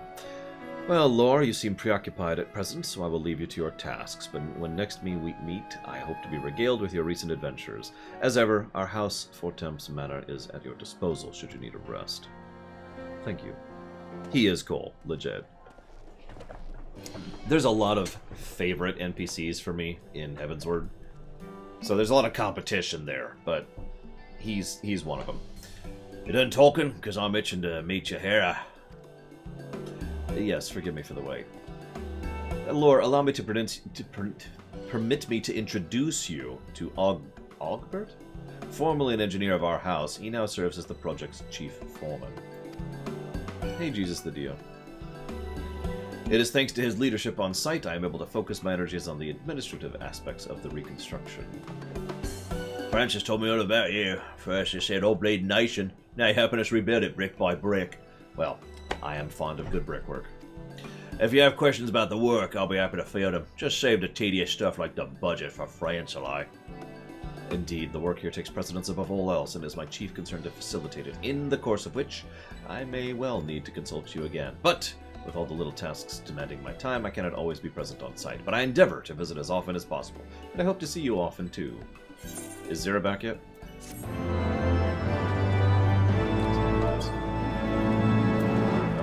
it spammed. Yay! The Brick Runner returns. You know what's funny is I'm pretty sure people who I'm not going to name in my family are actually part of the Stonemasons, but I don't think that really means as much as it used to. I rebuilt the district. Did you stay in budget? What budget? And economic crisis.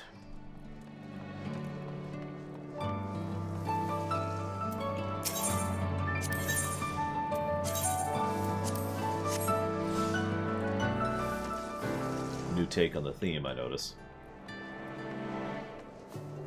It's the face of the firmament.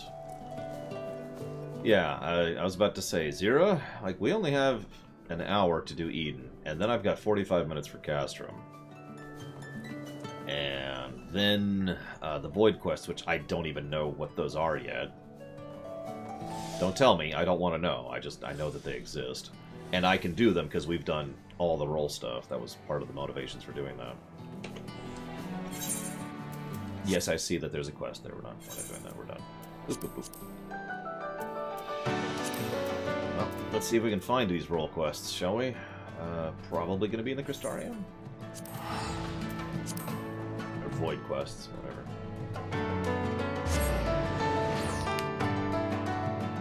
I'm guessing we're going to have, this is simply based on the name, we're going to be dealing with the 13th, since Silva is probably going to be involved as well. Since, you know, she's from there. Switch to a real class. I say, wasn't this person needing to leave too? Yeah, Omega Legion needs to leave. We're all waiting on Zero. What the heck? This is the problem. I don't want to be pushy or rude when it comes to pushing people, but every single time that someone is waiting, like we're waiting on someone, they're not making me wait. They're making like 9 other people wait. You know what I mean? There's the quests.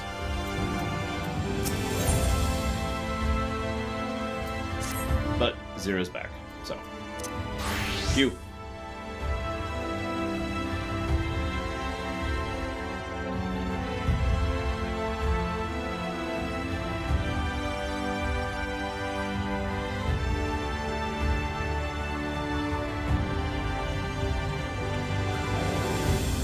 That's why I switched before I said Q. No, I didn't do anything volunteers. Not yet. I take it you haven't done these yet.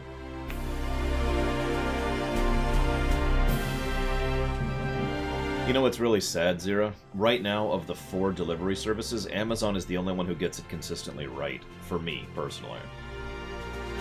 It's actually kind of weird, because it used to be the exact inverse of that.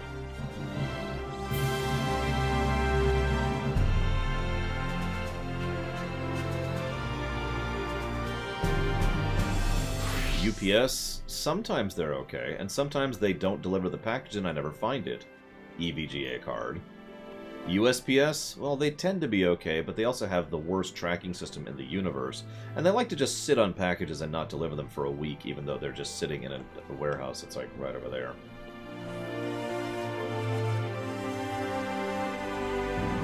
FedEx is just has all kinds of problems across the board, so that's fun. But Amazon just is like, here you go, boop. I always try to be kind to them, because I know they don't exactly have a great job. Well, I shouldn't say that. I presume they don't because I hear rumors about it. Which, it's entirely possible that are not true, I don't know.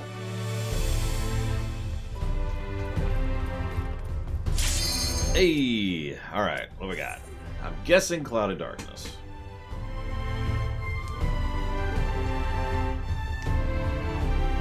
Most likely. Oh lord, DHL, that's just... I don't even deal with DHL anymore. No intended unkindness, but whew, I've had some bad experiences with them. Really? Okay. The music. I'm drawing out the darkness. Get ready. That's a contained arena.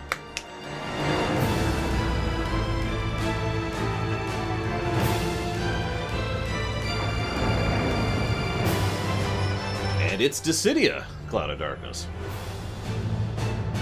PG-13 warning, sorry.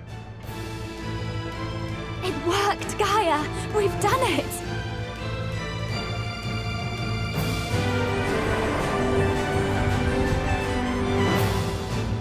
Alright, what's my other healer? White Mage, so we'll do this.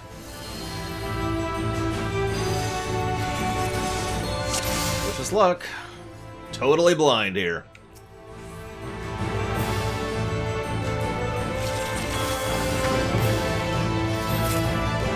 I do like this take on it. This remix.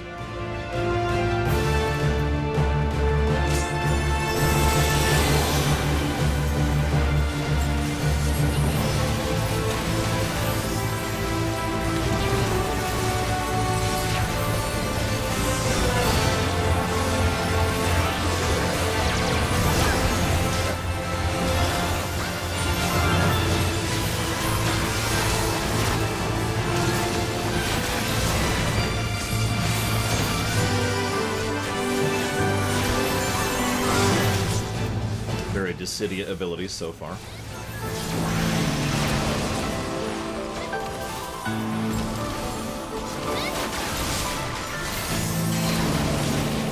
I was gonna say, yeah.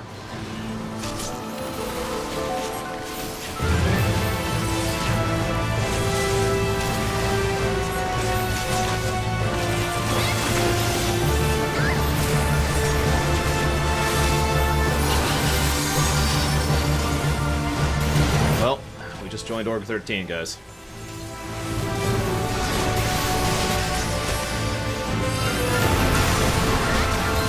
Yep. So we could probably fall off. Are we supposed to?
Easy answer.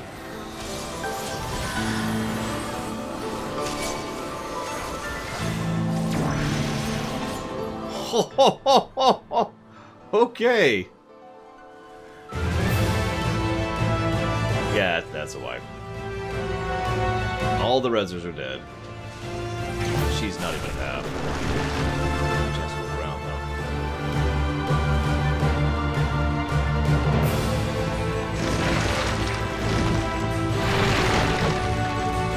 With all the green aesthetic.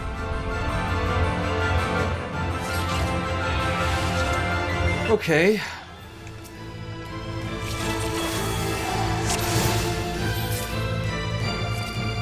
Yeah, it's a cool fight. I'm with it. Just trying to learn the mechanics. One thing, so while we wait for Zero to restart, one thing that WoW needs to pull from 14 is the standardized telegraphs. One thing 14 needs to pull from WoW is the Dungeon Journal. For those of you who don't play WoW, Dungeon Journal is a thing where you hit the button. It's that one right there. And it pops up, and it's like a summary of the boss. And there's a truncated version, which is this is what you need to watch for as a DPS, this is what you need to watch for as a tank, this is what you need to watch for as a healer. Then there's the in-depth list of what all the abilities the boss uses and how they operate. And all the loot it drops, and what it looks like, and a lore tidbit. The Dungeon Journal is a great idea, and I think this game could stand to have that. Favorite FF game? I feel like I just answered that. 6 would probably be my favorite. I mean, they can reap. They don't need to look at the journal if they don't want to.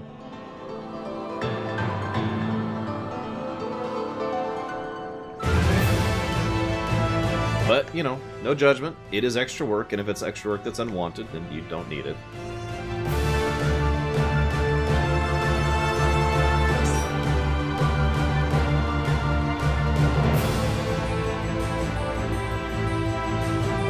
I think 6, 9, and 7 would probably beat it out for, and 5 would probably fight it out for my favorites.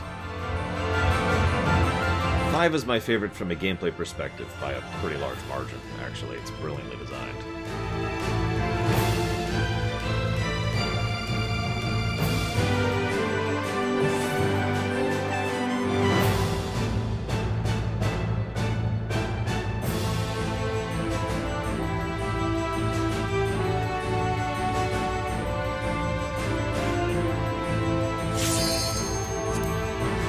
I'm not sure what my order is. You'd have to check the actual list, because we reviewed all of them at this point.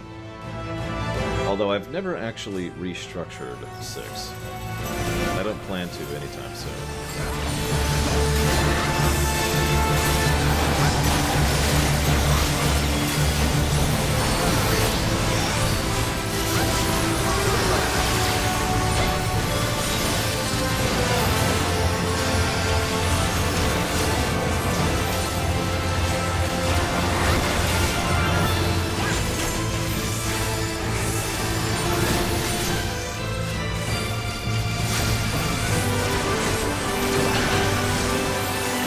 I will admit, 5's story is just incredibly absent. I think we didn't even give that many positives or negatives to 5's story. It was just kind of there. That's why I had to hesitate to remind myself to put 5 in there.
It is distance.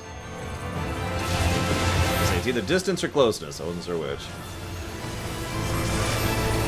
Safer bet.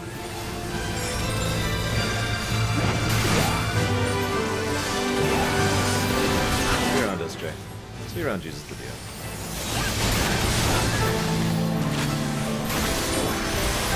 Yep, I knew that one was coming. I watched that one last time.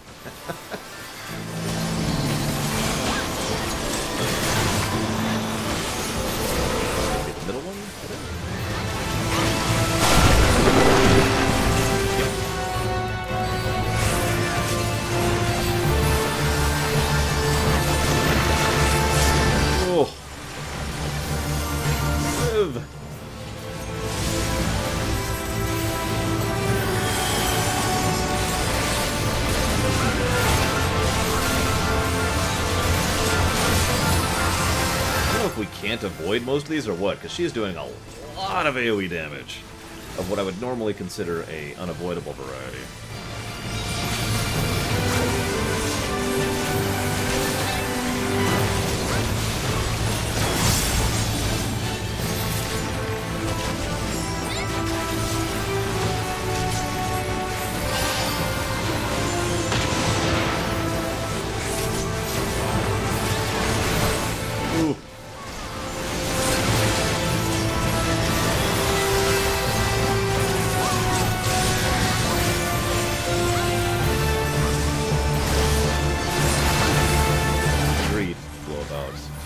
That's the positive we gave, actually.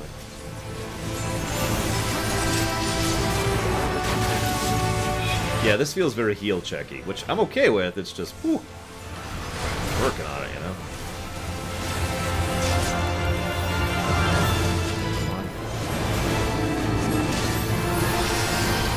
Crap. Oh, okay, that didn't hit me somehow.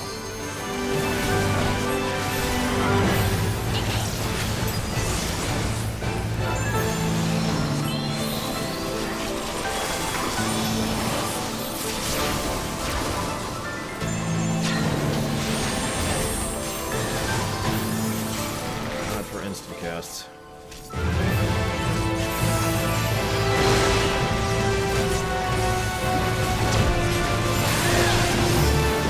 Sorry, I know this isn't a very entertaining angle, but I really need to be able to see what I'm doing. Downwards wise. This is a great boss fight. I'm loving it.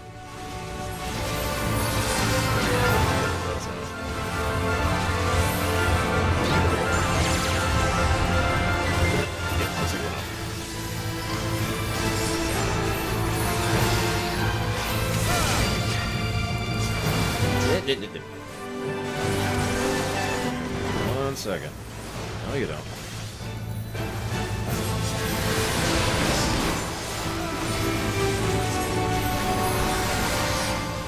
Yeah, live! I command you.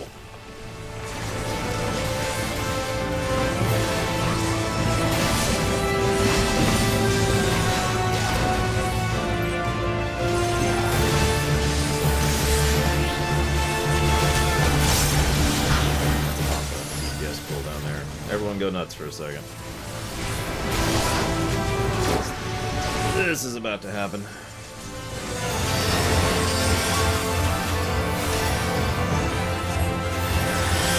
I mean, that's... I've said this many times. I think FF14 kind of nails raid boss design. It's one of their wheelhouses,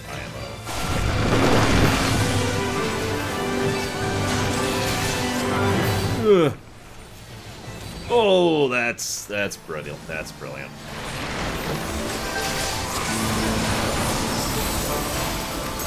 Okay. Live enough to get that limit break off. There it is. There it is.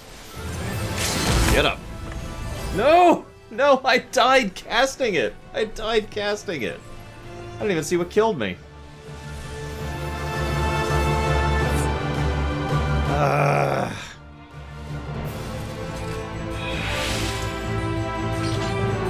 Hate that limit breaks are cast, by the way. That's not the first time I've died casting a limit break as a healer.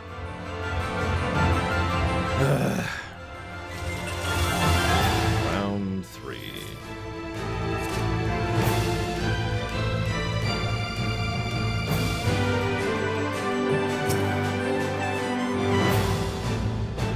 Oh, I trust me, as the healer, I've noticed how much more damage she's doing as the fight's going on.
I'll take that.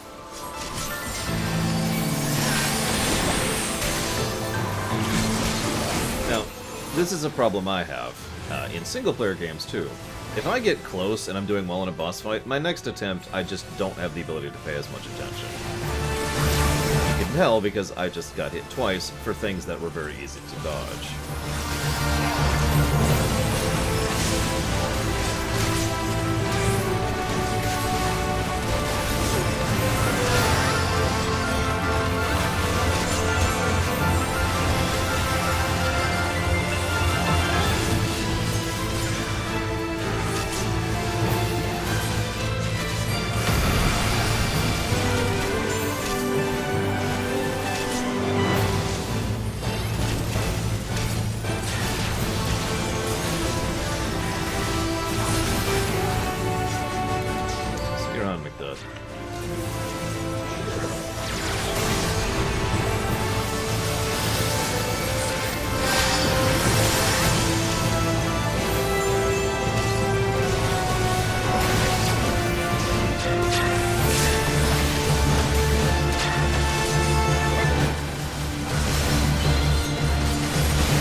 mostly with the party, Alfonso.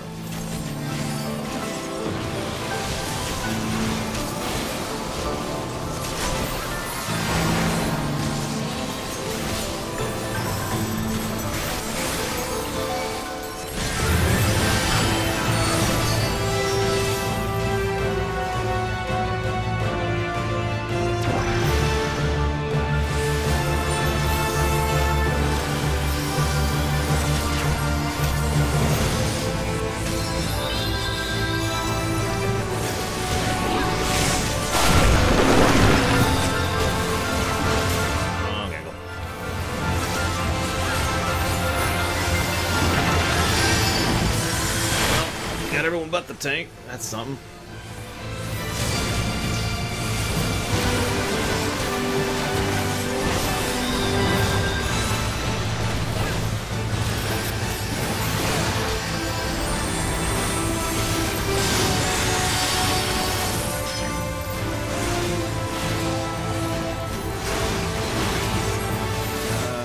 Okay.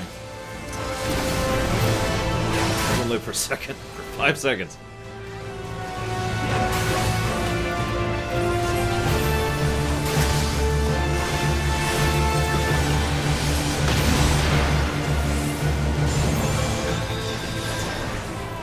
Yep.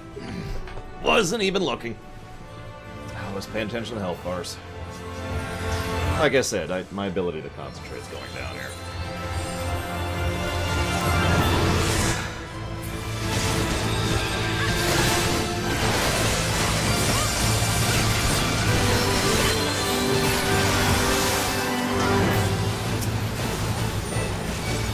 We don't even have the boss of half health. We've already cycled once.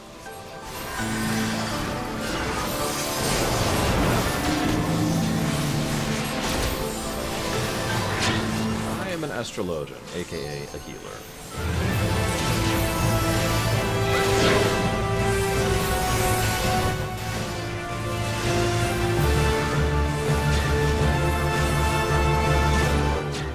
Okay.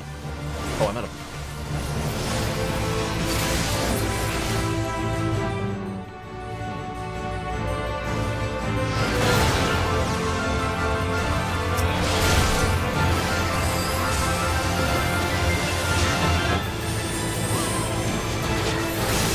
God damn it, I just walked over there.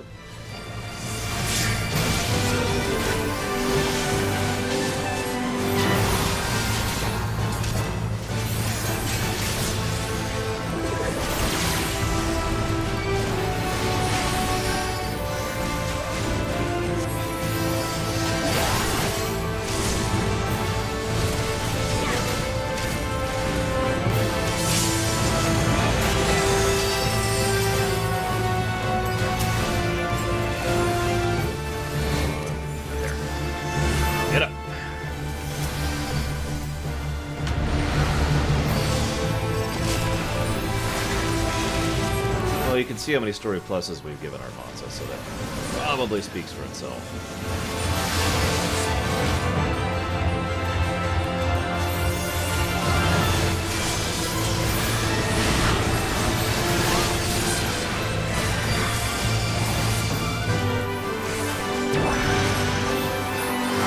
I call bullcrap that hit Rax there.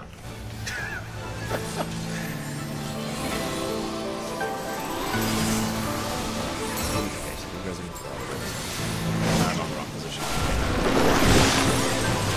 I'm still in the wrong position.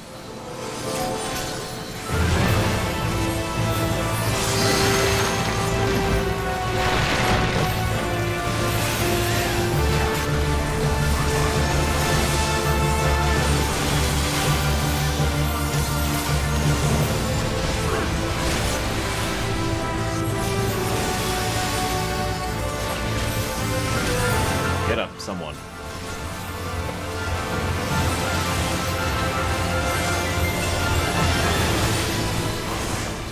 Oh my god, I can't believe that worked. Okay guys, we have now officially hit halfway point over. Oh my god.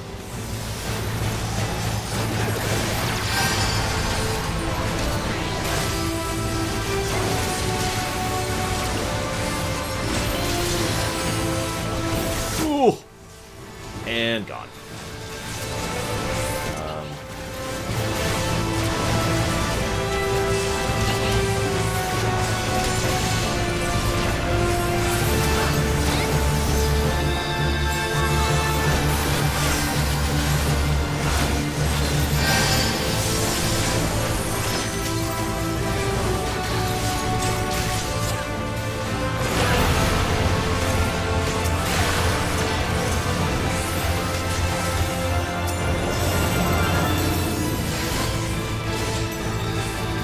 Those things are fast. Look at that.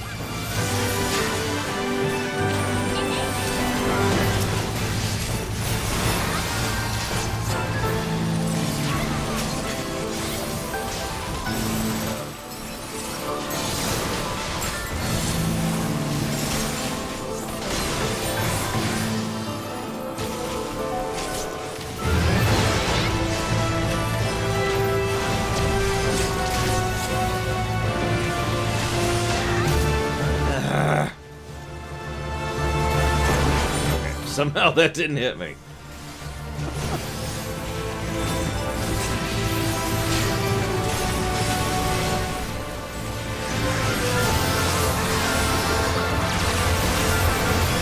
Bubble out in time at least for that. Whoever, by the way, mentioned that I can put the casting bar separate, thank you for mentioning that. That has been a huge help ever since I did that.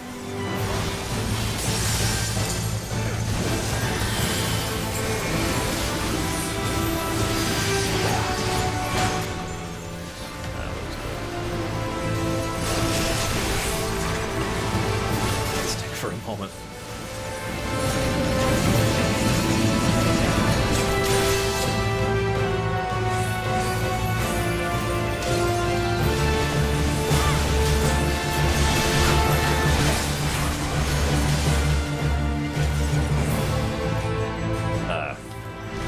Shoot.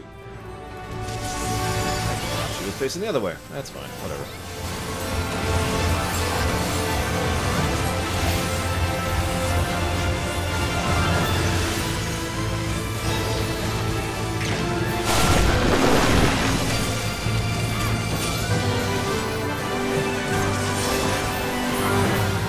I gotta heal up before I died.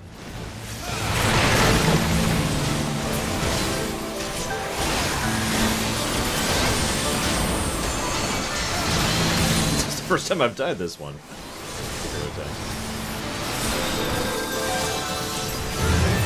That one.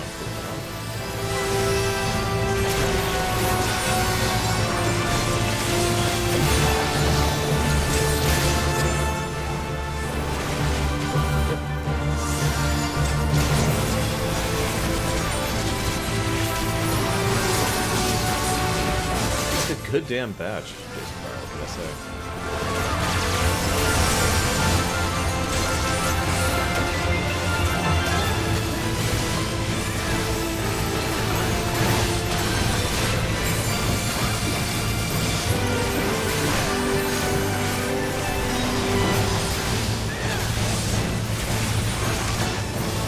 You know what this fight reminds me of? Orlando in Ivalice.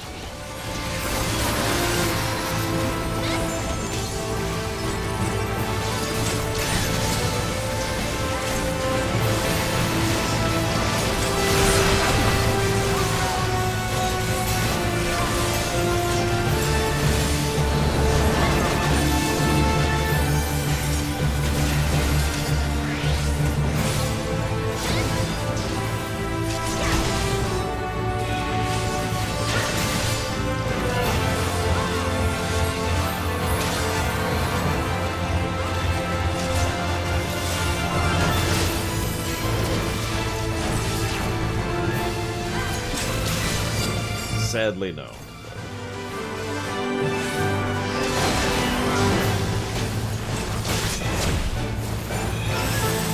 It's actually a decent story once it gets going. I admit not being hugely fond of some of those fights.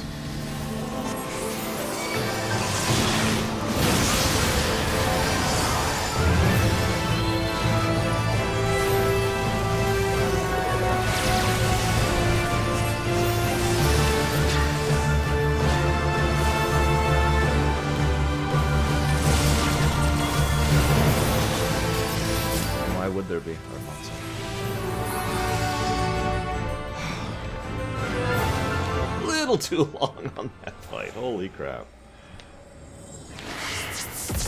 Wow.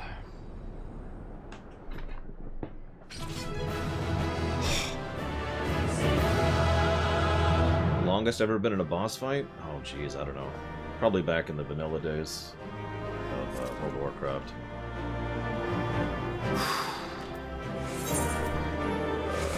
Sure. Ah. I don't know what any of this stuff is. And I don't think I care.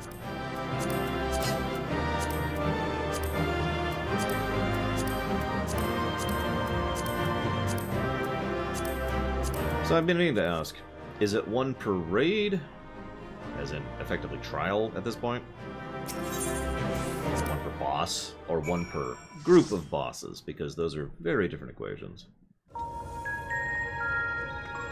Oh, I get you, Bamber. Sorry, I misunderstood your question.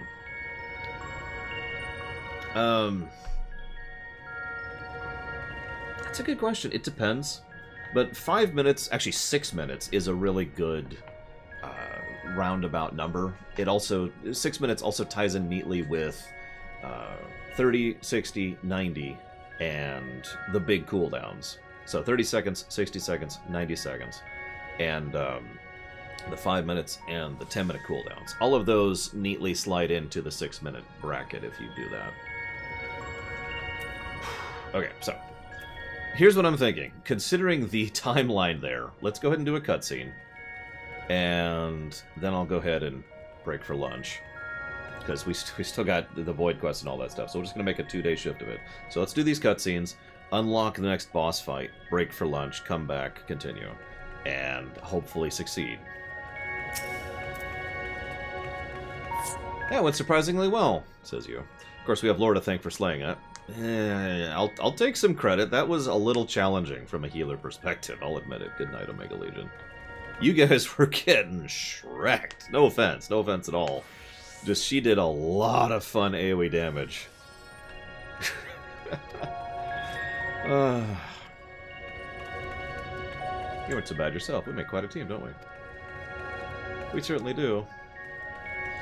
I don't know about you two, but I'm itching to see whether our hard work has paid off. Let's head back. Yeah, I'm pretty sure most of us are at the floor of the item level rec for this place, and I'm sure my healing output is also lower than it should be as a direct consequence of that. The plants are just as lifeless as they were before. Maybe the light's influence is still too strong. Maybe we need to fight...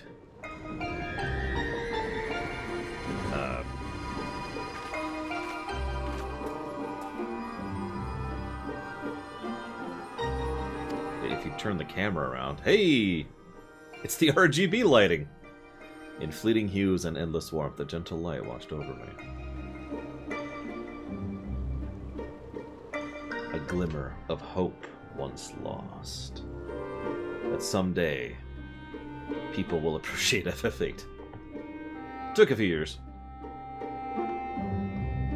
As with all.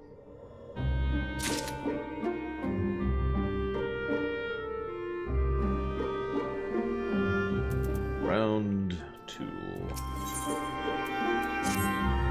We tipped the scales away from the light, I'm sure of it, but something's wrong. Very wrong. We still have 3 more boss fights, that's what's wrong.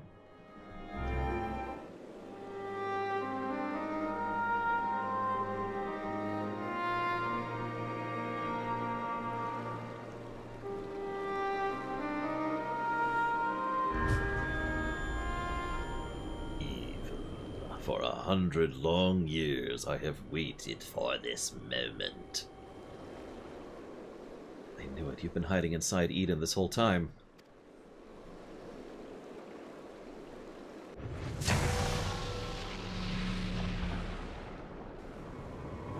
It's...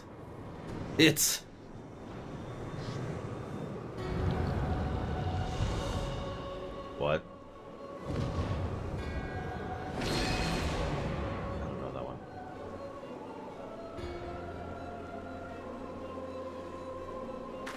An Ascian! Yes, I got that, thank you.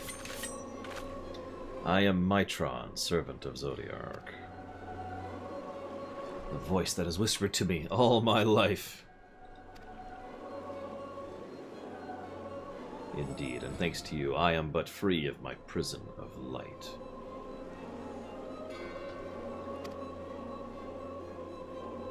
Does that mean Eden was used to seal away an Ascian?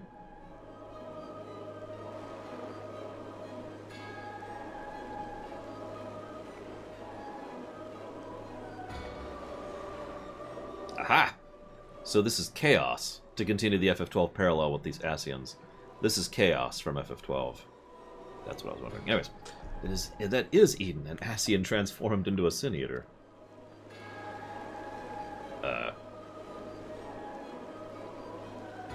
I've heard enough about Ascians to know they're nothing but trouble, but I never imagined one of them was behind all this.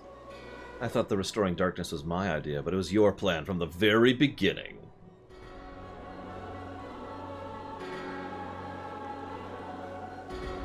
It was, but all it took was the slightest suggestion. The rest was entirely your doing. Oh yeah, Mitron was also the one who was one of the two who helped recruit... I can't remember her name. The warrior. The role quest lady. I can't think of her name. Clara? Ah, freedom is so close, I can almost taste it. Finally, my soul may journey beyond the flesh, to which I am yet bound. I knew you would come for me, Gaia. Don't flatter yourself. You caused me nothing but pain. If I've helped you, it wasn't intentional.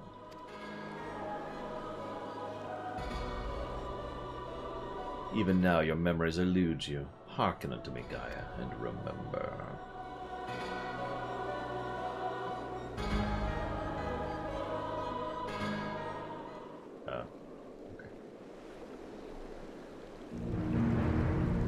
In ages past, the world you know as the 13th was flooded by darkness.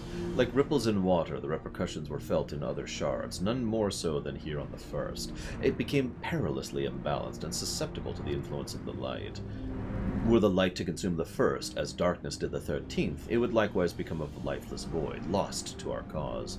We could not allow this mistake to be repeated. It was our duty to safeguard this world from the selfsame fate.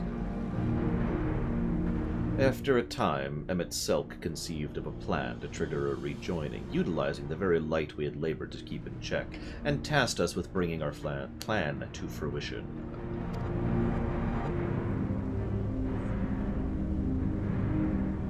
But at the last, we were thwarted by Ardbert and his companions. Though our resolve was strong, theirs was stronger still. And as we fell, so too was the light unleashed. For us, however, death is not the end. Though our bodies may perish, our souls live on, withdrawing but temporarily to the rift, until you can find a new body to possess. I too would have been reborn, but ere my soul could leave its corporeal form, Ardbert struck me with a blade of purest light, and that light enveloped my body, twisting it beyond recognition.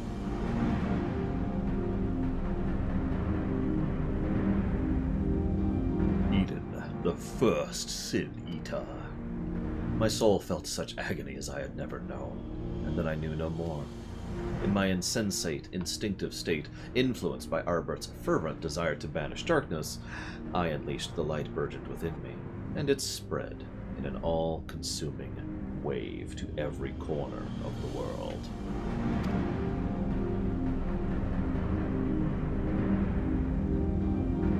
The flood of light, so that's how Sin Eaters came to be. All would have been lost were not for the one Minfilia, called Minfilia, who appeared. Halting the light's inexorable advance, she saved what little remained of the world. In the process, she also restored to me a sliver of my consciousness, though I remained trapped in my altered form. Motionless, I was capable only of feeble whispering. Emmett Selk? Couldn't he have saved you? Perhaps he could have, if such had been his wish. Far easier, however, to simply find another piece of my fractured soul to replace me. From his perspective, there was no need to intervene and potentially disturb the balance of ether, and so here I remained. So after you failed, he left you to rot. Some friend he turned out to be. Yeah, the Unsundered weren't really kind to the Sundered in general. Go figure. Thus abandoned, I called out for what seemed like an eternity to the only soul who could save me. You, Gaia. All this time you were calling to me for help? Yes, but you had forgotten me, forgotten our duty. Though vestiges of your true power remained, you could not wield it at will. Time went by, and eventually change came. The light began to subside, and the dark of night returned. Gradually, my voice grew stronger until I was able to exert my will over you. You wanted me to free your soul from Eden, which is why you had me attack it. Another plan that ended in failure, thanks to Lore. Indeed. Thankfully, your subsequent attempts to restore this barren land has allowed Eden to absorb more and more ether aligned closer to darkness, gradually eroding the cage of light that holds me. Owing to your most recent efforts, my mind is wholly mine once more, and I'm able to project my image beyond the confines. All this time we've been helping to free an Ascian? That's a fine tale, but why should I care about any of it? What are you to me? Yeah, no, she's an Ascian. Come with me to Eden's core. There all shall become clear. Wait.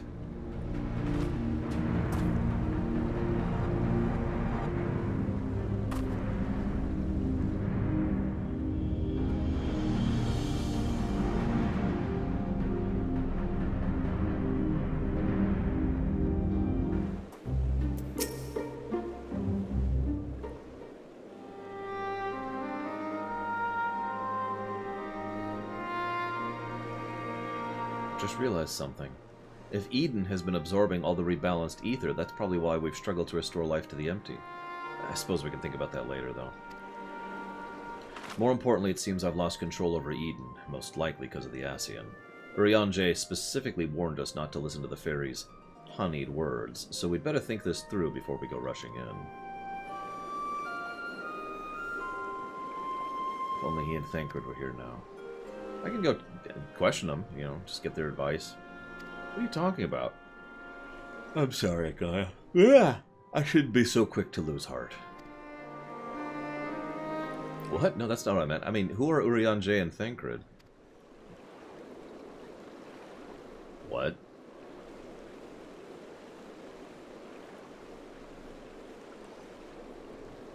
Wait. I know those people, I'm sure of it.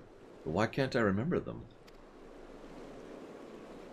I thought something was strange when I mentioned the festival on board Eden.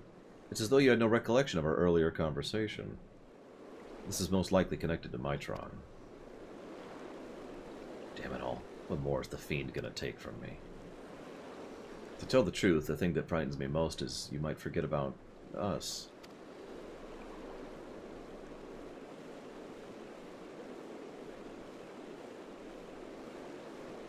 Well, that won't happen. For every memory I lose, we'll make 2 more together. And if I need to know something, I can ask you. Why not start about telling me about Urianger and Thancred? To be honest, my nerves are a jitter, so I need something to help me settle down before we confront Mitron. Yeah, sure. Explain.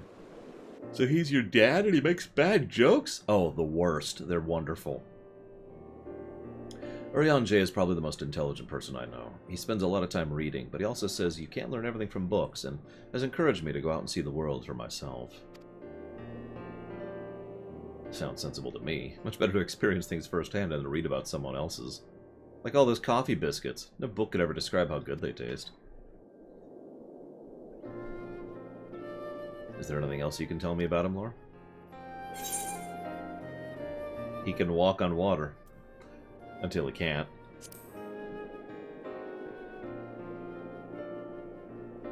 So he walks on water instead of swimming? I mean, that would save you from getting wet. I should have asked him to teach me how. Well, it's something he never quite mastered himself, and he often ended up getting wet anyways. In fact, the whole thing's probably more trouble than it's worth.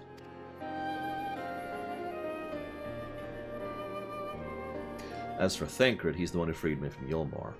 At first I thought of him as my knight in shining armor, but really he's more than that. We traveled all over Norvrent, and he helped me become the person I am. He even gave me my name.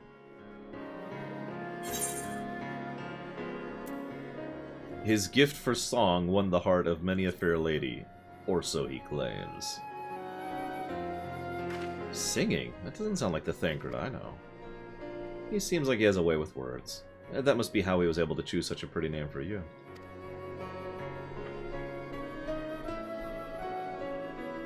Actually, while we're on the subject, that gunblade over there belongs to Thancred. Belonged. As far as mementos go, it's a bit on the cumbersome side, but it reminds me of our adventures together. Even though there's little chance I'll ever see him again, it still feels like he's here with me.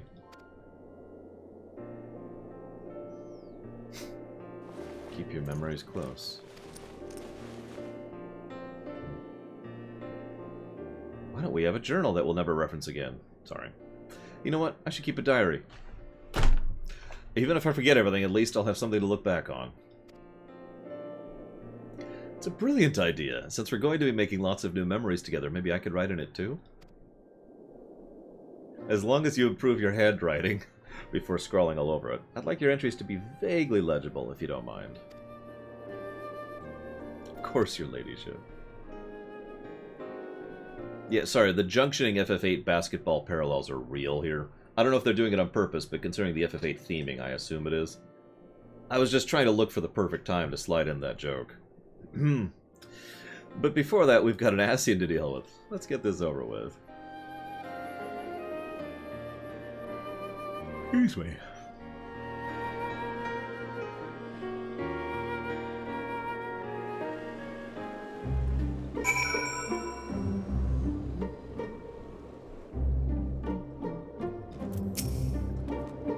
It was good to hear about friends, but I still have no recollection of them whatsoever. It's like those things Mitron was saying. How can I even tell if they're true or not if I don't remember? There's no point in dwelling on it, though. Nothing for it but to press on. When I think back in the days I spent with everyone, it's always the tiny, frivolous details that spring to mind. Smiles, gestures. It's not as though I made a conscious effort to remember them, but they stuck with me all the same. I suppose that's what memories are. A collection of those seemingly insignificant memories. While they may not have made a huge difference in the grand scheme of things, they mean the world to me. Yeah, no, there's totally some memory erasure junctioning thing going on here.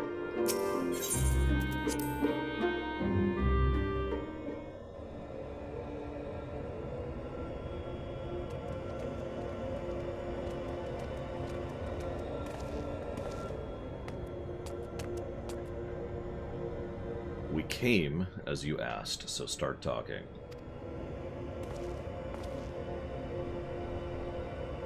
Why settle for mere words when I can offer you something far greater? Eden will now afford you a glimpse of the past. More than a glimpse, in fact, it'll be as real as any of the foes you yourselves have conjured forth. Conjured forth? You don't mean to perform a summoning, do you? I do. I shall recreate the battle of 100 years past, which pitted Ardbert and his fellow Shadow... We're gonna fight her? Fellow warriors of light against their nemesis, the Shadowkeeper.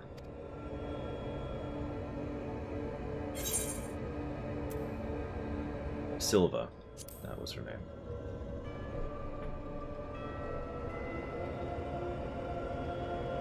Ah, that you should know the name. The true identity of the Shadowkeeper. The emissary of chaos. And what do you hope to achieve with this history lesson of yours? You shall see. You shall remember. Now your very soul will revisit the fateful day 100 years ago.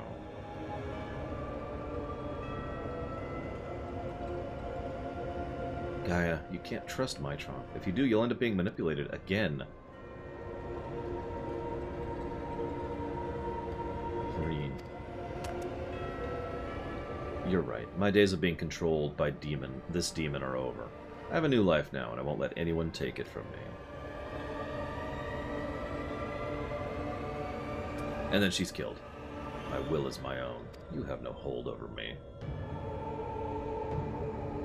Slash nod. That's all you're doing, accursed minion of light. I should be the one at her side, not you or anyone else. I will take her beyond the reach of your poisonous influence and keep her safe.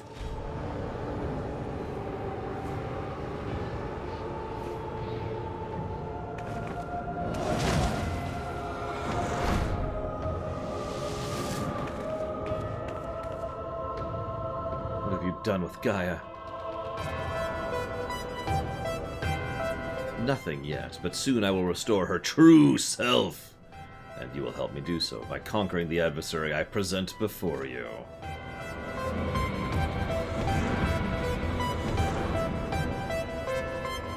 Great.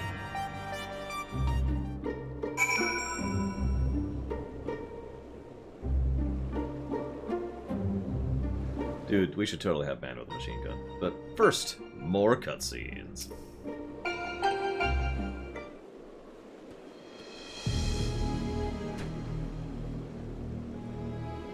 Risky trusting an Ascian, but we played right into Mitron's hands. So, we're gonna save her. Maybe. Maybe not. We're probably gonna fail, actually. That's gonna suck. Agreed, there's no telling what kind of danger she's in, but wherever she is, I know she's giving her all, even though we're apart. We'll fight as one. Together we'll bring an end to Mitron's wicked schemes.